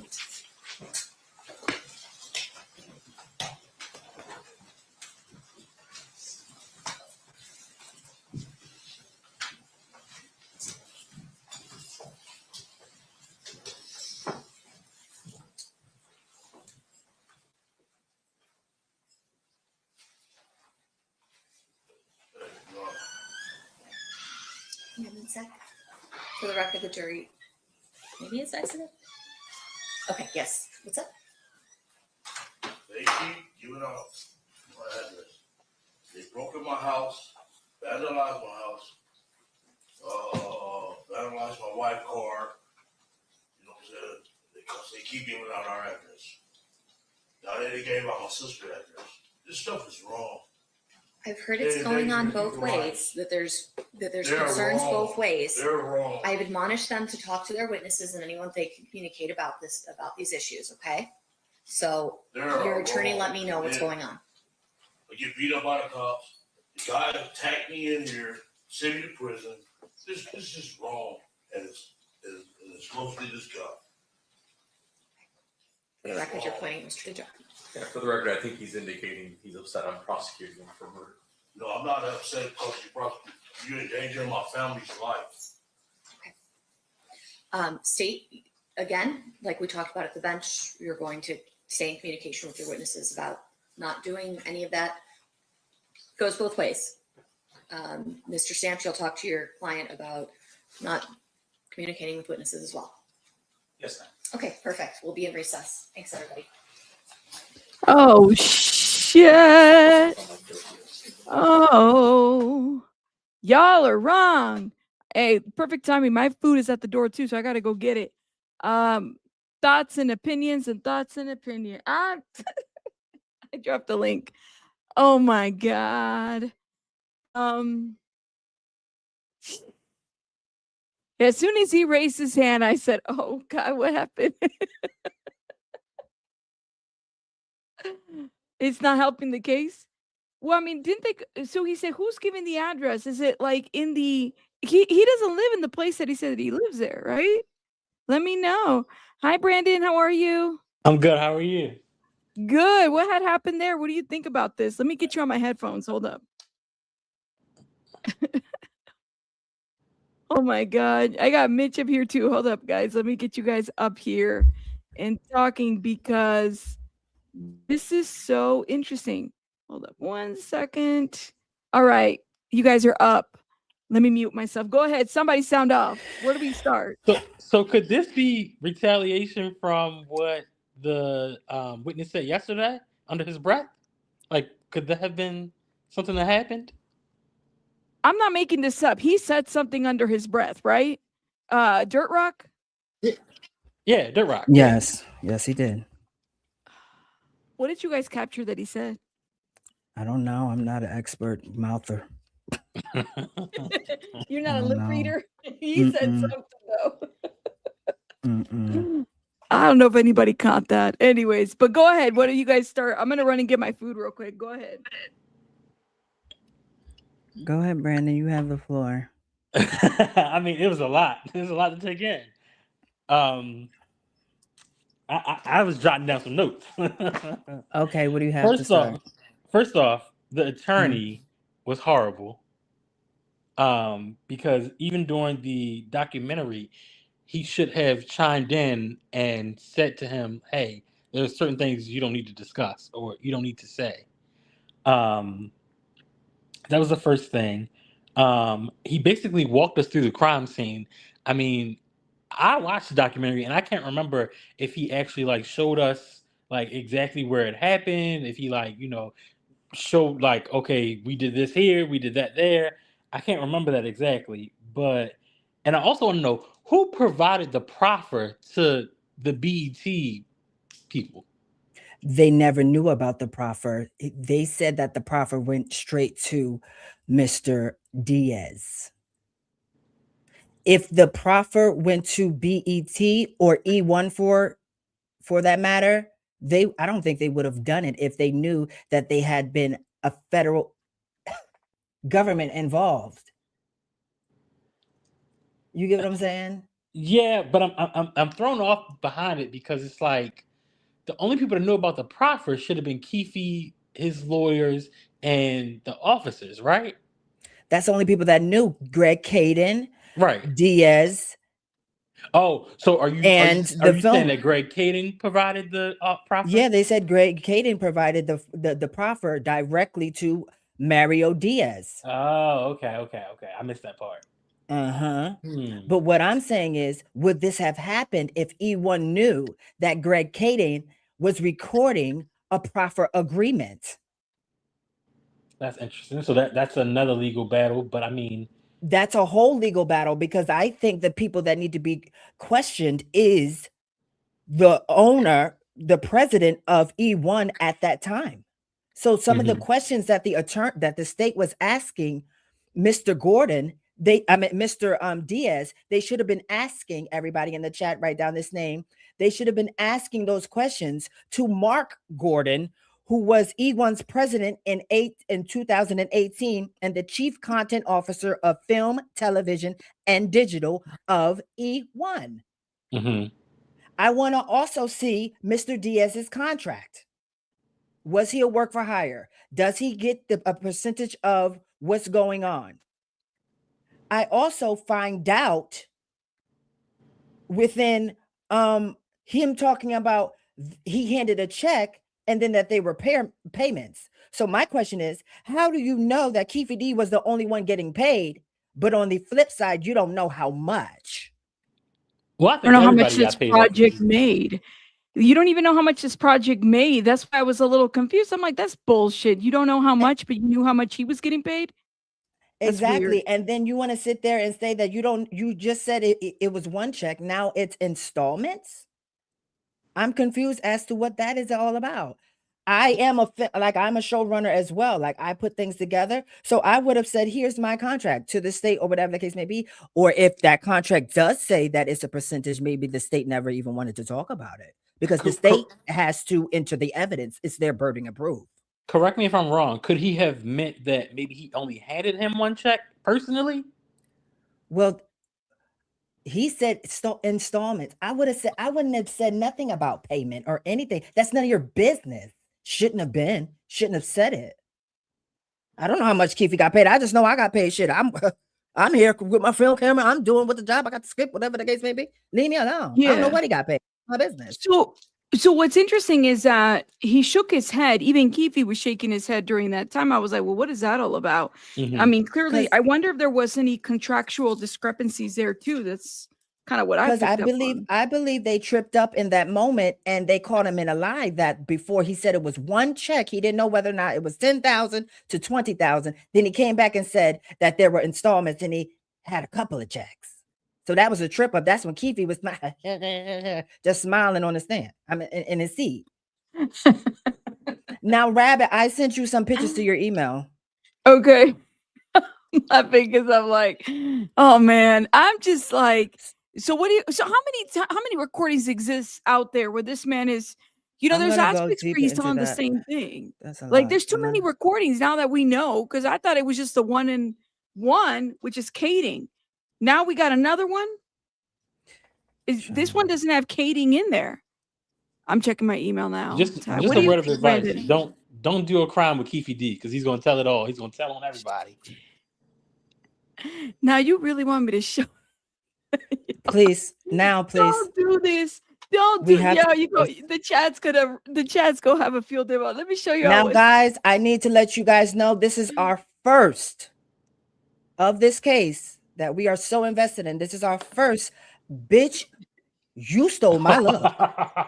Now the boys came out. I know I just broke up with my boyfriend last night, but Uncle Jeff looked good on that stand, Miss Thing. He can take photos of me, honey. You just got to switch. Switch is tied to a bow tie. I didn't even capture this. Girl, who wore better, Chad? They looked good tonight. Give me one for what's his name? I don't forgot. The lawyer. Give me one for Michael. The lawyer. Give me one for the lawyer. Leonard. Is it the tie or the bow tie, girl? Because Uncle Jeff, honey, I'm gonna have to go to New York. It's just so much to this case. You know, his story didn't change. And my question was, go ahead. Why did they put this guy on after the first recording rather than putting Kading up there? Because Kading was in the first proffer agreement.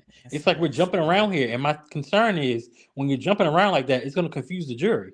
Absolutely. I think that this was left field. I didn't understand. I think they should have went with for your jury. Absolutely. I think they should have went with the story. It should have been Kading, and it also should have been Diaz or Diaz and Kading or whatever the case may be. But Keffe D was smiling like a Chester cat. I'm telling you, honey. He was smiling a lot today. I might He was smiling a lot. Absolutely. He was smiling a lot. So I think Mr. Jefferson was very nervous. I think he was very nervous. His story didn't change, but he was very nervous. And I don't think I got a leg. I can't hear Ty. Oh, come back and come in because I can hear him. Brandon, come in and come out because that usually happens when there's like a Kaden needs to show up very soon. I did not think Mr. Jefferson was on our docket, but he looked it good. And those, I don't know where they got these gray suits from. I ain't never seen no man in no gray suit. You said I've it's gray? never. I thought it was like cream. Oh, I thought it was There it gray is. with a black tie. I love it. I love every bit of it. I know I broke up with my boyfriend, but I'm gonna have to go to New York. Guys, one of the things we have to do is, like, I know this is it could be heavy. Keep a sense of humor. That's what we do here, because it's like, You have otherwise to. we'll be sleeping. You have to. So please know we're just kicking and cackling when it comes to things like this. Anyways, Brandon, what do you have to say? Let me mute. I'm kind of confused about why in that section where they were talking about, whether he handed the gun to, whether he got the gun from Zip or Zip gave the gun to Orlando. And it's like he wasn't consistent on that. And I think that could be where they poke a hole. I mean, because it just wasn't consistent. I want to add a serious element to this. And I know we are adding, comic relief within this. I think Keffe D is high functioning. I think Keffe D is on the spectrum. I have a father that's schizophrenic. In a moment of transparency, if I can, I want to see psychological evaluations on Keffe D. I want to see school records. I want to see report cards. What medication he's taken. Look up, Rabbit, if you can, the Truman syndrome. The Truman syndrome is a syndrome that is an underlying syndrome of. Sorry, hold on. Is an underlying syndrome for schizophrenia. I wanted to spell that out for me, please, because I don't know. Truman, TRUMAN syndrome, SYNDROME. I thought I was spelling it wrong. And this is an actual syndrome, and you're saying this is an underlining syndrome of something a something a psychiatrist will pick out, and then the actual diagnosis would be schizophrenia. Oh, okay, but it's not an official diagnosis. No, right? it's not an official, but it's an underlining that I think Keffe D is showing signs of, right? Do we know his medical history?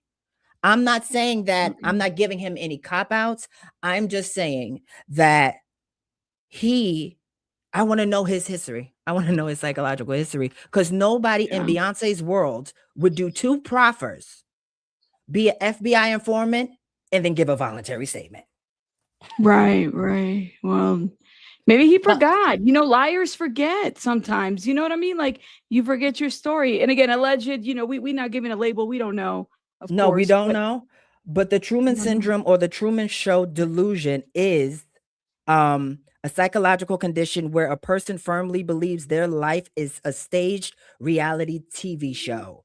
And everybody's watching. They feel like family, friends, and strangers are actors reading scripts, and that hidden cameras broadcast their daily activities to live in global audience. Yeah. I mean, I do wonder what I want to know. is. I want to know. You can't just sit up here. The defense is not strong. You know what I mean? I wouldn't argue with the defense that he's a liar or he's a bullshitter. I want to know his psychological evaluation. And I also, if he's never been evaluated, he's going to get evaluated, because I'm going to say it's not a claim of insanity, but I looked it up. It's called diminished capacity. And diminished capacity is a legal defense stating that a mental illness, brain injury, or extreme intoxication prevented a person from forming the specific intent required to commit crimes.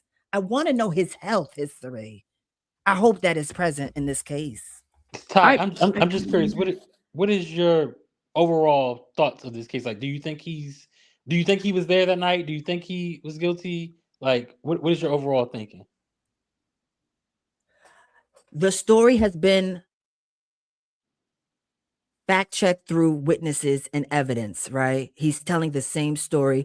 Other accounts are telling the same story. We don't even know all the PIs, the private investigators, the informants that have corroborated his accounts, right? Because they are private. I do think he was there. I do think he knows what happened. I don't think he actually did the act, but I also think there's an underlying mental illness that a lot of my community, as far as Black people, fall victim to because of the taboo nature around mental illnesses. I want to know. So now for myself and knowing how close proximity to schizophrenia I am with my father, now I have to change my thinking personally. I was calling him stupid. I was calling him a liar. I can't even talk about his mental until I have the paperwork. And if there's not a psychological evaluation, let's get one. There you go. I mean, that's going to be for the defense to make. Now, go ahead. I'm sorry. No, because go ahead, love. this last run of this was ridiculous. This last run of recordings was ridiculous. They were coaching him like he was a child, like he was inept, like he couldn't form his sentences. You got Higgins coaching him. Dupree wants to be the savior, but at the last proffer, he wasn't the savior. So it's just like I was uncomfortable. It was cringe. It was like I had to relinquish.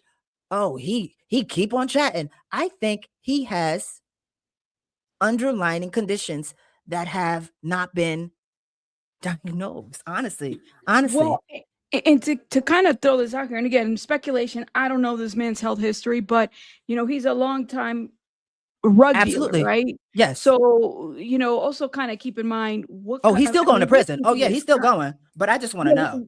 Yeah, we're thinking it's just the plant, but we don't know what else he's done. Did you notice damages your stuff? Did you notice they got him on tape to say that he was like a leader of the gang? And yes, yeah, How could you do that within your full consciousness? How could we do that? And with your attorney there too, right? How could we do? Who does that? Yeah. And that's what I'm saying. So when you can't figure out why somebody does that, if you're operating in your full capacity in your consciousness, there has to raise question, right? Of what is there anything underlining there? But I think that was his first time sitting in front of cameras, and I think that's when he had the spotlight on him. So I think he was thinking now I'm a reality star. Now I'm getting attention. Now people are gonna know who I am, and his 15 minutes of fame type of thing. Yes.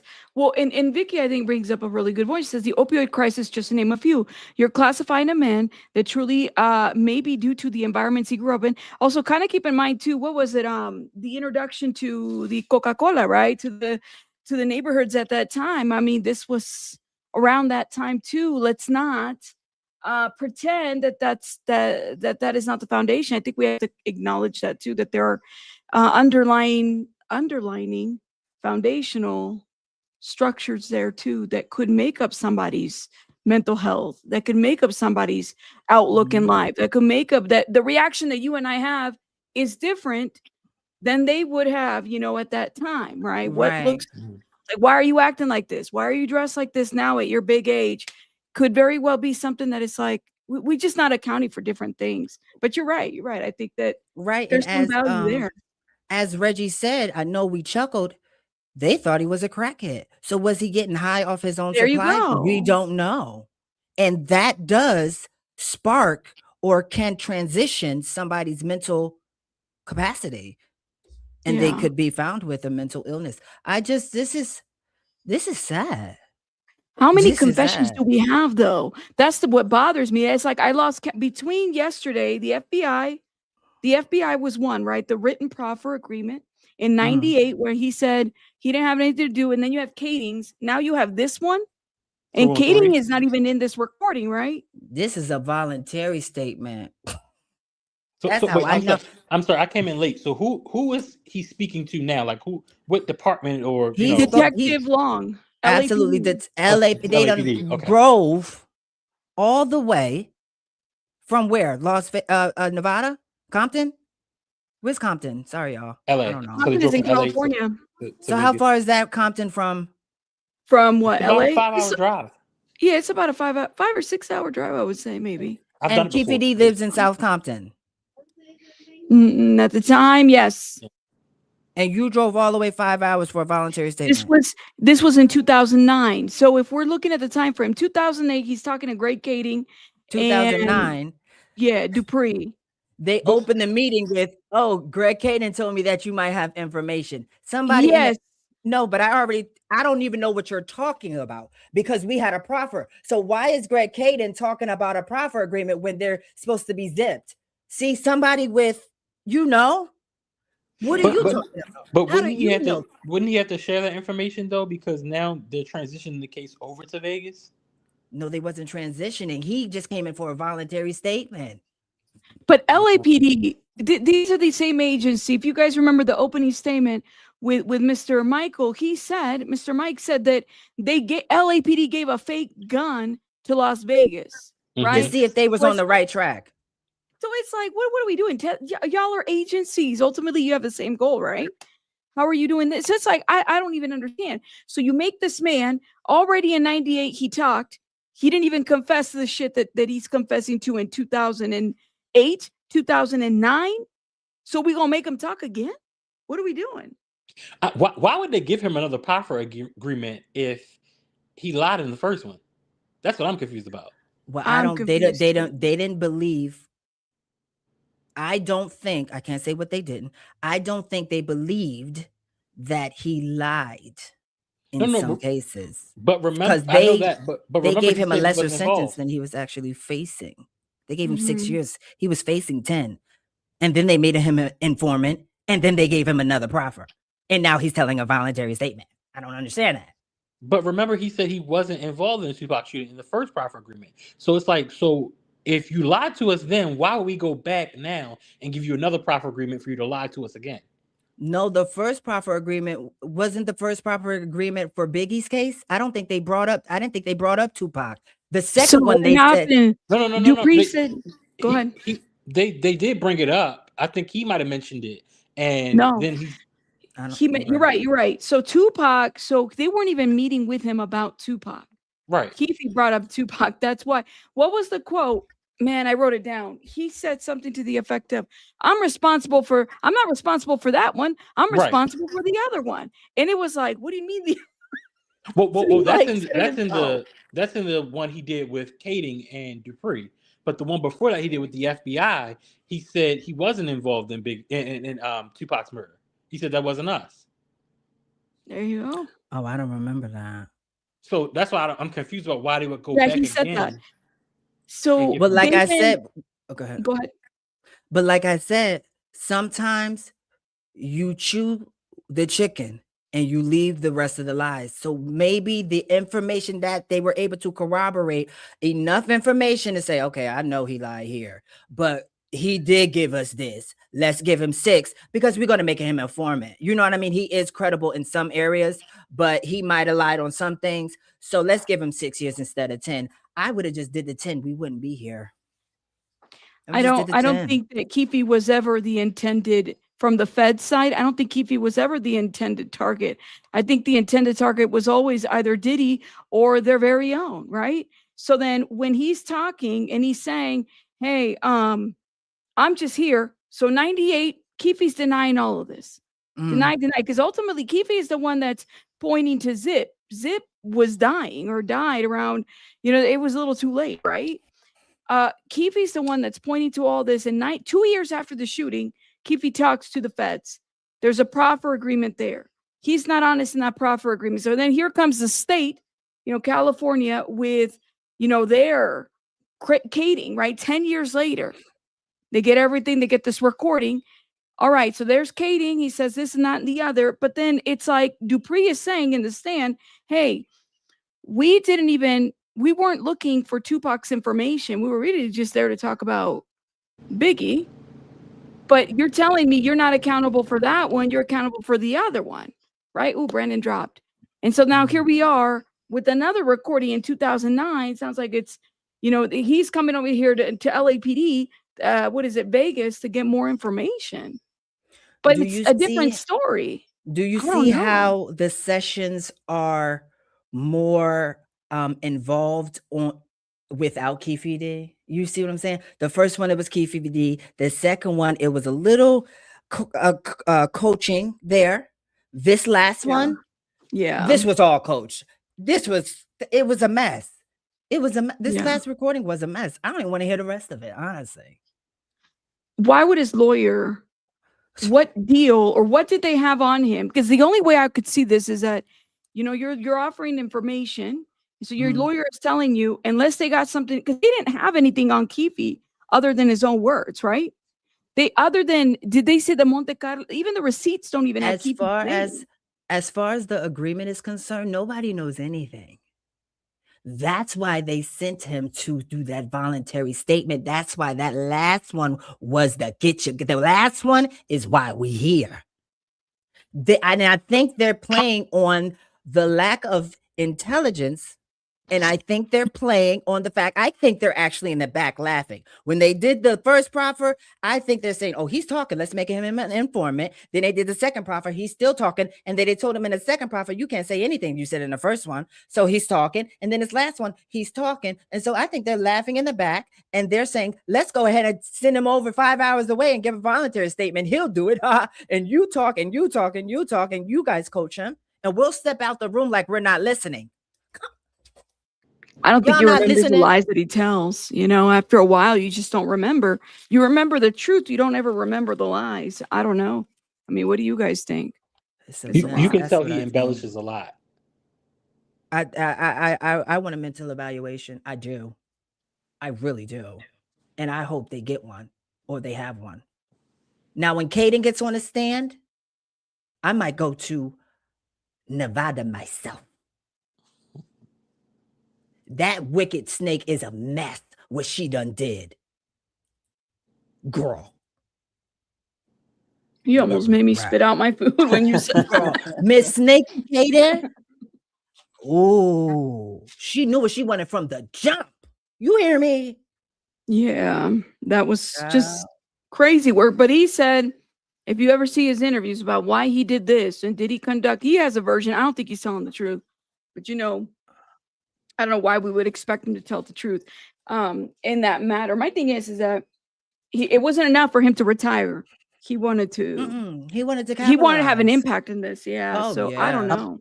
I'm curious. Why was he not reprimanded for stealing the files?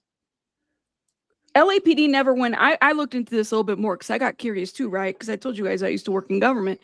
And so when he was effing up on that other case, right, they basically gave him the choice. Once it's called vested. You work in government. Yeah, you do your time. Typically, it's like 5 years, you become vested, which means is that, retirement wise, there's a package, you're added to it. And so you get a nice little package at retirement. Well, by then, and now if you get fired, you lose. That isn't, you lose it, right? So they gave him the option. And I said, well, if this is so severe, why would they just let him retire?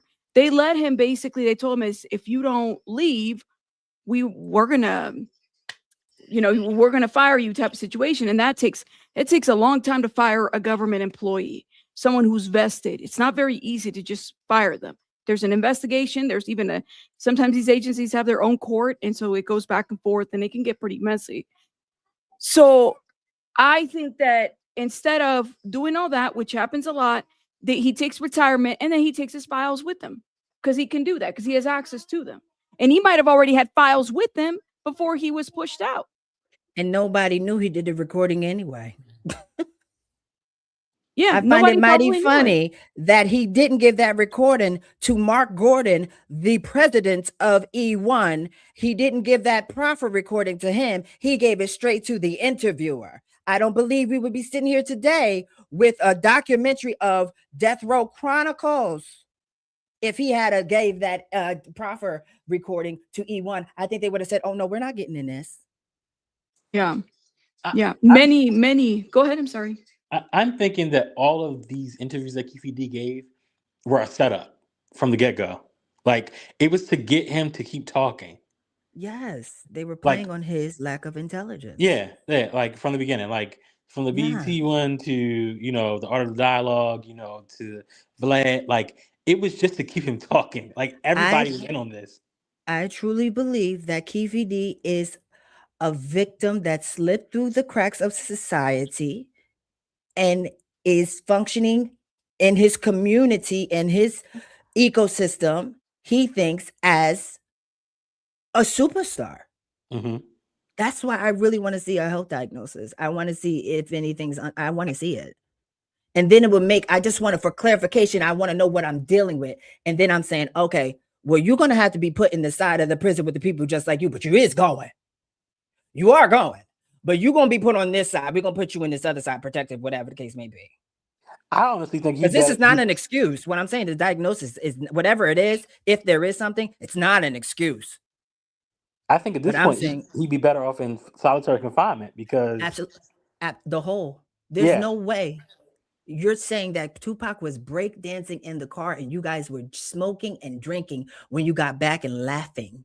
That any Crip blood anybody gonna let you walk these streets. And then he's gonna talk about you get on the Death Row Chronicles and talk about street code. And you're snitching on everybody. And you've been an informant since 1997. Yep. Girl. So let me ask you guys this: like, do you honestly think that Diddy is going to be charged in some type of way? He's gonna. If I this think he man's should be found subpoenaed. guilty, I think he should be subpoenaed.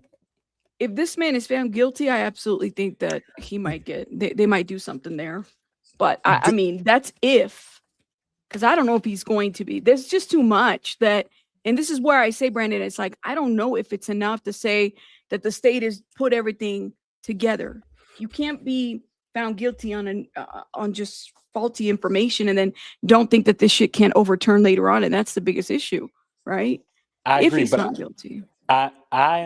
I'm still thinking that there are two people that can put Keefe D in Vegas that night. And like I've said before, I think it's Foxy Brown and I think it's Corey Edwards. Reggie Wright even responded back to one of my comments and said that Corey Edwards is still alive. Yeah, Corey Edwards is alive. That's what I heard too. Yeah. He did that interview with Ben Crump. Yeah, so I think he may testify at this trial that Keefe D was there that night and that he did get out the car and get into the Cadillac. And Suge Knight, and like we played, and like we Suge Knight, Foxy Brown, Corey Edwards, his wife Paula, that he name dropped in a voluntary statement. You said her marital name and her but Suge's not going to testify. Paula might be on the witness list, y'all. His wife, Paula Clemens, he said. That's crazy. Paula was with him when the book too. Like she's been a mistress and all. She's been there. Well, they have Can't get over another when Michael Moore comes up, Michael Moore has another piece of crucial information that he's going to bring in. That's going to, I guess, explain some things. What do you mean that he's going to bring in?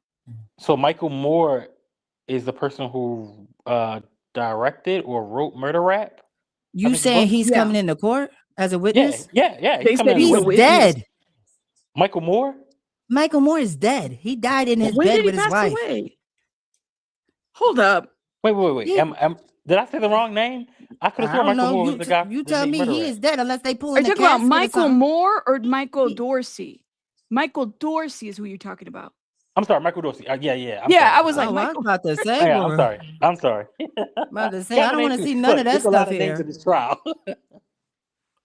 Michael Dorsey is who again? He's the person who either wrote or directed Murder Rap, I believe. They need to be talking to Mark Gordon, the president at the time of, like I said, the content officer, film, television, and digital media of E1. They need to be talking to Mr. Gordon. So wait. I say that to say that he said that Keffe D, when he was there when they did the BET documentary, and he said Keffe D mentioned to them like, "Hey, I'm writing this book about this." In the interview. So you're saying the BET documentary is different than the Death Row crime? No, it's the same documentary, but I'm saying Michael Dorsey was there when Keffe D gave the interview to BET. And he says to them, like, hey, I have this book that I'm about to bring out. Like, I wrote this book. So that's the evidence that, hey, he did write the book. He was mentioning it in his first interview before they even knew about it. I don't understand how Mr. Diaz got up there and was talking financials of another man's pocket. I would have said, I don't know what you're talking about. Don't ask me no shit like that. Ask me why I'm here, what my job was, and that's it. You knowing that, why did you hand the check for Keefe D? Because E1 never knew. Where did that money come from? Whose name was on the check? Greg Caden. Whose name was on the check? Because why? Because if you hear Mr. said, Mr. Diaz says nobody gets paid. Do you think anybody knows Keefe D got paid? He was the only one that got paid. Do you think E1 paid him without knowing what exactly he was going to contribute to the documentary, girl?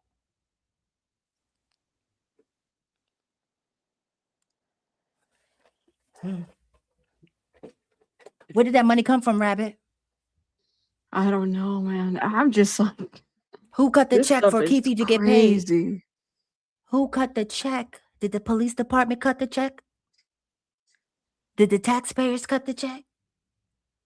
Did Greg Caden take some of his book money to cut the check?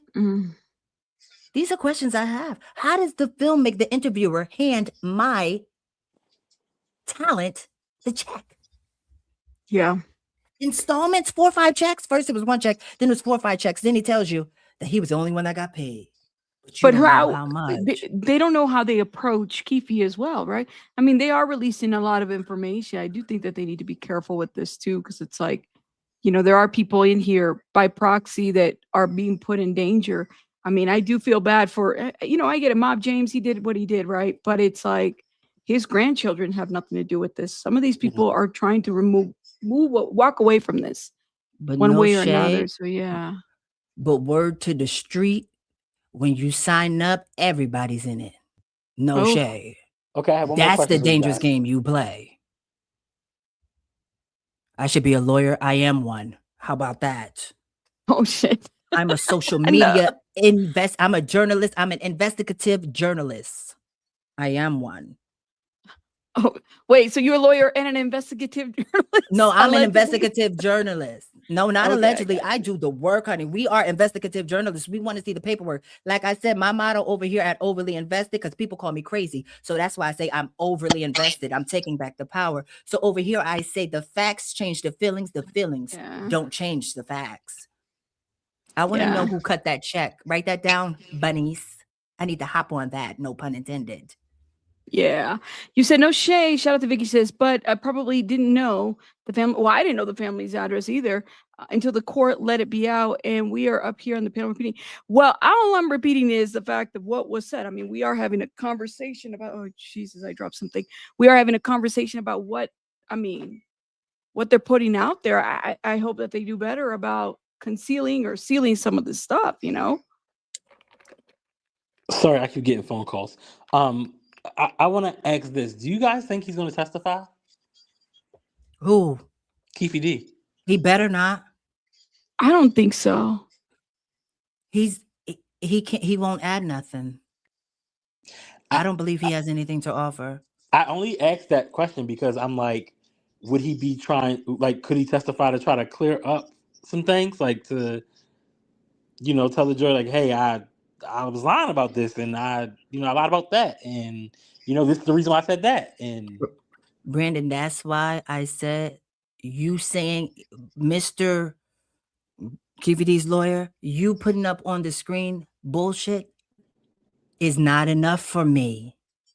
I need a diagnosis. The defense needs to tap into that medical. Y'all don't think so? No, we haven't talked about his medical. We haven't even talked about the medication he takes. Is there going to be something like that in here? No? Y'all think he's okay in there? No, I just said that because I think he'd be great TV. I would love to see it. That's the only thing I said. Like that last outburst at the end there, that would be great TV. I want to see it. My family. But what about your family when you was over there telling the feds everybody name, first name, and social security number and all of this? What about everybody else's family, Keefe? You said a lot of governmental names and a lot of statements, and you were still an FBI. You've been working with the Fed since '97, Miss Thing. What about everybody else's family?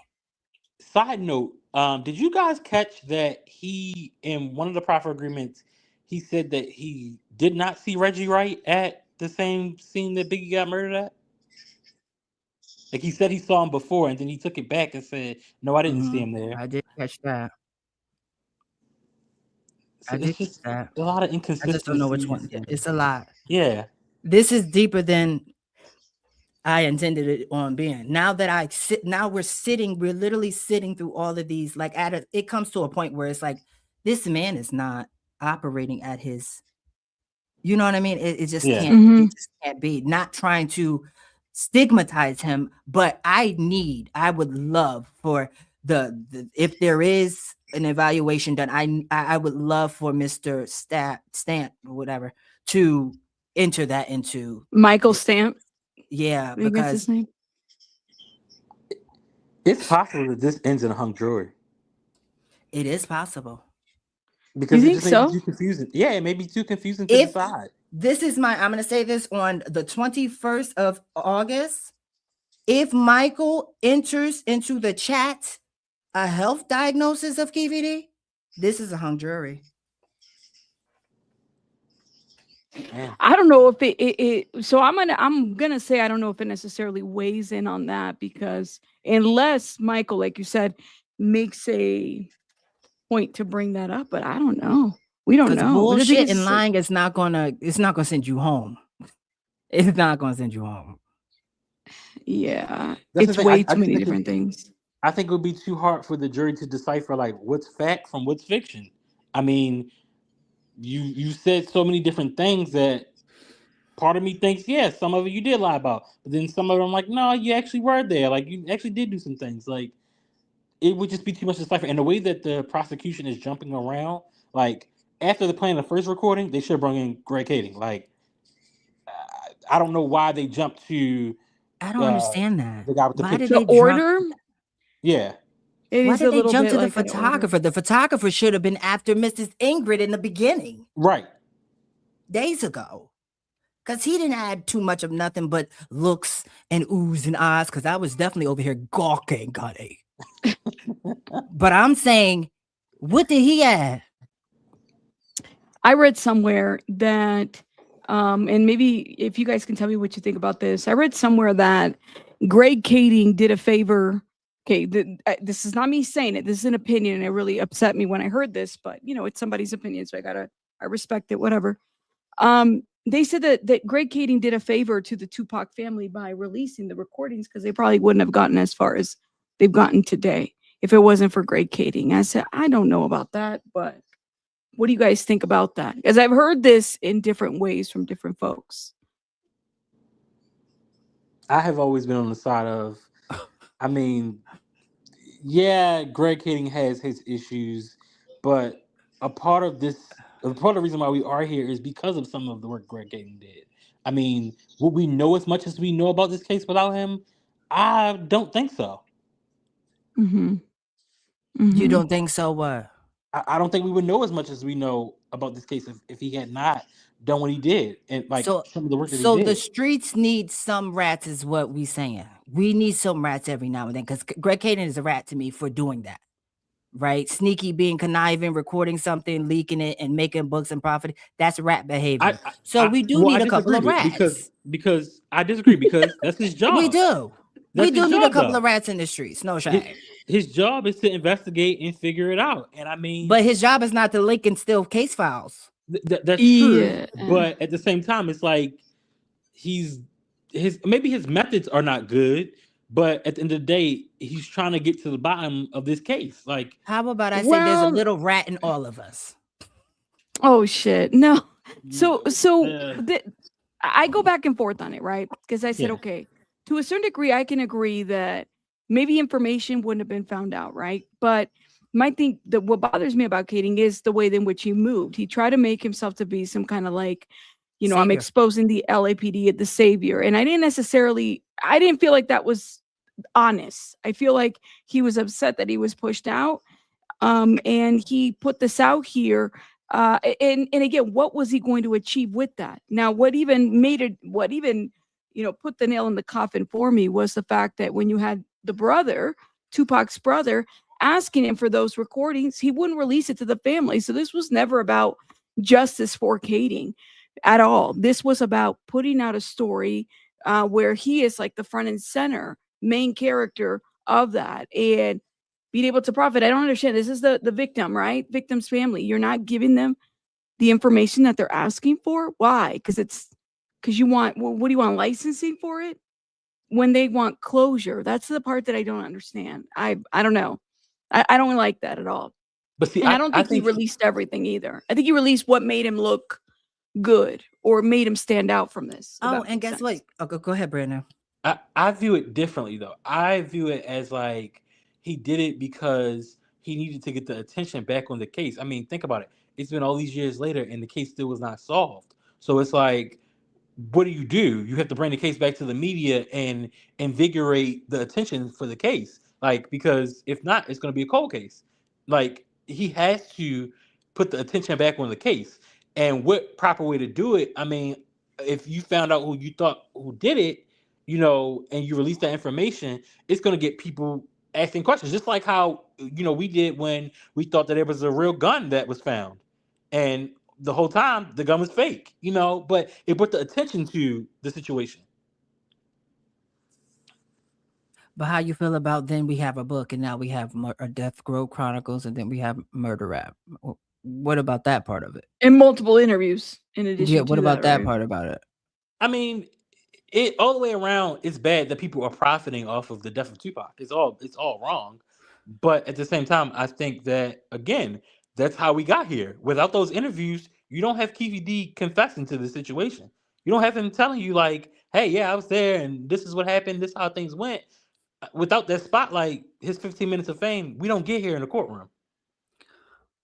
Well, the cousin of Tupac, both cousins said that the mother wasn't even concerned about who killed them. She wasn't even concerned. She would rather do her own thing and her own reflection and remembrance of her son. And then she made the record company, Amaru Records, and she was concerned about the money.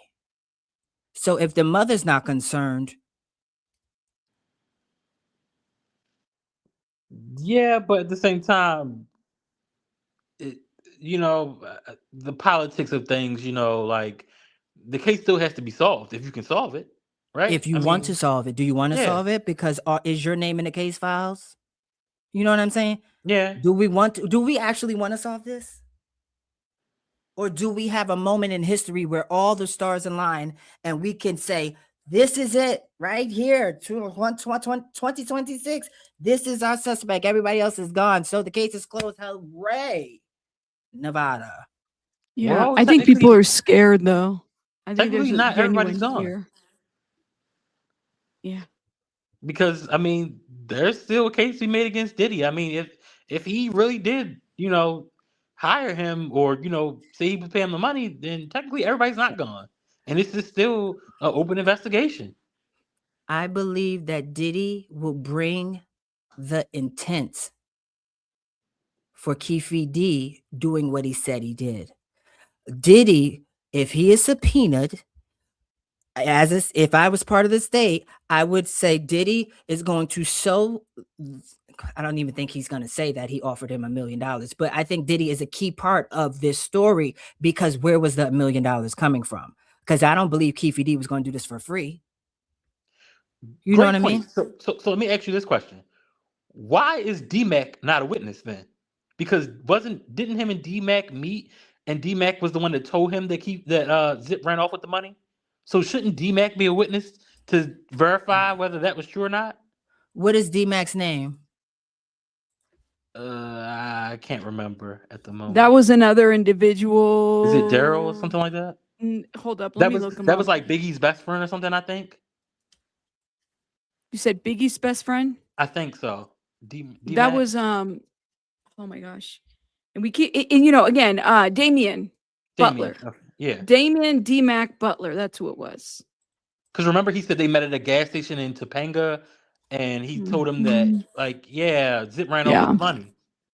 He said that they grew up together. So he grew up with Biggie, right? And famously took a weapons charge for Biggie in the early 1990s. I mean, that's how close. You talk about D-Rock or D-Mac? D-Mac. D-Rock. The chat is saying D-Rock. Oh, D-Rock? D-Rock? Well, I'm sorry. is that what you're referring to? It's so many different names. I'm sorry. You went, D-Rock? like, Michael Moore? No, that guy's Michael So which Dorsey. which one are you talking about that said that? I think it was D-Mac that he said that I can get up with D-Mac and then that's the connection for him and Zip. That's what I thought. That's what I thought. Is that the right person? I saw D-Mac in the transcripts, and you just brought him up and you said Butler. Yeah, I think it's It was D-Mac. D-Rock. It was D-Rock that he said that we can link up with and schedule something with? Yes. So this is pre-lawsuit, right? Let me see. Let me go back a little bit. Okay, because I do remember that. I actually remember about D-Mac and D-Rock. That's why it's like so in my head right now. Hold up. Let me see. See if I can pull it up on the transcript. No, not David Mack. Well, guess what? D-Rock or D-Mac, they're dead.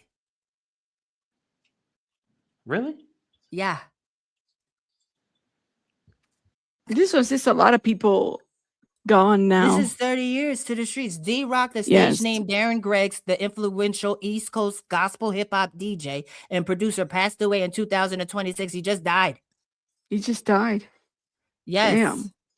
And D-Mac passed away in 2024. Mm-hmm. Wow. So we're literally, I think the defense is, we're fighting against the words of Keffe D. We're fighting against the words of what Keffe D said that he did. Yeah, see, that's what too, this is. There's too many people. Wait. involved. He said D-Rock is not dead, I promise. So you got D-Rock, you got Dirt Rock. I mean, D-Mac. I mean, it's so many different people.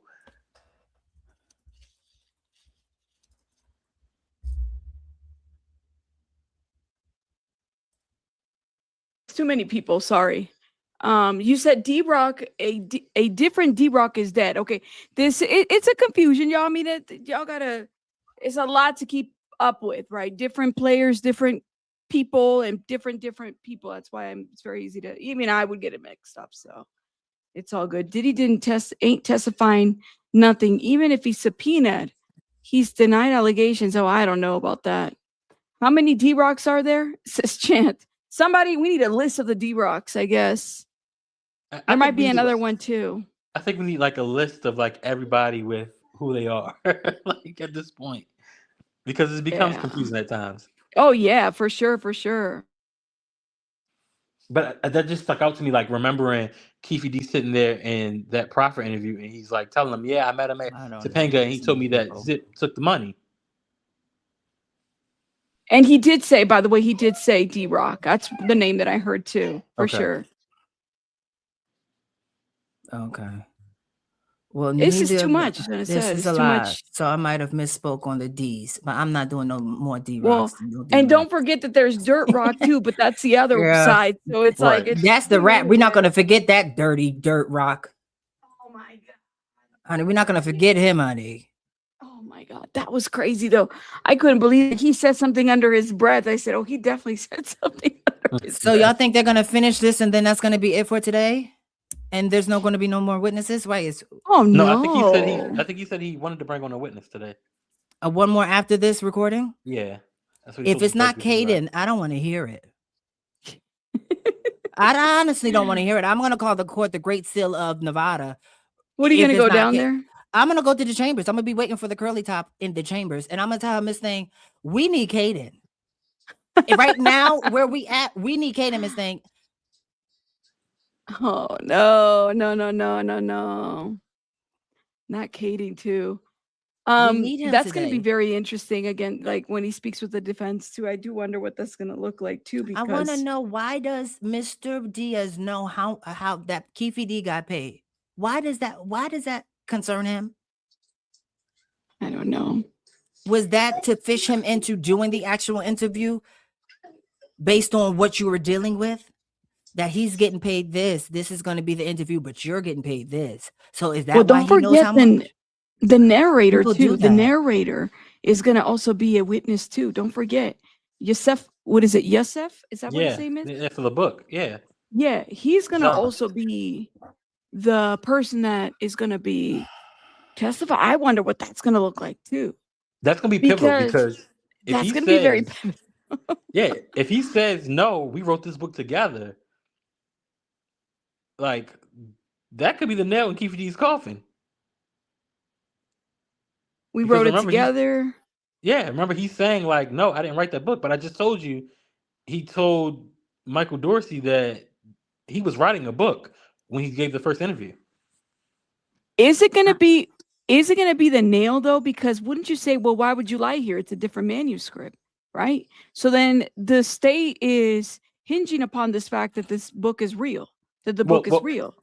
Well, the final nail is going to be whoever can place him in Vegas that night. That'll be the final nail, and I think that'll Corey come Edwards towards already the end. did earlier with his sworn testament to the police. Corey Edwards said they went. Keefe D said in the proffer that he was in Vegas, but they can't He use that. said it But they can multiple use. times. He said it multiple times. He's been placed himself there. But you have to have somebody to corroborate his story. Other people have corroborated his story. But like testifying wise? Any piece of paper that you go into any official's office and write on that could be used in a case that they actually have a possession of can be used. So that's what I'm saying. When Caden comes on the stand, he talked to the Rapid. I sent you the picture. We talked about it earlier. Corey Edwards talked to the police. They hemmed him up and cornered him. And he said that they all went to Vegas together. And Corey Edwards, we know, was in Vegas because of the room at the Monte Carlo. Right, the receipt. Yeah. That's why I said that. Because I was Monte like, Carlo. if he At says the Monte it, Carlo. yeah. Okay.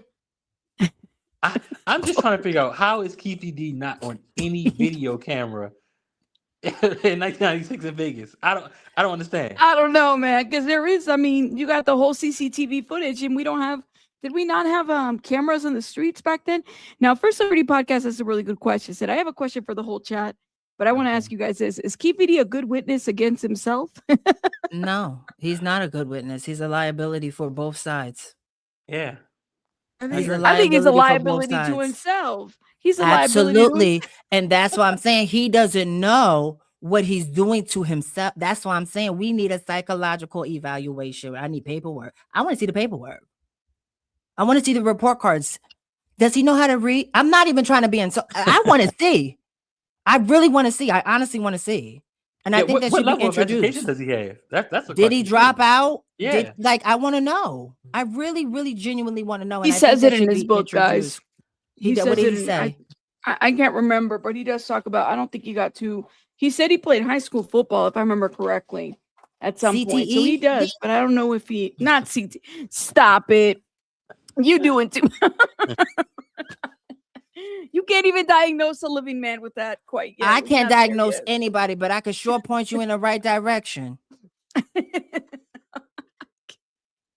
This is terrible. How many minutes has this been? It's a long break. Is they coming back or they going or we Well, no, they said an hour. What time did we release? They should be. Well, we already on the site, so as soon as they start, we'll be seeing it. They get like an hour lunch. So, Rabbit, I did send you while that whole long spiel of regurgitation was happening.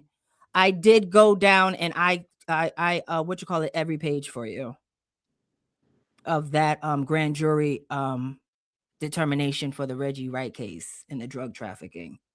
So you can use that whenever, because I know after Friday, I'm not talking about this until Monday, but you might have, you have your urges on Sunday. Like, I think I need to do something. I'm like, what I always go live. If you want to do that, then that's that. So yeah, I just want to make sure you get credit for your, I already put it. I put it on the thing. Perfect. Yeah. Okay. I see your watermark now. Cool. I was trying to find a way to do it all together, but I had to do individual page on Adobe. I had to, really? So I had to do you it have 30 Adobe. times. That's why. Yeah. I have Watermarkly. It's watermark better. what?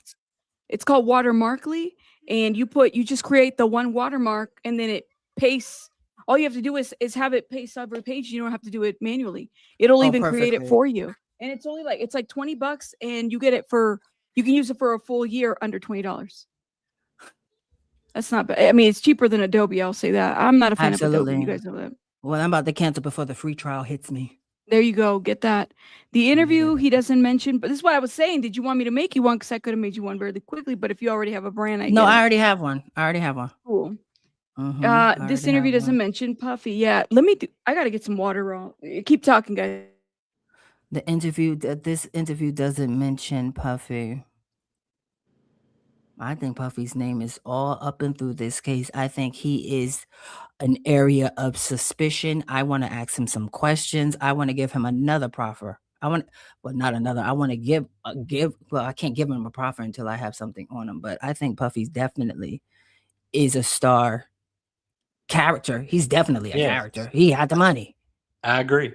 He got the money that set Mr. D on his feet down to the Las Vegas. Child, a mess.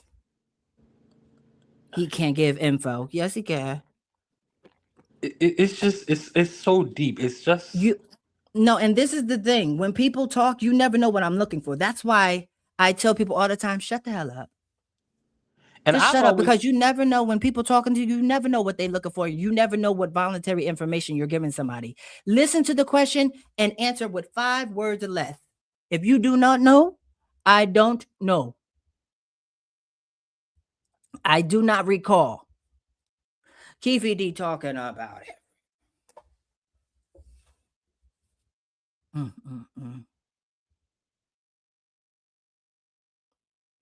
And somehow you we guys can't think that Go ahead. no, you guys think that so then what happens next then? Because we don't, I mean, where do you guys think this is going? We're literally on the first week. Already, I think, what, 16, 15 witnesses now? We're at the 16 first witnesses. week and I see the ending on Sunday. What are You y'all already going know to be what the talking about verdict for is the gonna next 3 be. weeks? I'm supposed to go for 6 weeks. They said they have over 200 witnesses. You really need 200 witnesses? I mean, are they all going to remember or what? That's why I'm saying it's giving a bigger fish that we're looking for. Mhm. And that's why we need some rats on the street. We need a couple of rats on the street, y'all. We do. How many witnesses have we gone through yet already? 15? Is this 18 now? What is it, 18 today so far? I think 15, 16. Well, yeah, 16. I was going to work on a list that we I have thought we had 16. a mess. Well, it's because the recordings are the ones that are, you know, you sitting there, you're listening to all that. They're long. Look at Diddy Doc. It says Gene Deal once said that the check was written by Barry Hankerson, Aaliyah's uncle, of course, at Black Ground Records and delivered by Jimmy Henchman to Zip. Okay, what interview was that? So we can go. I can go down a rabbit Gene hole. Deal said this. Do y'all believe Gene? Let me put one in the chat. I mean, again, Gene Deal's always been sus to me, but I don't know. I think I remember him saying that. But Gene Deal also says a lot of things that he says he heard somebody tell him. Yeah. And Diddy that's talking? hearsay. Can you send me the interview if you have it? Let me know and the timestamp and we can review it real quick. It says He said he did okay. say that. He also said that what's his name? What's his name? I'm sorry, that Biggie died in his arms too. And he also said the other day that Reggie Wright Jr. during that traffic deal might have trafficked allegedly some adult candy to Young Dolph and them. And you know where Young Dolph is at today. My gosh. Hold up. I got the link. Let me see if I can play it up here. Well, he says a lot, but is there any truth or validity to the things that he says? That's really the question. Absolutely, because we deal with the facts over here, honey. Okay, hold up. Let me put Brandon up here. Okay. Thank you, Diddy Docket. Is this it? Hold up. Here we go. Eric Von Zip, you said that you seen him with a check for $1 million after Tupac got killed. What's the deal behind that, man? I don't know of any truth about that whole situation. Then that's the end of the conversation. If Puff would have gave Von Zip a check for $1 million, that's traceable. You understand? What I tried to tell people is that I saw a check for $1 million that Von Zip showed us from, in which he said he got for Black Ground Records. There you go. Hold up, guys. We're back on. Let me drop Okay. you guys. Okay. All right. We'll talk more. Get started. Hi, bunnies. Bye, Okay, Mitch. sounds Bye, good. Let's bring in the Brandon. jury, Randy. All right, give me 1 second, guys.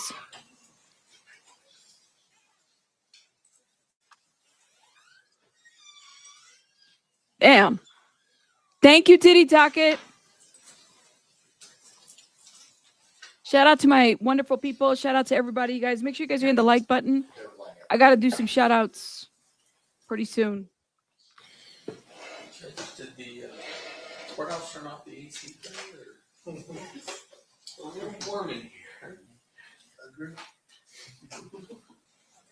It's always warm in the road, so I don't know. It's called county bill to take the power bill.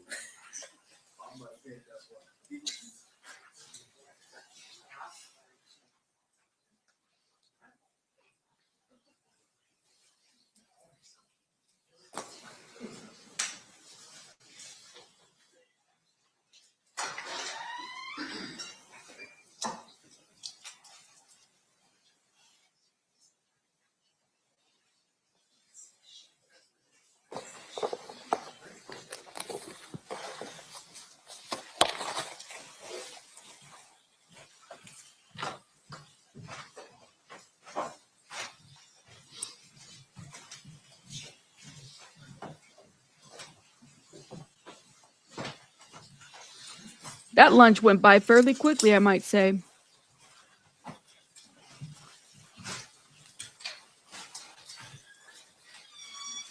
So the party stipulates to the presence of the jury. All right, you may be seated. Welcome back, ladies and gentlemen.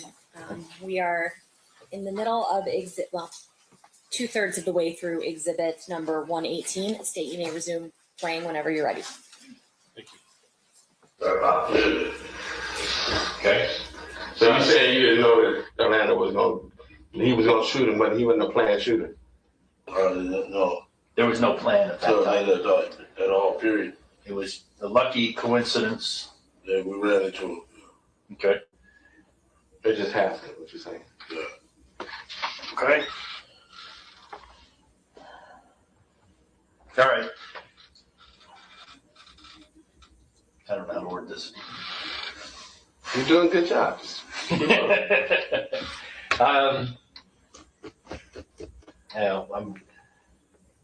Okay, so he does the shooting. You turn. The girls start to follow you. Orlando puts another round off. The girls decide not to follow you. Yeah. And then you drive away and go to the carriage house. Is there any conversation before he splits from you, Orlando? Before he leaves you? He doesn't tell you at that time, I'm going to go. He told us after we got there. Okay. And I was like, man, we ran right into him at the park. I mean, that was a trip. They was right here, and we was at the crosswalk in the middle of Las Vegas Boulevard. Damn. When you were walking back?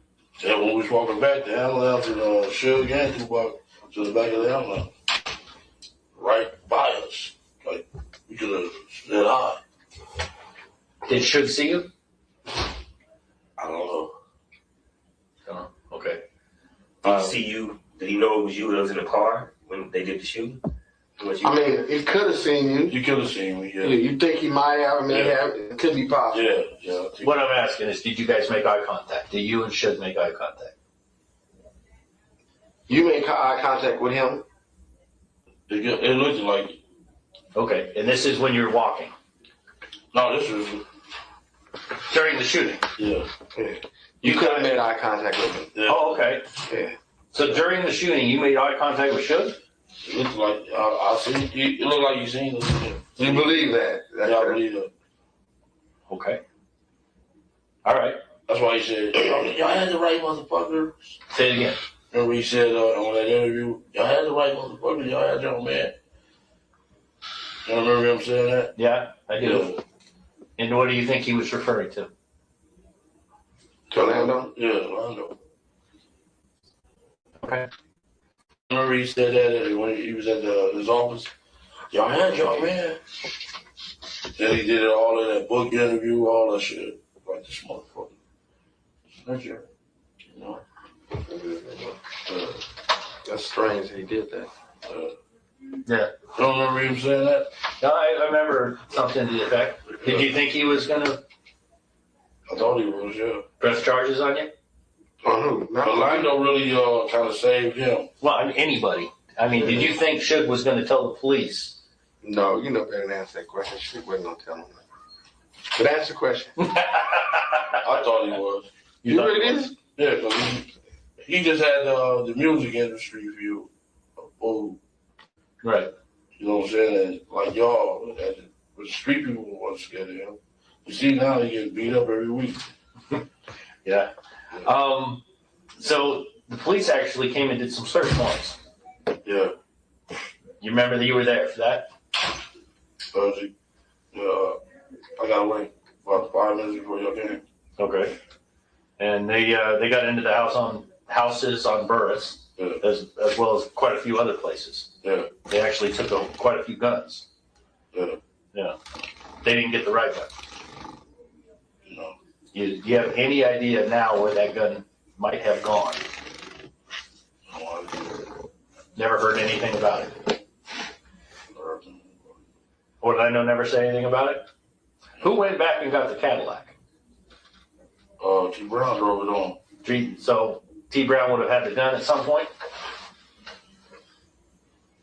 Not that I can recall. You didn't hear anything about that? Nobody never discussed what the gun is. Never. Okay. Tell them why that happened, because what was your mindset? What's that? Why wouldn't you not discuss the gun? I was trying to get as far away from Vegas as I possibly could. Okay. It wasn't on your priority list. I was trying to get the fuck up out of there. When did you leave Las Vegas? We left the next morning. I'm sorry? We left the next morning because we figured y'all would be looking for that Cadillac on the road. Okay. So you left in the Buick? Yeah. With Pamela. Or Paula, I'm sorry. Me, Paula, and Lane. Oh, Lane drove back with you? Yeah. What did Lane say about the shooting to you? He was just nervous all the way back. And he was like, man. Because he went on to the doctor and got a sling at the same hospital. In what hospital? Where Tupac was? Yeah, on Marlin Parkway. Really? Yeah. The next day or the same night? That same night, got a sling. Was on and everything. While they were in the hospital? Yeah. Tupac was taken to a trauma center, not on Maryland Parkway. There is a hospital on Maryland Parkway. Yeah. And you think that's where he got it. Yeah, got a sling and everything. He was fucked up. They fucked him up bad. Okay. I'm looking for anything Orlando might have said about the shooting. When did you find out that that day was hit? Yeah, Tupac was hit. Suge was grazed. Corey had came from the MGM and said, everybody talking about Tupac is shot. What did Orlando feel about that? What, did he say anything? No. Yeah, there you go. Yeah, he didn't say nothing. You didn't say anything? Yeah, no. We was already scared of Corey because they were saying They weren't saying that in front of Corey anyway. Yeah. Yeah. Yeah, we was kind of scared of him. So we didn't really mention nothing around him. Okay. But Now, go ahead. He got wind. Who got? When Corey, then he found out. Shit. You lost me. Go ahead. I said Corey, when he found out what happened and shit, he got to tell everybody. Well, he found out what he thought happened because he wasn't there, right? Yeah. Okay. Yeah. So the van, we'll get back to that real quick, but the van, it didn't catch up to you guys at all, and it wasn't even nowhere near the shooting at that time? They didn't ever know we had did it. None of those guys? None of those guys. So you didn't even tell them you did it? How about when you get back to Compton? Did you tell everybody that? I didn't tell nobody. Okay. He asked you two questions. It's not on purpose. Okay, but just listen carefully to his question. His first question was... Did I tell anybody? Yes. Never. Okay. First time I even mentioned it to anybody was when I told them. I was my deeper secret. Your lawyer didn't even know, right? I understand. Keefe, your lawyer didn't even know, right? Okay. And all the little dudes be on the internet, we killed Tupac, and you cannot be doing that. You know what I'm saying? Stupid motherfuckers. Murder is never over. Keefe, is he asking you a question? No. Right now. Quit rambling. Just let me ask you a question so we can go. The Burris crew. Southside Crips. When you got back into Compton, did you have a meeting with your crew? Not with our crew. We gave after all that shooting, we gave a meeting. Yeah. All the killings? All the shooting, yeah. What did the meeting consist of then? What'd you say? What did the meeting? What happened at that meeting? What happened at that meeting? I said we'll take care of all the heavyweight dudes, and y'all just take care of all the neighborhood dudes. Okay. But isn't that the time that you kind of told them, look, man, this is all because of Tupac? Because something happened down there, something like that? I said, he's trying to refresh your memory, so just listen to what he says, because he's not trying to testify. y'all shouldn't have ever gave that meeting. Okay. Shouldn't have never gave it. Yeah, the meeting and At the point that you have that meeting, it's a full-on war. Yeah. A lot of people dying. People were scared. Yeah. We only lost one person. That would be Bobby Fenn. Okay. But you the boss, so you trying to just have a meeting and tell everybody what's going on, watch your back. This is why A, B, C, and D is happening. You the boss. Yeah. Okay. What was said at the meeting? Said at the meeting? Shit. I just told them be careful. Y'all take care of all the gang members, the street level guys, and we'll handle the heavyweight guys. But isn't that the time that you told every kind of we lose the fact that somebody from the South Side had done that, killed Tupac? I never told nobody that. Never said that. Because I know better than that. The first time I ever told somebody was y'all. I didn't tell my sisters. I didn't tell my brothers. I didn't tell nobody nothing. I don't know if Lando told anybody or nothing. I never told nobody shit. Not like that. Did the Cadillac go anyplace?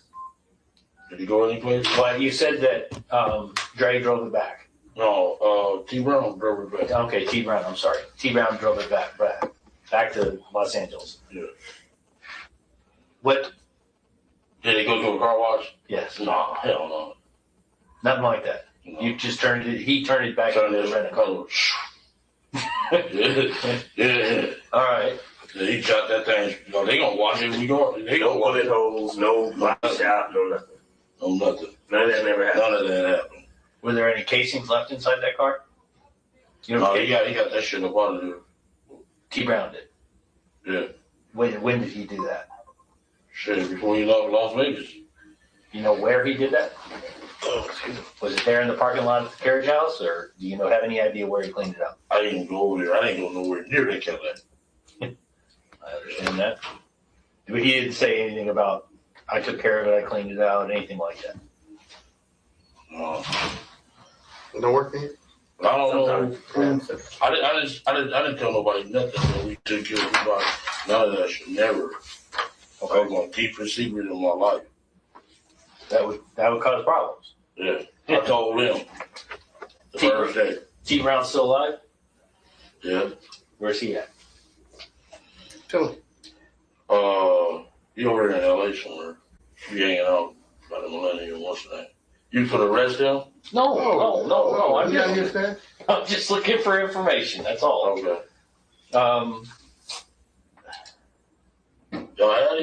Y'all had him laying the first. Y'all didn't give me. Keith, did he ask you a question? Let me ask you a question. All right. Have you discussed this with T Brown since Tupac died? Man, I'm the only one alive. I know. Have you two discussed it? Yeah, all the time. Would T Brown talk to me? What? He might. I don't know. Okay. He might. But yeah. Do you think he stashed that gun? I'm just asking for your opinion at this point. Even that gun is an interesting thing.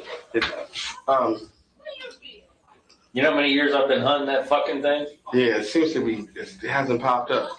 Tell him what you know about the gun, like where could it be, or if you have any idea who might have took it, Just thinking off the top of your head, someone come back and got it. Anything you can think of? I didn't go nowhere near that guy. I understand that. What I'm saying is, do you have an impression that anyone mentioned something about maybe they went back and got it, or someone took a special interest with it? So you might think, is there a particular person you think that went and took the gun? I don't know. That's T. Brown probably didn't know. You didn't know. Is T. Brown the kind of person that would keep a gun like that? Because hell no. He got rid of it. You think he got rid of it? He would not keep it as a trophy. Hell Like no. that. Shit no. Not at all. I mean, that's me and him the only one we be talking about. We the only two dudes alive. And woo woo woo. He never said nothing about the gun though. Never. Yeah, that's what we're trying to figure out. Never. But we know who all told on us because we got. He didn't ask you that question. Okay. He asked a question Who about told gun, him? okay? Damn, Keith. Oh. Be here all day. Just, it's cool. You got as much time as you want, but okay, come on. Okay, go on. Answer the question. Who told on you? Corey. Corey Overs. How many times do we? Can I just say something real quick? Sure. Okay, just a minute. How many times do we got to talk about Corey? Okay. Okay, this is not, but just give to him whatever you want. But he got a fixation on Corey. Every time we got to talk about any subject, you're bringing up Corey. Okay, so now get what you want. Okay, but I'm just saying I'm tired of this Corey personal stuff. Okay. You're going say what you're gonna say. That man didn't say nothing, man. When are you gonna stop on the dude? You got a person he just thinks hates him and snitching, and I wouldn't care what you talk about. He gonna bring up Corey's name. Leave the dude alone. He was jealous of Keefe from what I heard. Yeah. He didn't tell on nobody. Man. Yeah, just leave the dude alone. But go and answer. Okay. All right. All right. I'm at this point. What I'd like to do is ask you about the rumors I've heard over the years About him. about him. Oh, okay, yeah. That's where I'm going to go. Okay. Okay. Now, we need to take a break for a second so I can explain something to him. Because, not just tell you, I don't have a problem with that. But Keith has a way of boasting. Keith, I can do this in front of him. Just answer the questions. Okay. Don't get into all that. All right. Okay. Now go and answer whatever you want. Puffy Combs. Does he play a role in this thing? Answer the question directly. Tell him what you think. Did he play a role in You it? don't hesitate to tell him. Yeah, I think he did. Okay. I heard he was. The rumor I heard was he was directly involved. Going back to money. Was he involved money-wise in this? We didn't get paid. Okay, you didn't get paid. Did you pay somebody? Did somebody get paid for this? To your knowledge. To my knowledge. What do you believe? We didn't get no money in California. Okay. You think you get somebody at some other point? Someone else or what? Yeah. Then answer the question. I'm saying, tell them what you think. You think somebody got paid? Yeah. Zip. Zip got paid. That's what we think, yeah. That's what the word on the street. You think Zip set it up and Zip got paid? Yeah. Okay, that's what he's telling you.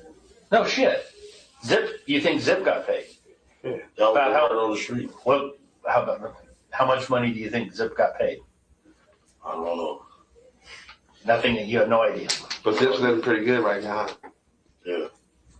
So it was Puffy. What's the name told me?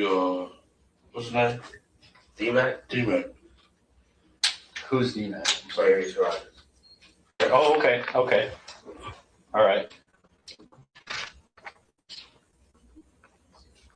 What did D-Mac tell you?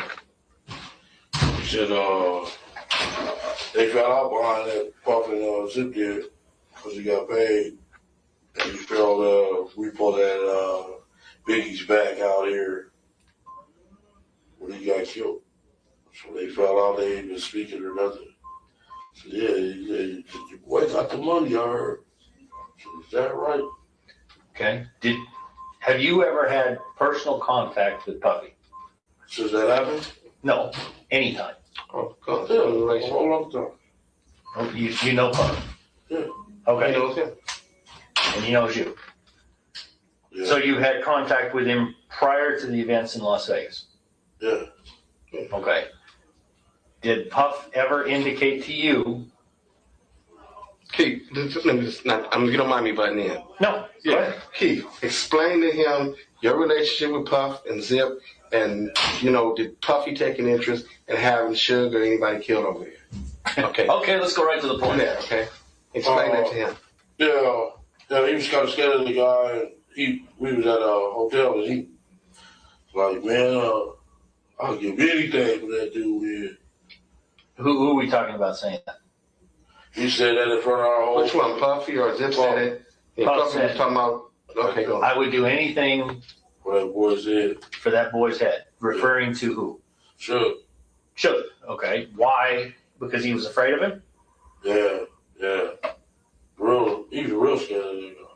Okay. It was like 45 of us in the room, and he said that shit for everybody. For everybody. Did he ever offer anything? Or was he implying that he'd pay to have it done? Yeah. He implied it or he said it? He said it. What did he say? Oh, shit, I'll give anything for that dude there. I mean, specific dollar. That's how they talk, but what he's saying is, and then he's saying, did he kind of throw out a number? I'll give $1 million. I'll give what? Did he say something like that? He was just like, he'd give anything. So, motherfucker, millions, too. That means big to some little gamblers on the street. Like, okay, yeah, we'd turn that. Ooh. But he never had, Puff, as far as you know, never said, I'll give you a specific dollar amount.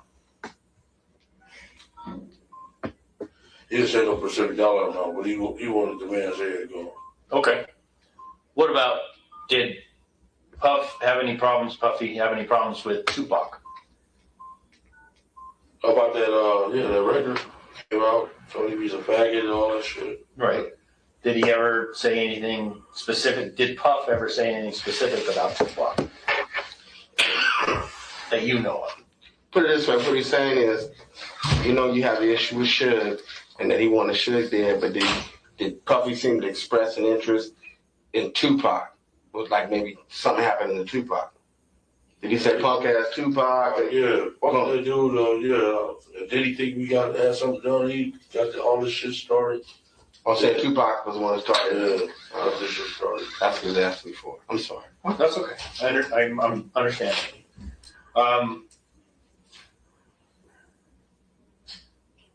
The night of the events in Las Vegas. Yeah. Did Puffy ever come up? Did anything in the conversation with Puffy come up?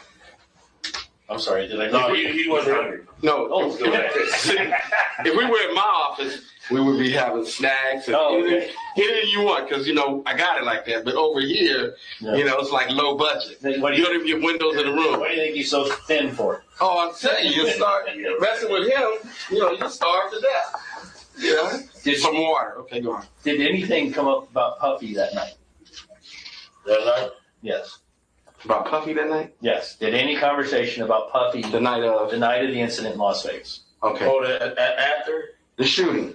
During the shooting, after anything. After we was like, damn, we get paid now. Okay. And that was meant. We didn't even know the boy was shot. But you meant paid. Right. But when you said paid, meant paid by Puffy, right? Yeah. Paid by Puffy. Oh. Yeah. To Orlando and your crew. Yeah. Were there ever any? Did he ever give us some money? Okay. Did he ever give you any money? No, he didn't ever give us no money. Not directly. Was there any efforts made to get paid by Puffy? Yeah. Okay, and tell me about that. We went and met Zip a few months afterwards. Zip being, where was Same one who get Zip and gun, yeah. Yeah. Like we. Where'd y'all meet at? At the hot wing place on La Brea and 3rd Street. Okay. Describe the conversation. We like Is it just you and Zip, or is there more? It's just me and Zip. Okay. They had raided our house, took all our guns. Right. Like, man, we really need that money now. You know what I'm saying? Mm-hmm. These dudes got millions of dollars to go against us. You know what I'm saying? Right. Yeah. He never did get back with us. No, what did he say when that conversation took place? Did he say, I'm going to check with you, I'm going to check with Puffy? Yeah. Okay. So I get back, I'll make sure he send you all some money. Zip said he was going to make sure who sent you some money. Oh. Okay. And is there any talk about how much? No, we didn't say how much. I had a lot of money back then myself. Let me ask you that question.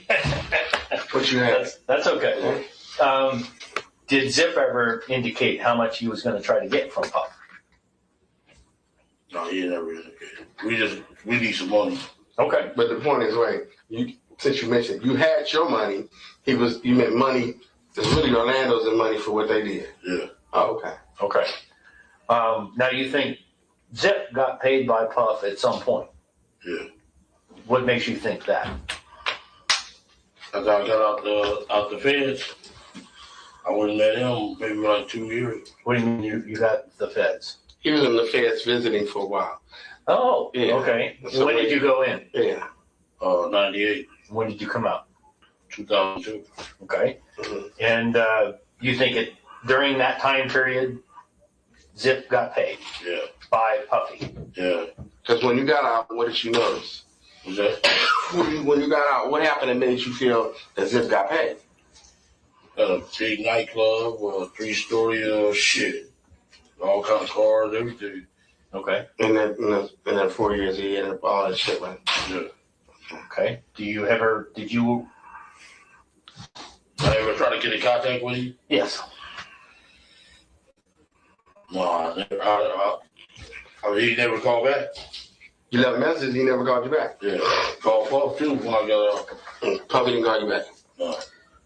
But I seen him after everything went down. I seen him.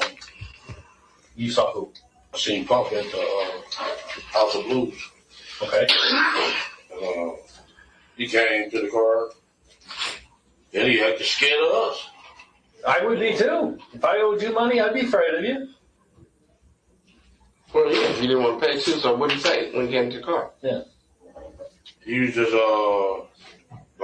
was telling us come meet him at the hotel room in Beverly Hilton.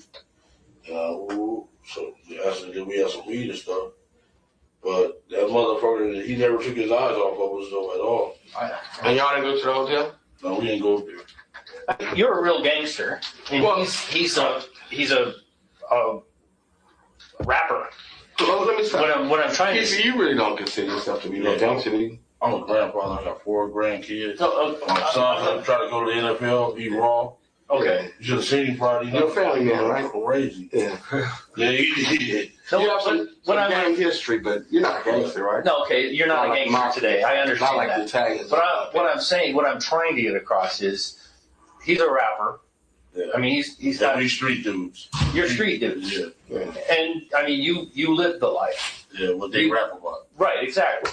Yeah. I would definitely, if I owed you money, I would be afraid too. Yeah. I mean, you got a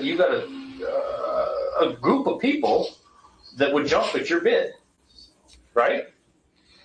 Is that not necessary? Is that No, I'm not going. Yeah. What I'm trying to say is, it's understandable to me. Yeah. And there's people around you to do things necessarily, whether or not you tell them. Try to impress things happen, right? Sure. Yeah. To impress you. That makes sense to me. Okay. Yeah. Did he? What I'm trying to build to here is, did he make any comments or say anything at that time trying to make things right with you? Yeah, when he approached the car, you knew that he knew it was a problem. So did he say, like, you think that's why he said come to the hotel? Did he indicate anything about Zip? Yeah. Did he say that there was a? No, he just was in the window. We were talking to me. That he backed up, and there was girls all over him. He steadily watched that car. He wasn't paying attention to none of them girls. And I almost tripped over the car. I'm like, this motherfucker is scared. But do you think if you went to the hotel, if you went to the hotel, he's gonna pay y'all, or why y'all didn't go? You would have some money there. Why you go get your money?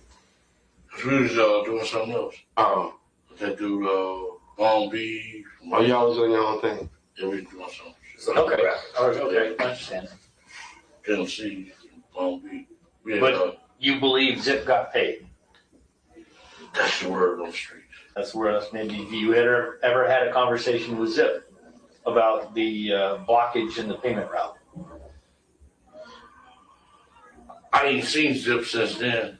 And you haven't talked since to him? Since I seen him at the house meetings. I seen him this summer. I wanted to ask him, motherfucker, where my motherfucking money at? But they wouldn't let it. But you didn't have a conversation with him? Is what you're saying. You wasn't able. That's what he's asking. Clearly, you wasn't able to talk about your money related to that. The answer is no. No. Okay. Okay. What is T Brown? I'm sorry. What is T Brown doing these days? T Brown going sell a little weed. Okay. So that's about it. Yeah. And I got 2 little boys too, and some grandkids. Okay. Is there?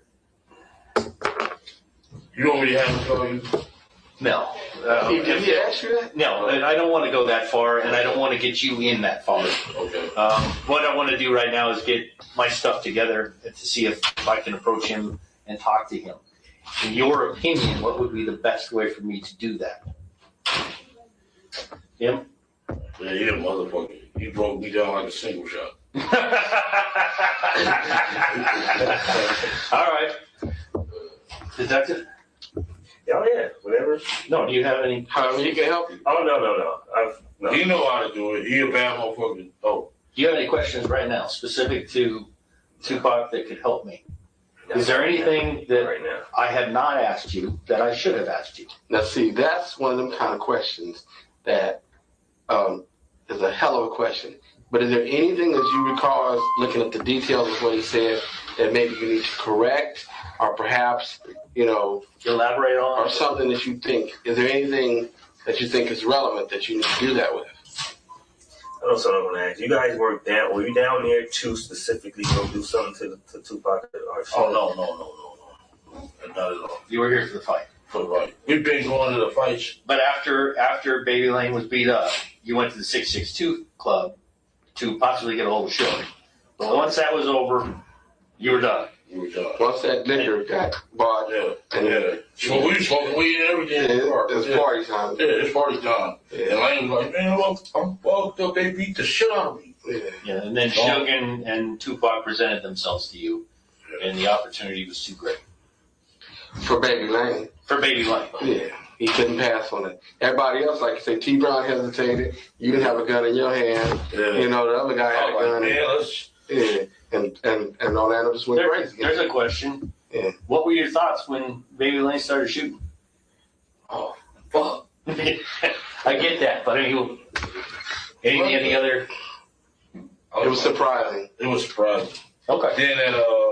Then when we got home, that little BET News, every time we see that, like, God, and they wasn't saying, Baby Lane was saying, Keefe D nephew. Keefe D nephew. I'm like, motherfucker. You know what I'm saying? Understandable. They didn't know his name. He was like, Keefe D nephew. Yeah. So they just kept dropping your name. I saw quite a bit of it. When did you hear that Tupac was dead? On the 7th. No, he didn't die for about a week. Yeah. Yeah. About the 14th. Yeah, they had him on the machine, man. They had him on the machine. What did you think at that point? Oh, fuck. The search warrants have already been hit, right? No, y'all came after he died. That's right. Okay. After he died. And it was after the war broke out between our sets. Why was Baby Lane shot and killed? The guy owed his poor half a key and ran out the back door. It had nothing to do with Tupac. Nothing. You don't think, huh? I'm telling you what it was. What said? We went to sell this dude a half a key. He went to sell dude a half a key. Yeah, he went to sell this dude a half a key. And the dude went out the back door. With the half a key. He had he had a customer. I don't take it in there. And he went straight to the front door to the back door. And he happened to run into his ass at that car wash. Okay. And they just had a straight shootout. Yeah. He just shot better than Baby Lane. They two of them died. They both ended up dead. Oh, 2 died and Baby Lane. Yeah. 2 for okay. Okay. Maybe a little while. Yeah. But it had nothing to do with Tupac. No. Okay. Yeah, nobody was looking for Baby Lane or anything like that. And I guess the police. Okay, so what I'm saying is you wasn't giving me back. Can I ask my question? Okay. Just so when we know, I guess there wasn't no backlash coming from Sugar them towards y'all because of that? We were scared to death because Suge had the police killing for him. County police in the whole city, the mayor, everybody was with the death row. So we was really, you know what I'm saying? Stuck fucked off. Yeah. County police, they Reggie them come raid our houses, and they know they was Suge getting paid. Yeah. You know what I'm saying? Right. Yeah. We was at a big disadvantage. Yeah. Big disadvantage. They come take our guns. You know what I'm saying? So we can't fight back. You know, county police. So y'all was feeling naked, right? Yeah, they did us bad, man. How do you feel about Tupac being dead now? I wish it never happened, man. Right. Swear my life been fucked up ever since. I ain't been able to really be rich no more. Now, how do you feel about him being dead, though? I know your life probably changed, but how do you feel about him? See, the point is what he's asking you is, you wish it wouldn't happen. It's a bad situation. It's unexpected. It's what he don't want you to tell him, right? Yeah. I feel. I wish it would never ever. I wish I never met Puff Daddy. Period. I swear to God. Yeah. He messed up my life, man. I was rich, up under the radar, all that, man. That's all gone. It's all gone. How do you feel about Suge now? Suge, I still be saying. He hugged me. What's up, big homie? Ooh. Do you believe he knows you were involved? Do you believe? I'm asking for your opinion. Listen, what he's really, first of all, you got to ask the question, were you involved? But does he believe that you were around the people when it was killed? You know, you had, that you were aware of what was going on. I seen him 3 days after I got out at the Laker game. Lakers. And he's never mentioned that to you, right? No, he never. He like, man, I'm good, don't stay strong. Ooh, then tell him, my people was telling like a motherfucker, man. Then he asked me, do I lead anything or no, anything like that? Yeah. I'm cool. You told him no. Yeah. Okay, what I'm asking is, do you believe he knows or he thinks it's Southside Crips that killed Tupac? Not you, but does he? Yeah, because he had a meeting too. Said he got $100,000 for our head. Me, Corey, and Kev. All the leaders. Yeah, he wanted $100,000. Okay. What about for the regular soldiers? 5,000 or something. Yeah. Oh, he actually gave. Yeah. So he had 5,000 on your our head. homeboys got some cousins that live in this neighborhood that was at the. He had 5,000 on your head. 100. Oh, no. Oh, sorry. Yeah. Sorry, Keefe D. Yeah. Anyways, he had what? 100,000 for me, Corey, and Kev. 5,000 for the other gang members. We knew some. One of our homeboys got a cousin from over there, and he was at the meeting when he said that shit. Okay. Okay. Do you have any questions to get up?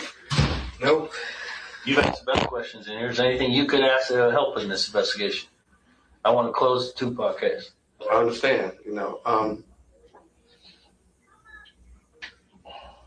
there anything I think of? Just to go back. But you never had a conversation with Suge about what happened. That's Never. Okay. Not directly. Not directly. I've seen him about 4 times since that shit happened. You talk to anybody when they heard about it? Anybody? When he before he rest in peace. Your hood, any hood. What we're going for is collaboration. We're looking for somebody that you told the story to. It's the same story you just told us. I never told nobody. Never. The first time. Ever. It was The first said. time ever. Yeah. I'm his lawyer. I He see never y'all told at me. that office, I swear to God. I ain't tell my wife, nobody. Not even me. And I've been knowing him for. Yeah. You never told your wife? Then wife, son, nobody. How it is. I told him after I told That's him. how he's lasted this long, is what it is. He never told nobody. Never told nobody. Okay. I don't have any other questions. You? Nope. Is there anything else you'd like to add? Anything else you'd like to I'll just say down? really the reality of it is that, it's been on his mind. Sure. I've been his lawyer for a long time. I may have suspected something, but he's never told me. And, on the faith of trying to resolve it, like you want to resolve it, that's why he's here. Yeah, no, I suspected it for many years. He's here, and the first time he said it, because he wanted to get it off his chest, Sure. already get what they wanted and everything. The first day, didn't I tell y'all? So what y'all want? Just I'm gonna give y'all what y'all want and leave this fuck alone. The last couple bills here is, have we threatened you or made you any promises in regard to this conversation we had? Have I made any threats to you? No. Have I promised you anything? No. No. That's the question. That's correct. What do you think should happen now? Should happen now? Yeah. I don't know. Let me ask, has anybody promised you anything regarding this case? Yeah, yeah. No. Has anybody promised you anything regarding this The murder of Tupac. Has anybody promised you anything in regard to the murder of Tupac? Keefe. The first day they said anything. Keith, listen regarding this case? There's been no promises on this case that you can recall. Do you recall someone saying something about this case? Okay. That's what I was asking. That's what I'm saying. I was trying to asking. Regarding this Tupac murder, were you ever, to get it clarity, promised anything regarding Tupac? He's from Las Vegas. He's from the Las Vegas Police Department. Nobody has told you that the Las Vegas Police Department has promised you anything. Or did any other agency promise you anything regarding the Tupac case? That's what I'm I going would to just say. say this. They said anything I talk about. It's confidential and covered, right? Yeah, they said you cannot be charged on it. No. Regarding the Tupac. I'm talking to you now. Did we ever promise him anything regarding the Tupac? No, we've never had that conversation about the Tupac case. Nothing. About promises. The Tupac case is different than some other issues. But your conversation with him is because you weren't involved in shooting Tupac. That's the reason you're here. Yeah. That's correct? Right. You weren't involved in shooting him in any way. You didn't. Although things happened, it wasn't because you was out there trying to shoot Tupac. I wasn't trying to shoot him. You had some issues about Suge and some things was told to you, but it wasn't about shooting Tupac. I wasn't about shooting. Okay. Yeah. All right. In fact, and I mean, for clarification, I think who's the other guy in the back that had the gun? That before it went to Orlando, who had the gun? If anything, you thought he was going to shoot who? Huh? You thought he was going to shoot Suge, is that correct? Yeah. Okay. I mean, there's issues, but I don't think that I was watching 48 Hours. Mm-hmm. The San Antonio case. This dude, they killed his old man at the park. So they went. They picked him up, talked to him and shit. Said, "You ain't going to jail." Ooh. But they let him go out there. You gonna walk out? You good? You going home? 3 hours later. How long does it take you to get home? For me to get home? Here. It's gonna take about 3 hours to get home. Don't go home, okay? He know I'm bad. Don't go home, okay? You have to worry about that. But that's not the reason for this meeting. I mean, Keith, it's a real serious case, and obviously there's issues, and there's issues of accountability. But the point is, this is a unique set of facts. If you guys actually, which is true, wasn't shooting, Orlando had a problem with Tupac, and he grabbed a gun and shot Tupac, and y'all wasn't looking for him. It is what it is. That's my opinion. But if y'all was looking for Tupac, and that's what your intent was, then I think that there's a different issue. Yeah. Okay. All right. I mean, Orlando was very upset, and I mean, I get that. But this is what it's believable because it's always been what we believed it to be. But what amazed me is that's what I couldn't figure out. It's like it seemed like the first thing you thought when I was looking at the news is the guy just got beat up. He went and killed him, but I couldn't understand how it wasn't connected that fast. Because he went to the hospital. No, we connected it. I mean, y'all knew it, but can't raise our houses. Yeah. But it just wasn't any. We were under the impression that there was different people in the car. Oh, okay. Some of the same, some of different. But I've always believed Orlando was the shooter. Yeah. Was I in the car? Was I always in the car? Sometimes yes, sometimes no. Yeah. Your name came up a lot. Yeah. And there, there's a lot of stuff going on. We just. But I mean, I'm more kind of from the street. D is, suburban dude. But the reality of it is that I believe, in his situation, usually gang leaders, people that are top of this gang, they usually have beef. Like his beef would have been with Suge. Right.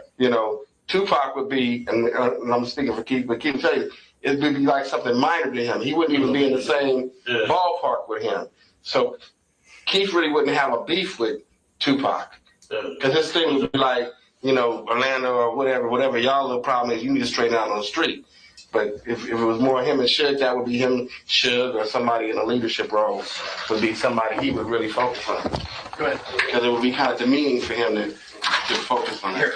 Yeah, okay. I'm sorry. I'll be right back. Yeah. Where's your restroom? I'm dying here. Oh, that's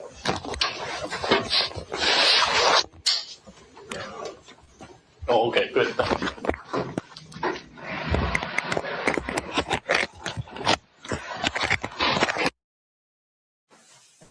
Jesus. Okay. State, who's your next witness? Mike Dorsey. Mike who? He said Mike Dorsey? Who's the next witness? Wake it up. Wake it up. Where's my gavel? Where's my gavel? Where's my thing where I pound? Where the hell? I don't know where this shit is at. Who? He said Mike Dorsey, right? Did I hear that correctly? Who did we just talk about? Oh, here we go. Wake up. Wake up. Please write it. You do solemnly swear the testimony you're about to give in this action shall be the truth, the whole truth, and nothing but the truth, so help you God. I do. Please be seated. Please state your name and spell your first and last name for the record. Sure, I'm Michael Dorsey, and it's MichaelDorsey. Thank you, sir. Whenever you're ready, Mr. Duane, you may proceed. Mr. Dorsey, how would you describe your profession? I'm a film producer and documentary producer and filmmaker. How long have you been doing that? About 25 years. And do you focus on a particular type of documentary? My expertise is probably true crime more than anything else, but I've done all different subject matters. I'm going to direct your attention to sometime around 2011. Do you decide to make a documentary about the Tupac Shakur and Biggie Smalls murders? It was late 2012. Greg Kading's murder rap book had been out for about a year. And at the time, I would always have some passion documentary project going on the side. And I just finished the most recent one, and I was looking for a new project. And I came across a couple of articles about Greg Kading's murder rap book. And they had some quotes from Keefe D's 2008 proffer in them. And it just sounded legit to me. I don't cater to conspiracy theories, but it sounded very well backed up, and it sounded like the real deal. So I just reached out to Greg Kading and asked if he was interested in making a documentary, and he said, yeah. And we went from there. So you reached out to Kading and asked him if he wanted to do the documentary. He said yes. Correct. Describe your process. Well, do you have to do research to do a documentary like this? Yes, it took me over 2 years to make the film, in large part because of all the extra research that I did. I needed to interview Greg Kading for it. He was kind of the main person walking us through the story. But I also wanted to make sure that what he was telling me was legitimate. And also needed to make sure that I covered the whole story. So I understand it. And it's not just him, deciding what we're going to cover. As part of that, he turned over to me digital copies of the entire LAPD case file for the Biggie Smalls and Tupac cases, and gave me unfettered access to those files so I could check basically on my own what he was telling me. You also, well, maybe you didn't. Did you check into Greg Kading's wasn't the first book ever written about this. Sure. Is that correct? That's correct, yeah. I also read Kathy Scott's The Killing of Tupac Shakur, which was the first kind of definitive book on the murders. And then lots of articles on it, of course, because there's been tons of coverage over the years. And as you were researching all of this, this information, what is your ultimate goal in creating a documentary? Well, there's like the kind of philosophical aspect of it, which is my goal is to get at the truth. But also my goal is to tell the public a good story, something that I think is of the public interest that they should know. And in this case, it seemed like they had solved this murder, and yet the world was carrying on like it was still unsolved and like we still didn't know what happened. And it was like, it sounds like we do know what happened. And so that was my goal, was to put that out there. Did you have any concerns about accusing anybody of murder? Absolutely. I had concerns for my own safety, accusing a gang member from a violent street gang of committing a murder, and then also just my own financial concerns, since Puffy was going to be implicated in it as well. You know, taking on someone who was at the time heading towards becoming a billionaire, and who at that time did not have the public backlash that he's faced the last few years. He still had a pretty good, clean image at the time. So I was concerned about both. And based upon that, well, do you eventually make a documentary? I do, yes. Does anybody sue you? I was not sued, no. I was threatened a couple of times. Who threatened you? Universal Music sent me a note because we used Tupac's Hit 'Em Up, his diss track against Biggie and Puffy. In the film, we did it using what's called fair use law, which means you don't have to pay for it because it's a documentary. It was just like a cursory check-in from a lawyer at Universal Music, making sure we had permission, and our law firm had cleared it for us. So that was no problem. And then supposedly Puffy's attorney, Weitzman, I can't remember his last name, but he was a high-powered A-list attorney.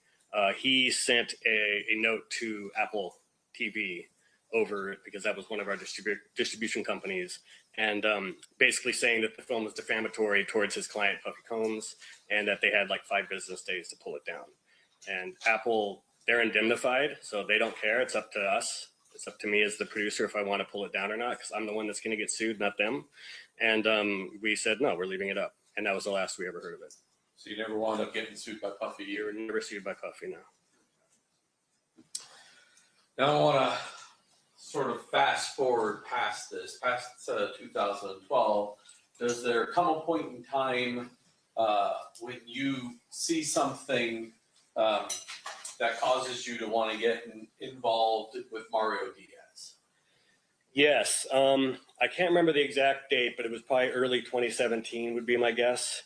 Earlier in 2017. I was actually in Tulsa, Oklahoma for a film screening of one of my films, and I was out at dinner, and I think someone sent me a link to this YouTube video, and it was Keefe D in a studio. It's a short video. It's just him saying he's going public. He wants the world to know he was there for Tupac's murder. He says he has cancer. He wants the truth to come out. And I couldn't believe it. I was at a restaurant. I went outside and started calling people. And I talked to, I think, Greg Kading and some others, and we just thought, you know, Keefe has to know he can't go public with this information because it can be used against him. But it sounded like he was going to go and talk, you know, publicly about this murder and repeat possibly what he had said in his proffer in 2008. So we went from there, and then that's when I decided, you know, I wanted to get involved with it. And ultimately, are you retained as a subject matter expert for the production done that's now known as Death Row Chronicles by E1 Entertainment? Yes, I was a consultant, technical consultant, and I was an on-camera expert as well. So they interviewed me. I'm going to fast forward a little bit and come back to that. Subsequent to your involvement in Death Row Chronicles, have you continued to sort of follow these murders, investigations, the case, everything else? Absolutely. 2017, when he recorded the interview for Death Row Chronicles in July of 2017, we were actually in production on Unsolved at Universal, which was a scripted series based on the murder rap story. So that was happening concurrently. And then he kept going public. He kind of laid low, I think, for a year and a half or so. And then this book that he had talked about during his BET interview, all of a sudden he's promoting it and saying it's about to come out. And then we find out he's going on Vlad TV and doing another interview. So he just kept, from then on, for years then, he just kept doing more and more interviews. So I stayed engaged with it. And I also was conducting my own interviews following up with new people. James McDonald, Mob James, who I believe testified, I conducted his first ever public interview back in 2017. We convinced him to go public and tell his story. Since then, I talked to multiple gang members, gang detectives from Compton, detectives out of the LAPD, anybody who might have information on either Biggie's case or Tupac's. In particular, back in 2012, when you kind of reviewed the information that was available, was there any information from Trayvon Lane or Roger Williams within kind of the case file as statements that they made about what happened? In the case files, were there statements from them? Yeah. Not really, no, because Trayvon, they don't cooperate with the police. There was an FI card from Buntry, Alton McDonald, who's James McDonald's brother, that they had talked to him at the scene and he refused to cooperate, but they noticed that there was a bullet hole in his car. And then subsequently, I've interviewed Williams, Neckbone. I interviewed him a few months ago, and I've had private conversations with Trayvon Lane. In particular, Buntry is deceased, and Yes. was deceased even Yes. before you became involved in the project at any project. Correct. He was murdered like 20 some years ago.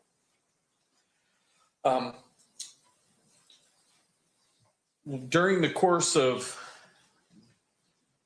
the interview with Mr. Roger Williams, aka Neckbone, do you provide some video that was taken of Mr. Shakur and Suge as they're leaving the Tyson? Yes. Yes, I showed him the MGM video of Orlando Anderson getting beat down. Neckbone was one of the men who participated in that beating. And then I showed them the footage of them then fleeing the casino with Tupac in the lead with his bodyguard, Frank Alexander, and Suge. And there was a moment where Neckbone kind of reaches out and kind of punches Trayvon, kind of like we got him kind of a thing. And he confirmed for me in my interview that that's what it was. That's what he was doing. And he also told Trayvon. Let me, I was like. It is. I'll sustain and you'll rephrase. Yeah. So script. As you see both Neckbone and Trayvon Lane running through on the video, you can see Neckbone kind of either dap or punch Trayvon. Exactly. And at that point, Trayvon Lane removes the black hat he's wearing. His fedora that he had on, yes. I was actually talking about somebody else's video. Was there some high quality video of Tupac and Suge leaving the... Yes, when they first leave the arena, there's some footage. I think it was actually shot by BET. A BET photographer was there and shot, and it's footage of them coming out of the arena, and Tupac is in his gold shirt, and he's all hyped up because he just watched his friend Mike Tyson knock somebody out, and he's playing to the camera, and he says something about, if you go to jail, you come out and you win, or something like that, because Tyson had also gone to prison, and Tupac had as well. So you could tell he was just super amped up. And then last night we watched that portion of that video out of your Neckbone interview. Right. And then that one, Neckbone is the person speaking while that video is playing. Yes. Judge, I have marked in my hand the clip of just that Tupac and Suge at the MGM coming out of the fight. Has the audio removed. Okay. It's just the video portion of that I'd offer at this time. Any objection? No objection. Okay, you may play it. Or sorry, it's admitted. You may publish. Thank you. Did you give him 154? 154?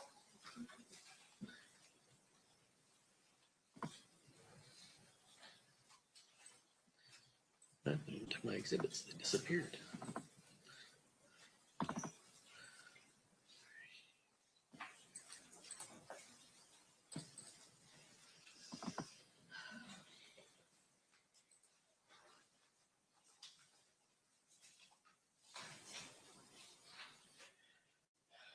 Both Suge and Mr. Shakur are both readily identifiable from this video, correct? Right, yes. And this is the shirt that the clothing that both of them are wearing as they come out of the arena. Yes, and there's photos of them beforehand in the casino in the same outfits.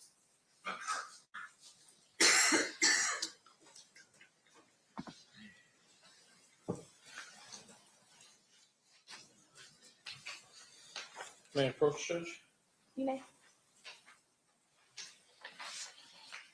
Showing you as marked as state's proposed exhibit number 149. Have you ever seen the photograph of these men sitting on the curb sometime after the homicide occurred? Yes, I've seen this. And do you recognize the people that are in those photos? I recognize them more because I've been told who they are, although Trayvon Lane is very easily recognizable because I know that that's the outfit that he was wearing that night. Okay. Mr. Cole, can you take down the listing of what's on that? Oh, sorry. You may proceed. Thank you.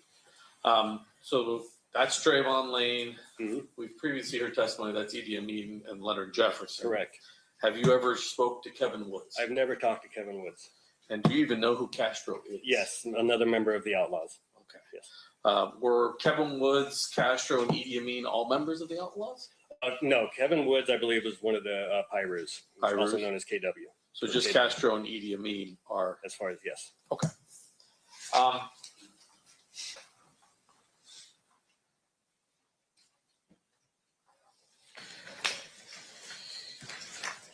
You got a little bit ahead of me, but during your research into this case, you had access to the Biggie Smalls file. Alton McDonald is actually known as Buntree, correct? Yes. And you mentioned this. There was a record of the fact that he was field interviewed by the Las Vegas Metropolitan Police Department in the night of the homicide on Flamingo. Yes. And at that time, he was driving a black '96 Toyota Supra. Yes. And it had a bullet hole. Yes. Did it say where the bullet hole was? No, it just said vehicle took bullet impact. And that he was uncooperative. And that he didn't want to cooperate, of course, yes. Now, you've also interviewed Reggie Williams, is that correct? Or Reggie Wright Jr. Reggie Wright Jr., yes. I interviewed him for a murder rap, over a decade ago when we were making that movie.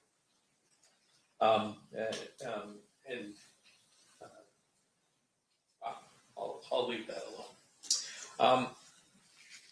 I just want to get a few other pictures into evidence with you. So during the course of the 2008 proffer, there's a mention of greenblatts. Yes. And sometimes it sounds like greenbacks. Yes. Were you able to eventually identify that location? Yes, it's very obvious. It's a New York deli. It's been there since the 20s. It's very famous. It's on Sunset. It matched the description. And also the way Keefe described the upstairs and downstairs and where the liquor area was, it was clear that he was talking about greenblatts. Showing you was marked the state's proposed exhibit number 152. Do you recognize that? Yes, this is the front of Greenblatt's on Sunset Boulevard. There's some blue writing on there. You recognize that as well? Yes, those are subtitles that I added. That's a screenshot off of your interview, I think, with Neckbone, correct? Yes. Were you aware of a person by the name of Eric Zip Martin, also known as Equan Williams, maybe Eric Von Zip Martin? He went by a bunch of names. Yes. Who was he?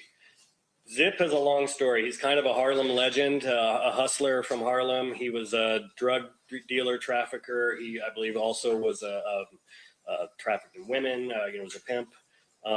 He was an older generation, or kind of in between Puffy's generation and Puffy's father. Puffy's father was also involved in the street business there in New York and was murdered when Puffy was very young. And Zip Martin was kind of like he was a mentor to Puffy when it came to like the street life and wanting to kind of have that gangster persona. And supposedly he may have also been dating Puffy's mother at some point.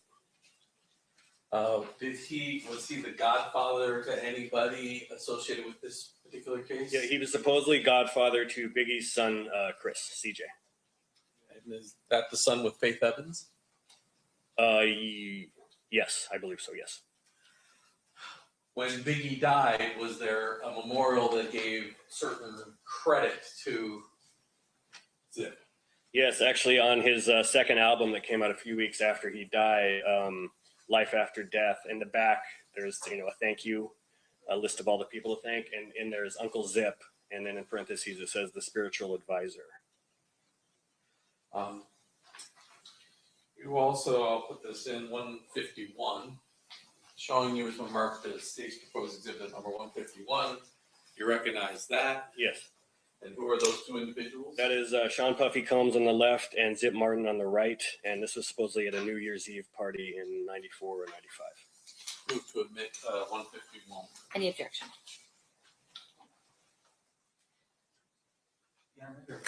You may.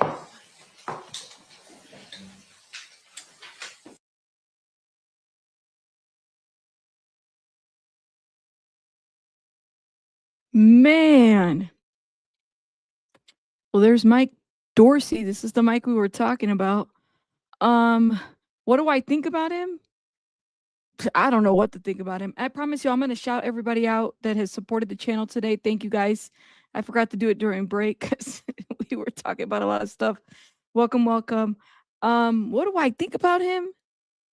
I think he said he's a Hollywood Pursuant to the whatever. conversation, the bench, no objection, it'll be admitted. All right.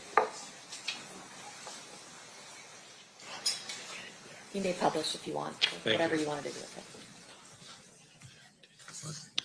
I think we got to do both. I'm not sure I did 152 yet. So 152. That's one of the shots that you had of Greenblatt's. Yes. And then 151. That's Mr. Martin. Yes, on the right. And who's the guy on the left? The left is Sean Puffy Combs.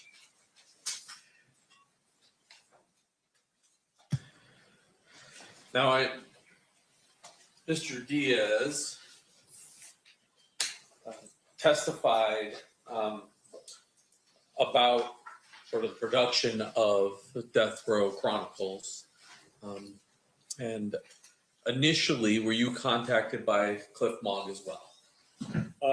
I reached out first to Las Vegas Homicide, and then Cliff Mogg reached out to me after that. He had contact with you, and just so since this is one we put up in our opening, showing you state's proposed exhibit number 61, you recognize that guy? That is Zip Martin.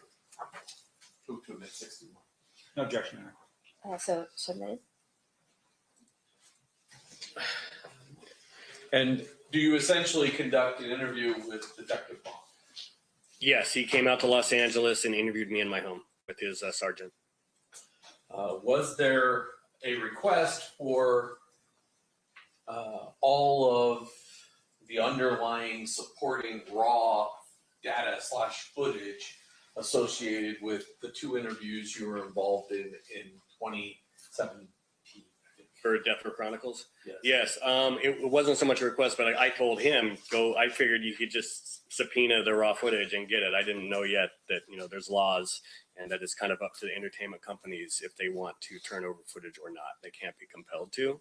So that's what I thought would happen. I thought I'll let him know about this, and then it's his to do with what he wants. Sometime after the indictment of this case, did you learn that we were unable to acquire the raw footage of that? Yes, and I was even included on some of the email threads at my request because I was also reaching out to Paramount. Paramount Pictures attorney got involved. Paramount owns BET. And I think someone at E1 got involved, and they were initially saying no. And since I work in the business, I was trying to work it out with them, how they could get that footage over. And then ultimately they did give permission for it to be shared. Did you have footage, or I shouldn't say footage, right. Did you have your own raw data at that point that was also authorized to be disclosed? I did. Explain to us how the setup was. Sure. So my reason for being hired onto Death Row Chronicles was a technical consultant, but mainly it was tied to Keefe's interview. I helped Mario Diaz write the questions, And then on both days of the interviews, they had me in an office there at E1's studios, or their office building. I'm down the hall from where the production studio was, where Keefe was being interviewed. And they gave me a headset so I could listen live to the interview as Mario was conducting it. And then I was texting follow-up questions to Mario while he was in the studio as things came up. You're recording your audio feed. Yes, I took the headphones off and I made my own recording with my phone. At some point, do you learn that the only thing we could acquire from E1 Entertainment was an actual transcript of the tapes themselves, but not the tapes? Correct. Yes. And then did you provide us the audio to your that you had done during these two interviews? Yes. Once you subpoenaed me, I sent over my audio. And are you aware of either gaps in your audio or additional audio that wouldn't have been in the transcripts? Yes, there's sections where I was rolling, and I'm sure they were rolling also, but they're only going to transcribe. The reason of making a transcript for a production is the pertinent parts of the interview that they're actually going to edit into the show. So it's so that when the producers go to figure out how they're going to edit the show together, they have a transcript and they can tell the editors use this segment here, use this segment here, use this part. There's a lot of chit chat stuff that I had that they might have also had that was not transcribed because it was just chatter. It's never going to be used in the show. There are also some sections where I probably was rolling when they might have already cut. And lastly, there's a few moments where in the first interview, one of my audio recordings, the file was corrupted. So I lost about the last 4 minutes of it. And then during some of the interviews, I didn't always know when they would be done with a break, when they had come back and were already rolling again. So there's a few times when I missed maybe the first few minutes of a new segment. Let's start with the transcripts. State's proposed exhibit number 113 and 114. First of all, you recognize the front page as being the original transcripts that were generated off the tapes. Yes. And then did you become aware that we took your audio, transcribed the additional audio, and then anything that was not on your audio, we highlighted in yellow to identify you didn't have it, but it shows in the transcript? Correct, yes. And so these should be as complete a record as we have between your audio and those videotapes for the two interviews that occurred in July of 2017. Yes, correct. Judge, I move to admit both 113 and 114. Any objection? Madam Mayor, approach. Yep.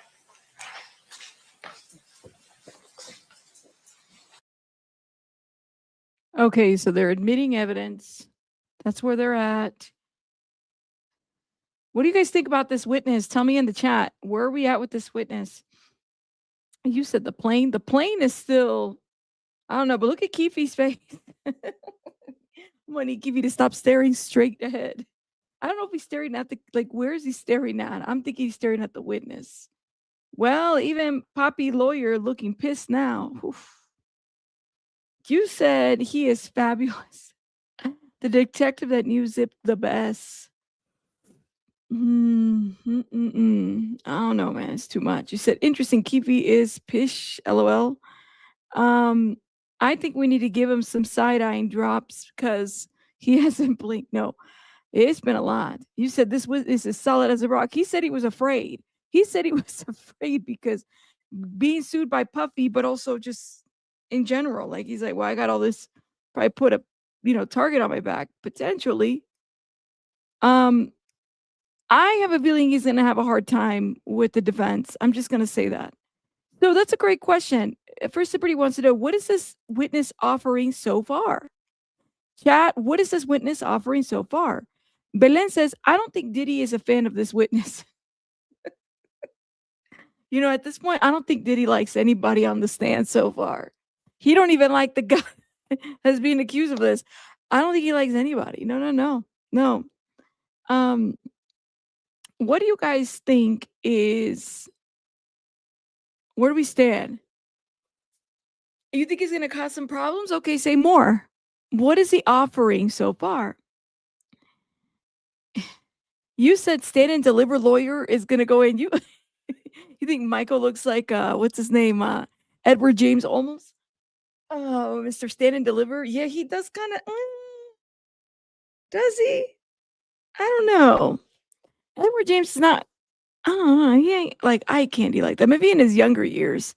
Sorry, Edward James. Don't hate me, but you know, I support La Right. Raza. Pursuant to our discussion at the bench, the transcripts will be admitted over objection.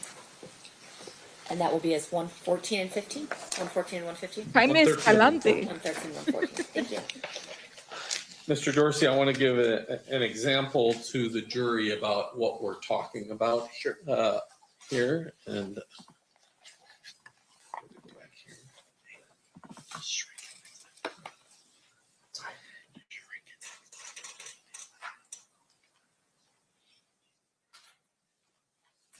let me put my glasses on. We're in 113. So if we go to 113,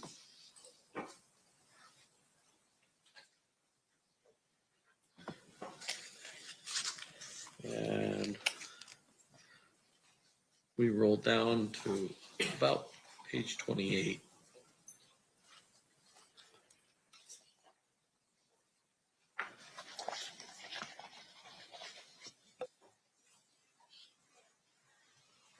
Oop, there it is. It's page 28. Time cutoff is about 30 minutes and 16 seconds in. The yellow part is the part that's not on your audio tape. Is that correct? Yes. And that was transcribed from the original videos that we don't have. Right. And everything else that's unhighlighted, we should hear on the audio. You should hear, yes. Okay. And that would be the same for both of these. Yes.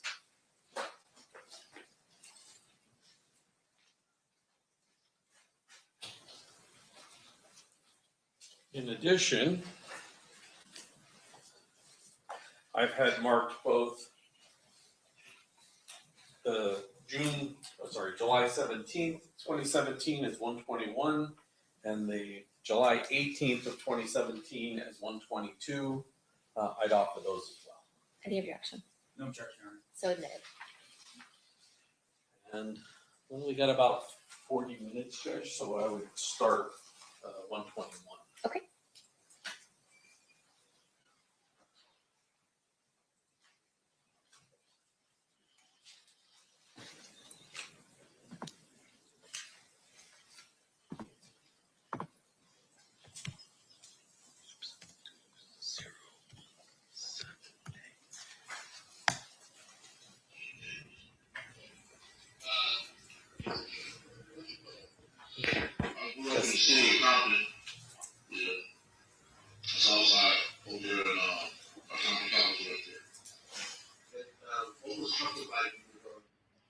It was when I first started.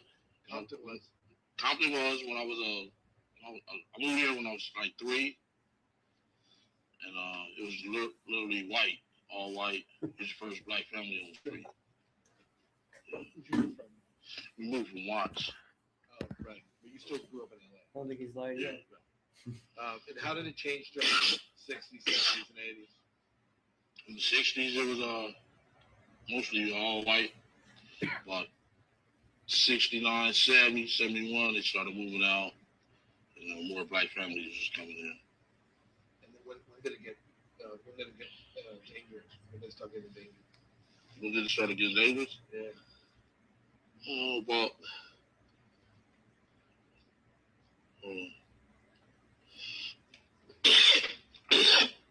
about 72, 73. What happened? The gangs started coming in. Like the first Crips were the Grandies and the Boot Hills right there on Alondra right there.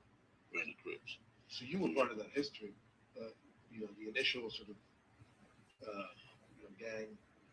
Yeah, I was there when it first, I was when it first started. That noise, and I'm stopping this at 1 minute and 45 seconds, it looks like. Yes. Was that your phone That is making my noise? phone making that noise, yes. And there's going to be a few times here where you're going to hear me loudly texting, and you're not going to be able to hear the audio very well because I was probably texting a message to Mario in that moment. So sometimes it cuts out in this first interview.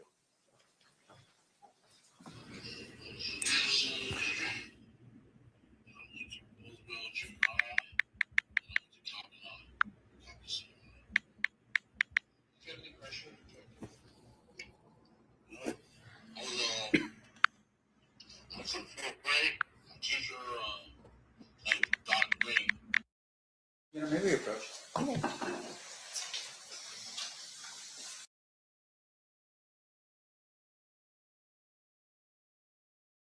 He said, Your Honor, may we approach? Oh my God.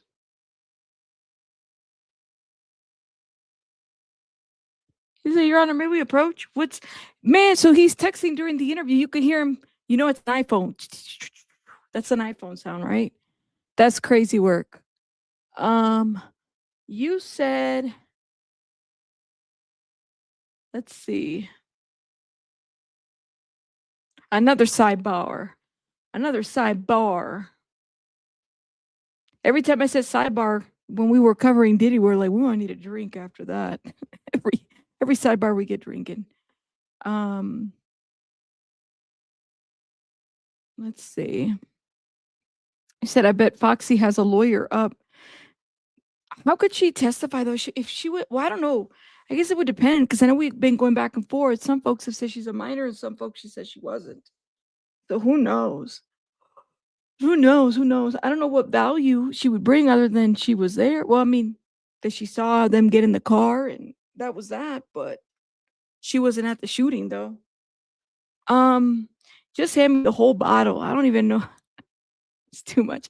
It's Friday. Did y'all hit the like button? Please and thank you.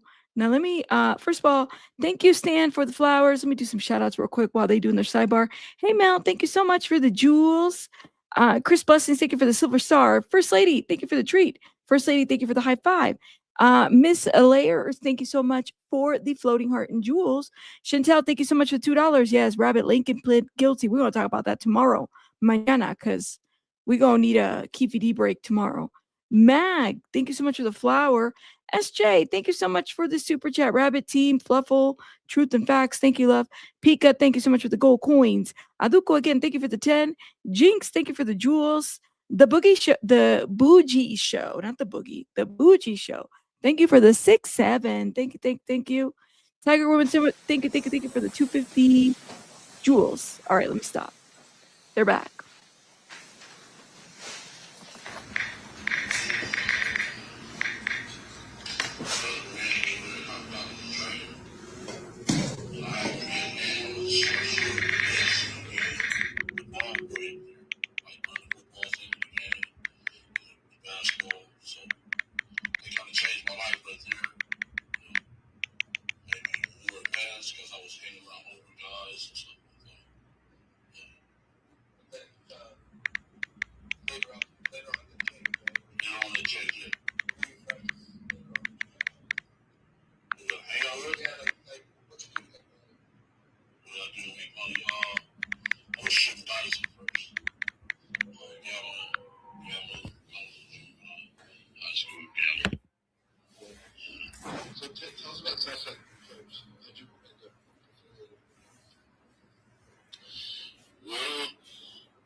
Thursday, that Southside started.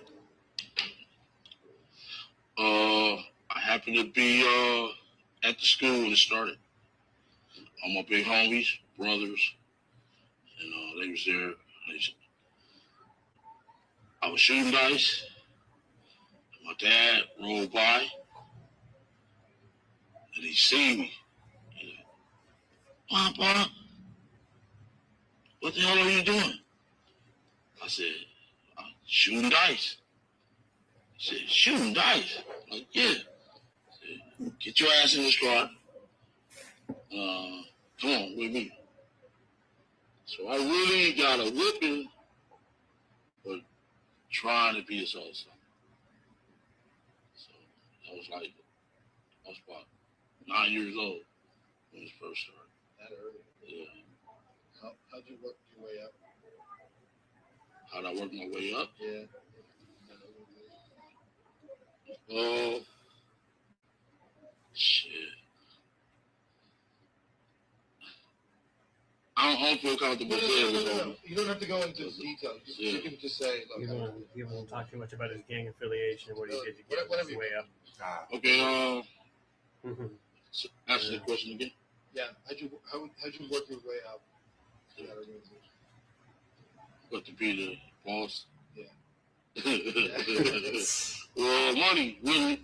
You know what I'm saying? Money gave me the power and stuff like that. The dope game, really. The dope game. Yeah. The coach, one of the coaches at Compton College, I was 17 years old. Got to start with that. So you were respected. Yeah. Respected guys. Yeah. Because when I was in high school, I was in this program called Upward Bound at UCLA. Huh. Upward Bound program. Shit, I was kind of a smart student and stuff like that. And on the weekend, like an advanced I program. come home, and all my homies, they was kind of rolling. You know what I'm saying? I was up there eating them noodles and toodles, you know what I'm saying? So I kind of should have stayed there going to UCLA, but I stopped, got in the gang, started selling drugs. Yeah.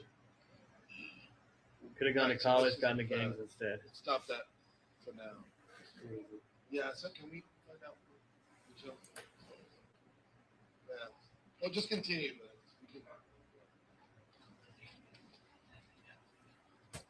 Yeah, can you keep an eye on that? I'm not paying attention yet. That looks good. I'm not paying attention yet. That looks good.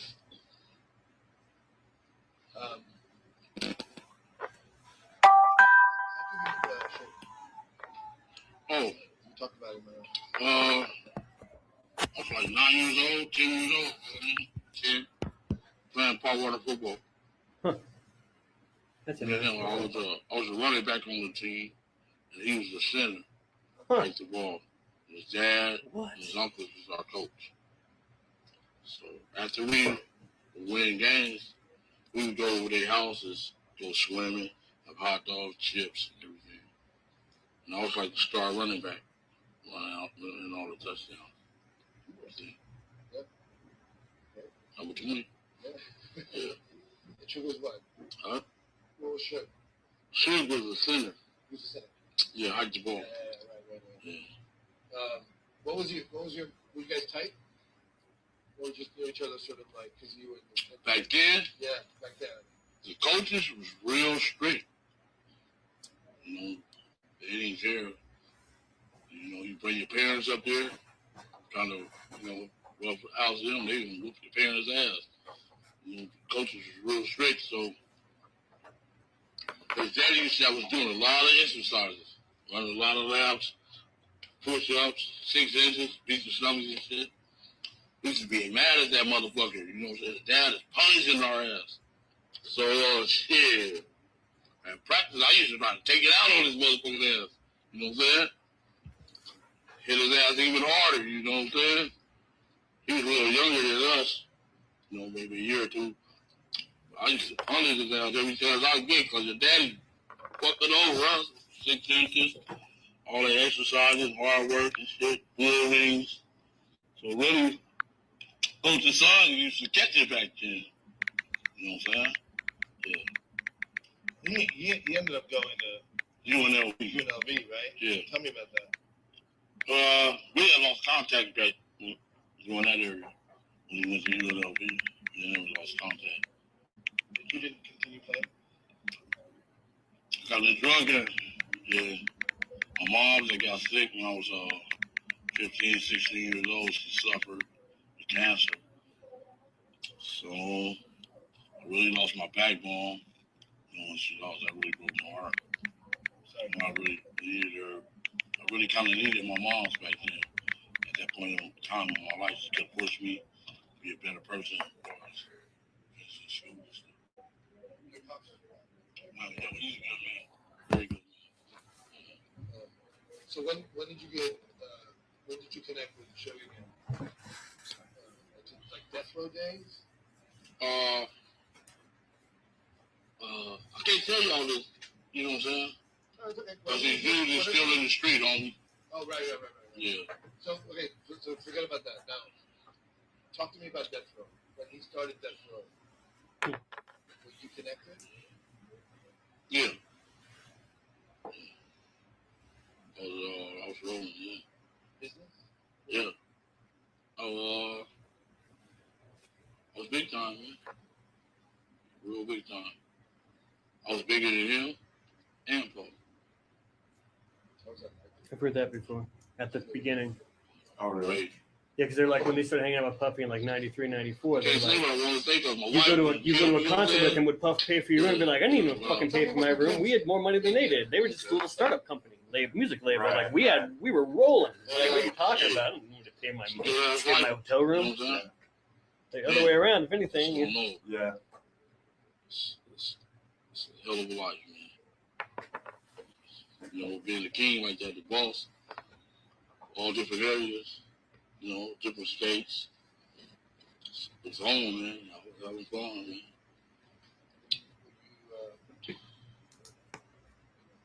See a lot of money come together. Yeah, really. Like 3-4 million every month. All They made 3. How did Suge What are you saying? earn his reputation as a tech guy? That's what everyone thinks about. You know differently. You know, well, you guys think to yourself, that's what I'm saying. You know, Who's the real shit? he went to college. He just like the rappers. You know, they want to be gangsters, but they're not. Great line. You know what I'm saying? College guy or rapper. Great line. They're not no gangsters. They rap about what we do. You know what I'm saying? Talking Real about gangsters do. You know what I'm saying? That's just like Tupac, Biggie. You guys ain't no gangsters, you know. They just rap that. They don't represent that. Suge had the industry scared. He didn't have the street scared. I knew him since he was a kid. Great you know, lines. I knew he wasn't like that. You guys thought he was like that. I never thought he Suge had the industry scared. He never had the street He's scared. a college kid. Yeah. That's a great line. The college kid, you know a gangster.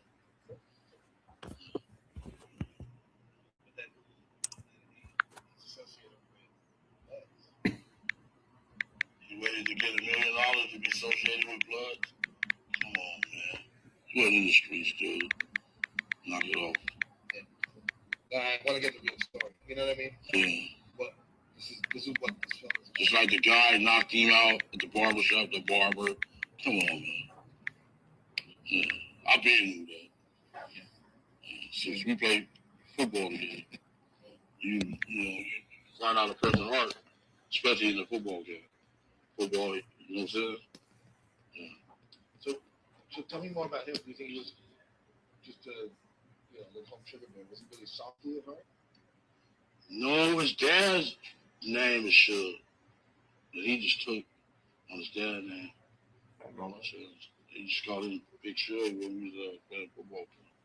That was his dad's name. Yeah, his dad's name is Suge. But what was his personality? Was he, His name was like, Sugar Bear. You That's say what his he was mom a called gangster, him. but was he like And then it got shortened to Suge. softy at heart? Like, was he like a soft guy? Oh, he's a good kid. Went to college. That's what good kids do, go to college. Yeah. Did he have business smarts? Evidently he did. You know, he took a record company from the ground up and made it $100 million, you know what I'm saying? Yeah. He shouldn't have been trying to be no gangster. He's not no gangster. He should have just stuck with the business. You know what I'm saying? Like Puff did. stuck with the business, you know. The business side. Jay-Z stuck with the business. But you want to run around here hitting on people, you know what I'm saying? Think you a gangster. Then you got some crooked cops running around with you, you know what I'm saying? Yeah. So that was his problem. He was trying to be a gangster, but he wasn't. Yeah. That got him into trouble. Really, you can't be out here faking. You know what I'm saying? You really can't be out here faking at all. You know, because you will get exposed. You know, the streets will eat you up. Especially if you're weak.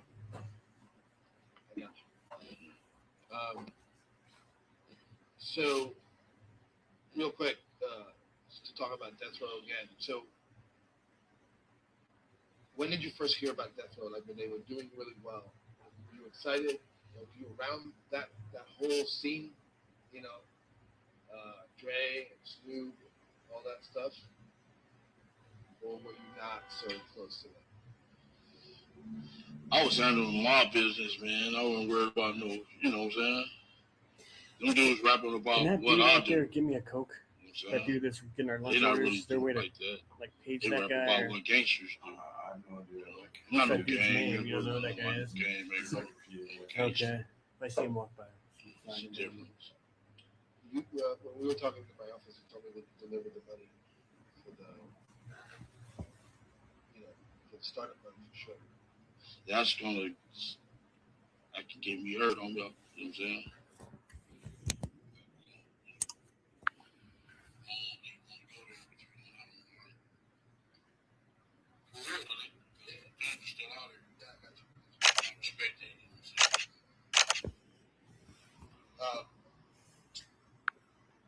Did you listen to their music? Yeah, it was cool. I liked it. All Eyes on Me, The Chronic, Dr. Dre. Them was from my side of town. Him and Easy and Red, they from my side of town. Did you, you're a fan of Tupac? Ran pretty well from Yeah, it was cool. NWA. I did. There's stories that your brother Kevin was having easy. Yeah. Tell me about that. They was two youngsters trying to make it in the street, doing their thing, making money and stuff. Yeah. And I went to the pen. I went to the pen in 1985? And cause I used to be in his house. He used to be making all that racket. Yeah. I'm like, man, that sounds like some fucking bullshit. Turn that shit off. You know what I'm saying? Shit, but he stuck with it. And I was walking around the track in Tracy all the time. I'm listening to the cruising down the street in my 6'4". It was him. I didn't even know. One of my partners came up and was like, I'm like, man, what the dude, Eric Wright doing? He like, man, you heard that record? Easy, that's Eric. I'm like, man, you bullshitting. You know what I'm saying? Because they only had 2 TV stations back then in the prison. Awesome. So, you know, we was listening to the shit on the radio the whole time. And I didn't know that was easy. I was like, damn, that. When I got out, he blew up like a motherfucker. Yeah. And Kevin wasn't into music? Huh? Kevin wasn't into music? Kevin went to prison. Yeah. Well, he was there with you. No, he went to prison after me. He went to prison when he had blew up kind of this shit that came off. How many times did you go in? How many times I went in? Yeah. Oh, shit. I did a shooting, and I had a drug case. I went to Tracy, courtroom, and then I went to the feds. I went about 4 times. This last little bit, they raided my house, came in. The guy didn't know who the fuck I was at first. He like, raided my house for my daughter's boyfriend. So, damn, he like, what you got in here? So I got a pistol and some money. Okay, don't worry. I'm glad you declared it. So the motherfucker got I had that on my drawers, my slingshot t-shirt, while he had me handcuffs. So he went in the room and got my pants, and he found out who the fuck I was. Called me back in there. He like, man, I know who you are. I'm like, listen, man, you Keefe D. You the leader of this gang. I'm like, man, I ain't been out there in about 5 years. He like, oh, fuck that. I'm taking you to jail. So, man, you ain't a man of your word, dude. You said you're gonna declare my shit. No. Let's take you in. So I just did a little bit in law school for that. For a little gun case. How long ago was that? That was in 2015. Okay. Stuff with pool and the whole lawful deal that I made before. Is that yeah? All right, let's just move on. Yeah, let's switch it. So this is what I was talking about. He has to stop and change your color. You good? You need water? I'm good. Yeah. More mints?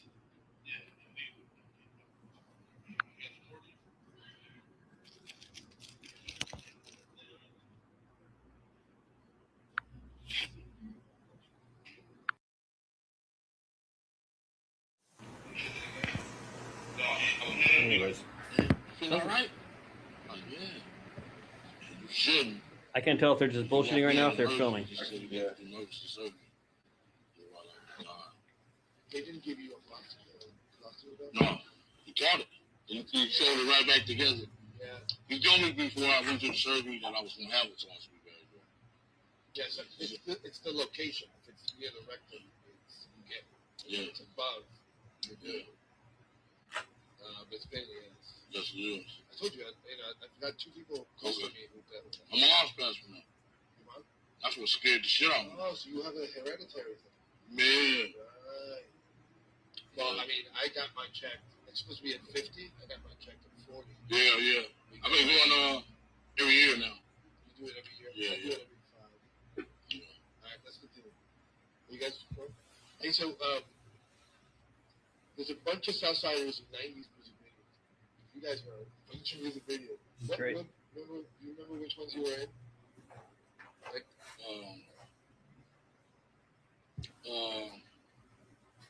is that Mellow? Yeah. All the Easy. One of my brothers is a famous actor in every Easy video. He come getting every time Easy used to get a video. Pick up my older brother every time. Every single time in every single Easy video. So was that fun? Was that something you guys did all the time? Keefe D, I didn't want to get exposed like that. Because of the type of business. Like your nephews in. I was in one the Mellow video. Just that Mellow. That's the only one I ever got in. But other than that, I don't want to be exposed like that. Try to stay undercover. Under the thing. Is it true that you guys provided lowriders for some of the video directors? Yeah. How's that work? We had only the hydraulic place in Compton called Compton Hydraulics. So people used to call up there and ask for lowrider cars.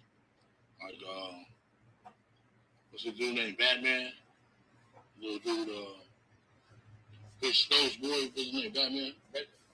Batman. The little dude, what's his name? Marcus Houston. He was my car before. He was in a little group. What was that little group called? There was 3 little boys in before E2K. Marcus Houston was in. Yeah, they had a little group. They used my cars. But they used to call up to the shop.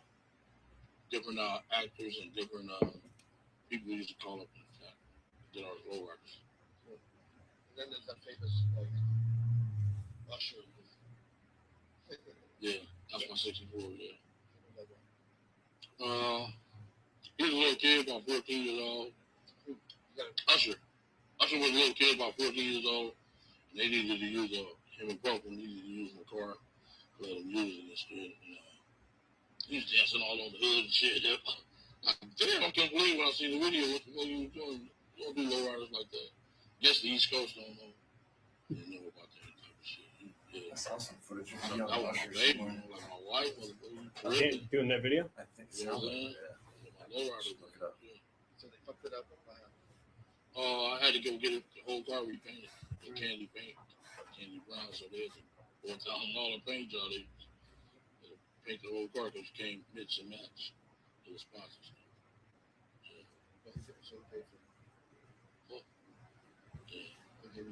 And little Usher was telling his mom, "Mom, you bought this car.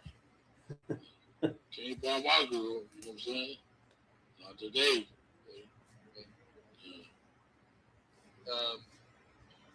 So what happened? How did you how did we get to this point? Like, what? You opened up to the police about what happened today. I don't think you're comfortable talking. Like, at some point they cut up. Why did you tell them what happened? I was up against it. Definitely.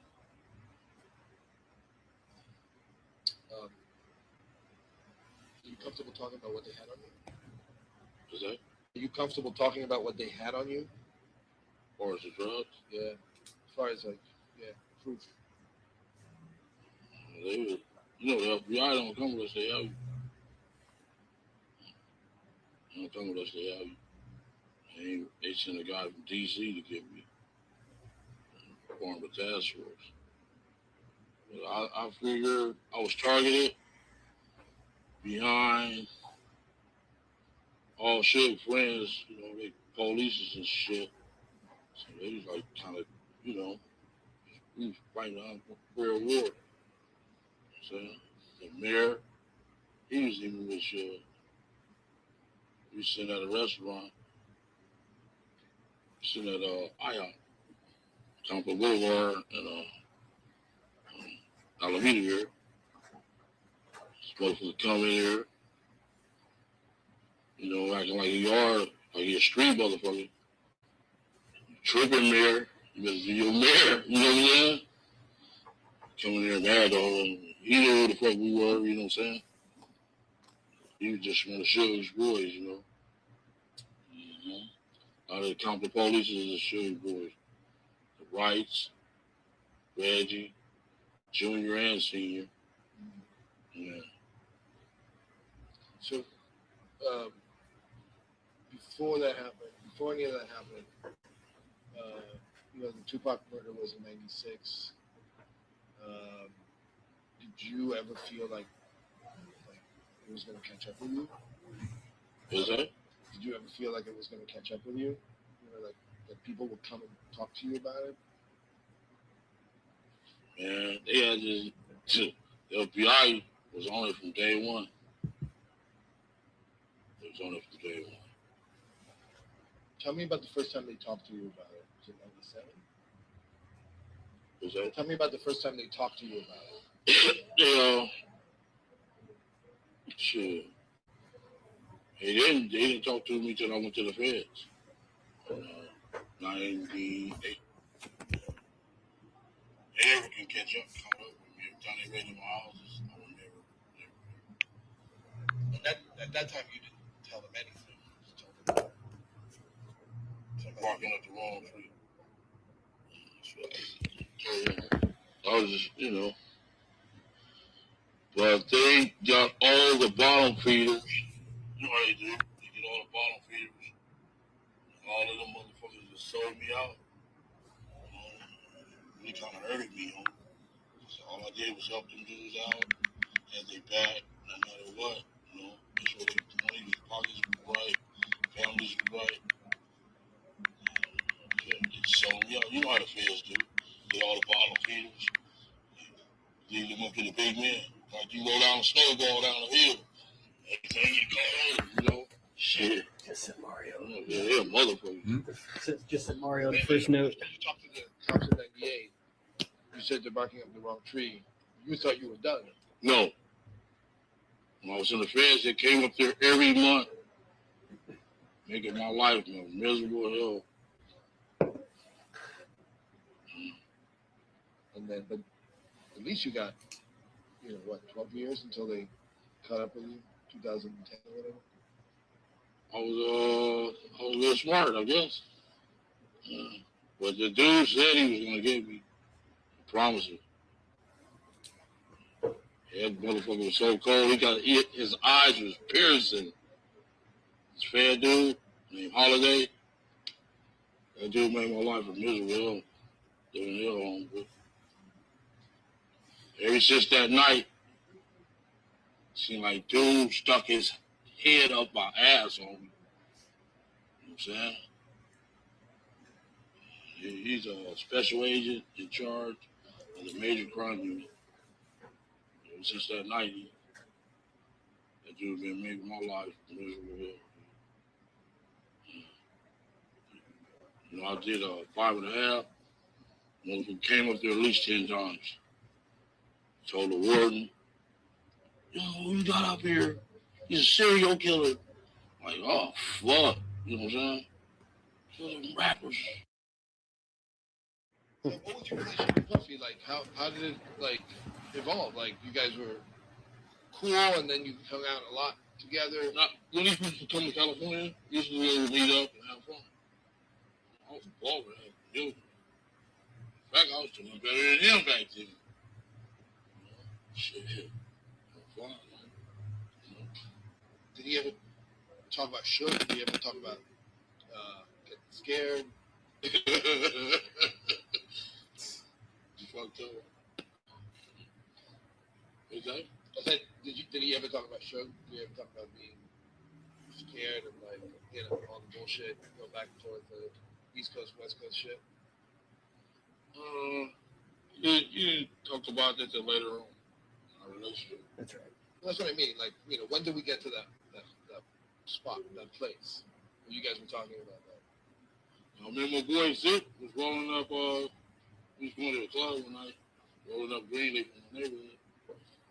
His phone on. He was like, I guess they must have fucking played it. Something, I don't know. He's like, man, let me speak to Keefe D. Got on the phone. What's up, dog? Like, man, I'm giving a concert out there. You want to tour on the West Coast?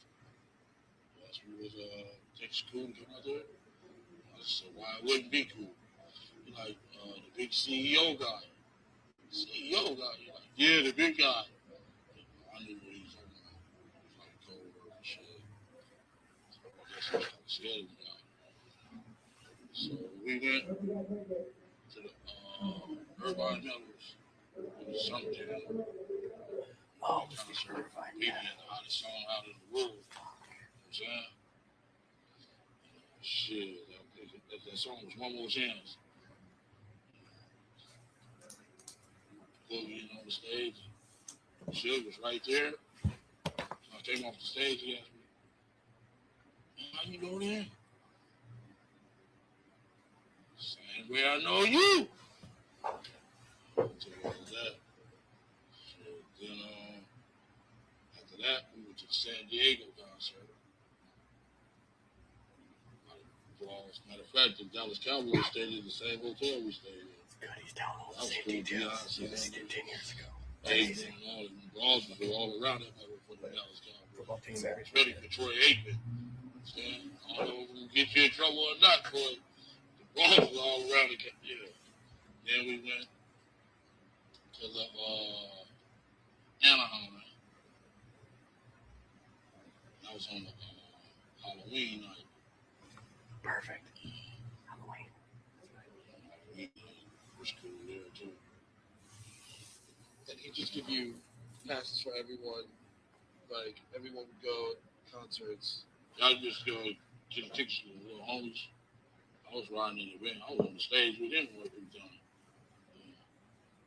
You get to hang out with Biggie, obviously. Right? Yeah, Biggie was cool. Cool dude and everything like that. So when did Puffy start talking about, you know, Suge on a real serious level?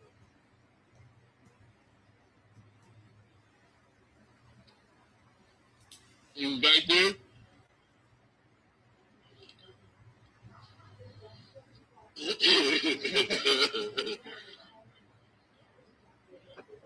Oh, we already established that. Yeah. Now, what'd you say? I said, when did he start talking about Suge, like on a real serious level? Puffy. Oh, being scared of Suge? Well, or doing something more than that.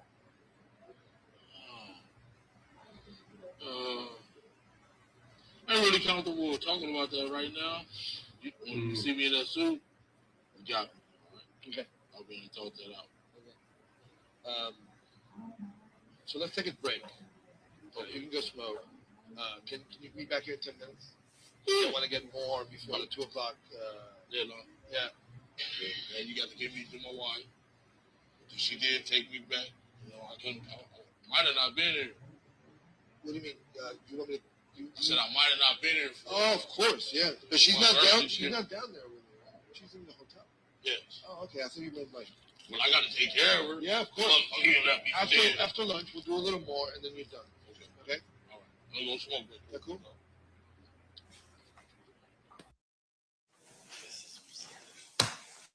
Sure, that's probably a really good breaking point. Where are we at time-wise, so we can put that on record? 35 minutes, 17.7 seconds. Okay. Ladies and gentlemen of the jury, we're going to recess for the day.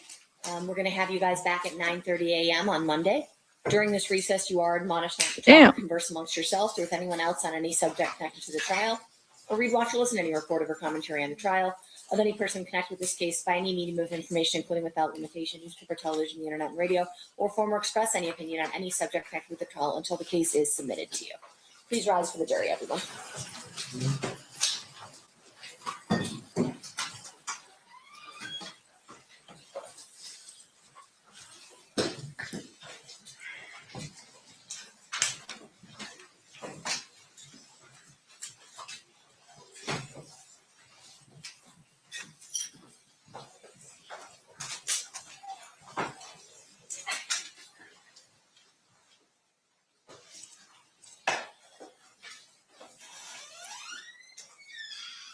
For the record, the jury has exited. Mr. Dorsey, you're coming back at 9:30 on Monday.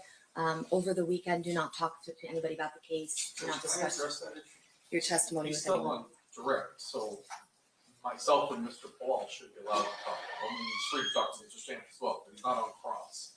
So I think it's appropriate that we still talk. What's the standard definition? Well, I get that that's the standard, but it's usually between direct and cross, that the witness is not allowed to be or after the cross has started. I disagree. You can talk to him about scheduling. Okay. All right. I'll just call him. Perfect. Which one? Were 149 and 152 admitted? 149 are both. The 149 is not in. 149 was not in. 152 is? What is 152? I don't think 152 is either. Sorry, I just don't know. Mr. Garcia, our excuse. All right, thank you. Thanks, sir.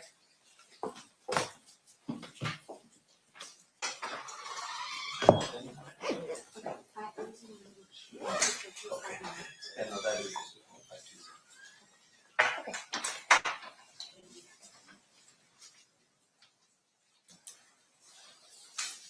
Well, hold on, guys. I think it is adjourned now. That's what it's giving. Wow.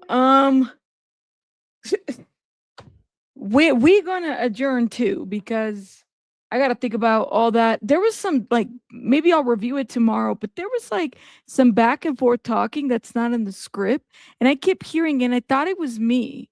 Literally. You said the DA has short man syndrome. He better back up from the judge. No, the DA was like, I wasn't even done cross. We're in cross. They're gonna that witness is not done. They're coming back on Monday, and that's where they're gonna start. She said 9:30 though. So 9:30, that's where we're at. You said, how long is the audio? We know. Oh my God. It's like, I can't even go back. I have to go back and listen to it. But I kept hearing this back and forth and they were talking ish and everything. I said, is that like, were we supposed to hear that? Was that on purpose or what had happened? I don't know. But let me shout out some people, guys, before we end today. Cause I'm not trying to keep everybody here. You know, it's Friday. I got baby Buns that's doing the most over there, you know, being a child. Tiger Woman, thank you so much for the clapping seal for the jewels. SJ, thank you for the clapping seal, the jewels. Thank you, thank you. Sassy, thank you for the mic drop. Claudia, thank you, thank you, thank you for the jewels. Didi, my love, thank you, thank you, thank you for the mic drop and for the fireworks jewels. I wish I could see these things go off and whatnot. Thank you, love. Is it Total Lambert? Thank you so much for the jewels. Thank you so much for the jewels, love. One Sweet Potato, thank you. Sandy, thank you. The First Lady, thank you. Deborah, thank you. Heath, thank you. Phoenix, thank you so much for this. Keefe D's quote of the day. I was smart. Well, and that's the thing. It's like, sounds like he was in a specific program. I mean, you know, sounds like he shared a little bit of his background and whatnot. So I'm a little curious. Thank you again for the super chat. Thank you. Thank you. Pika, thank you so much for the jewels. Thank you. Shout out to the mods. All right, y'all. It has been quite the week, and I'm not going to keep you guys anymore. Again, shout out to everybody that has supported this channel this week. We will see you here on Monday. Hopefully, you guys get your notifications on and Palm Pilots. My goodness, you can have a book smart and not a lick of common sense. Ain't that the truth? I know. Yeah, CEOs' duties never die, never stop. I'll see you guys on the next one. Hit the like button. Have a good Friday, guys. Mañana. Bye, guys.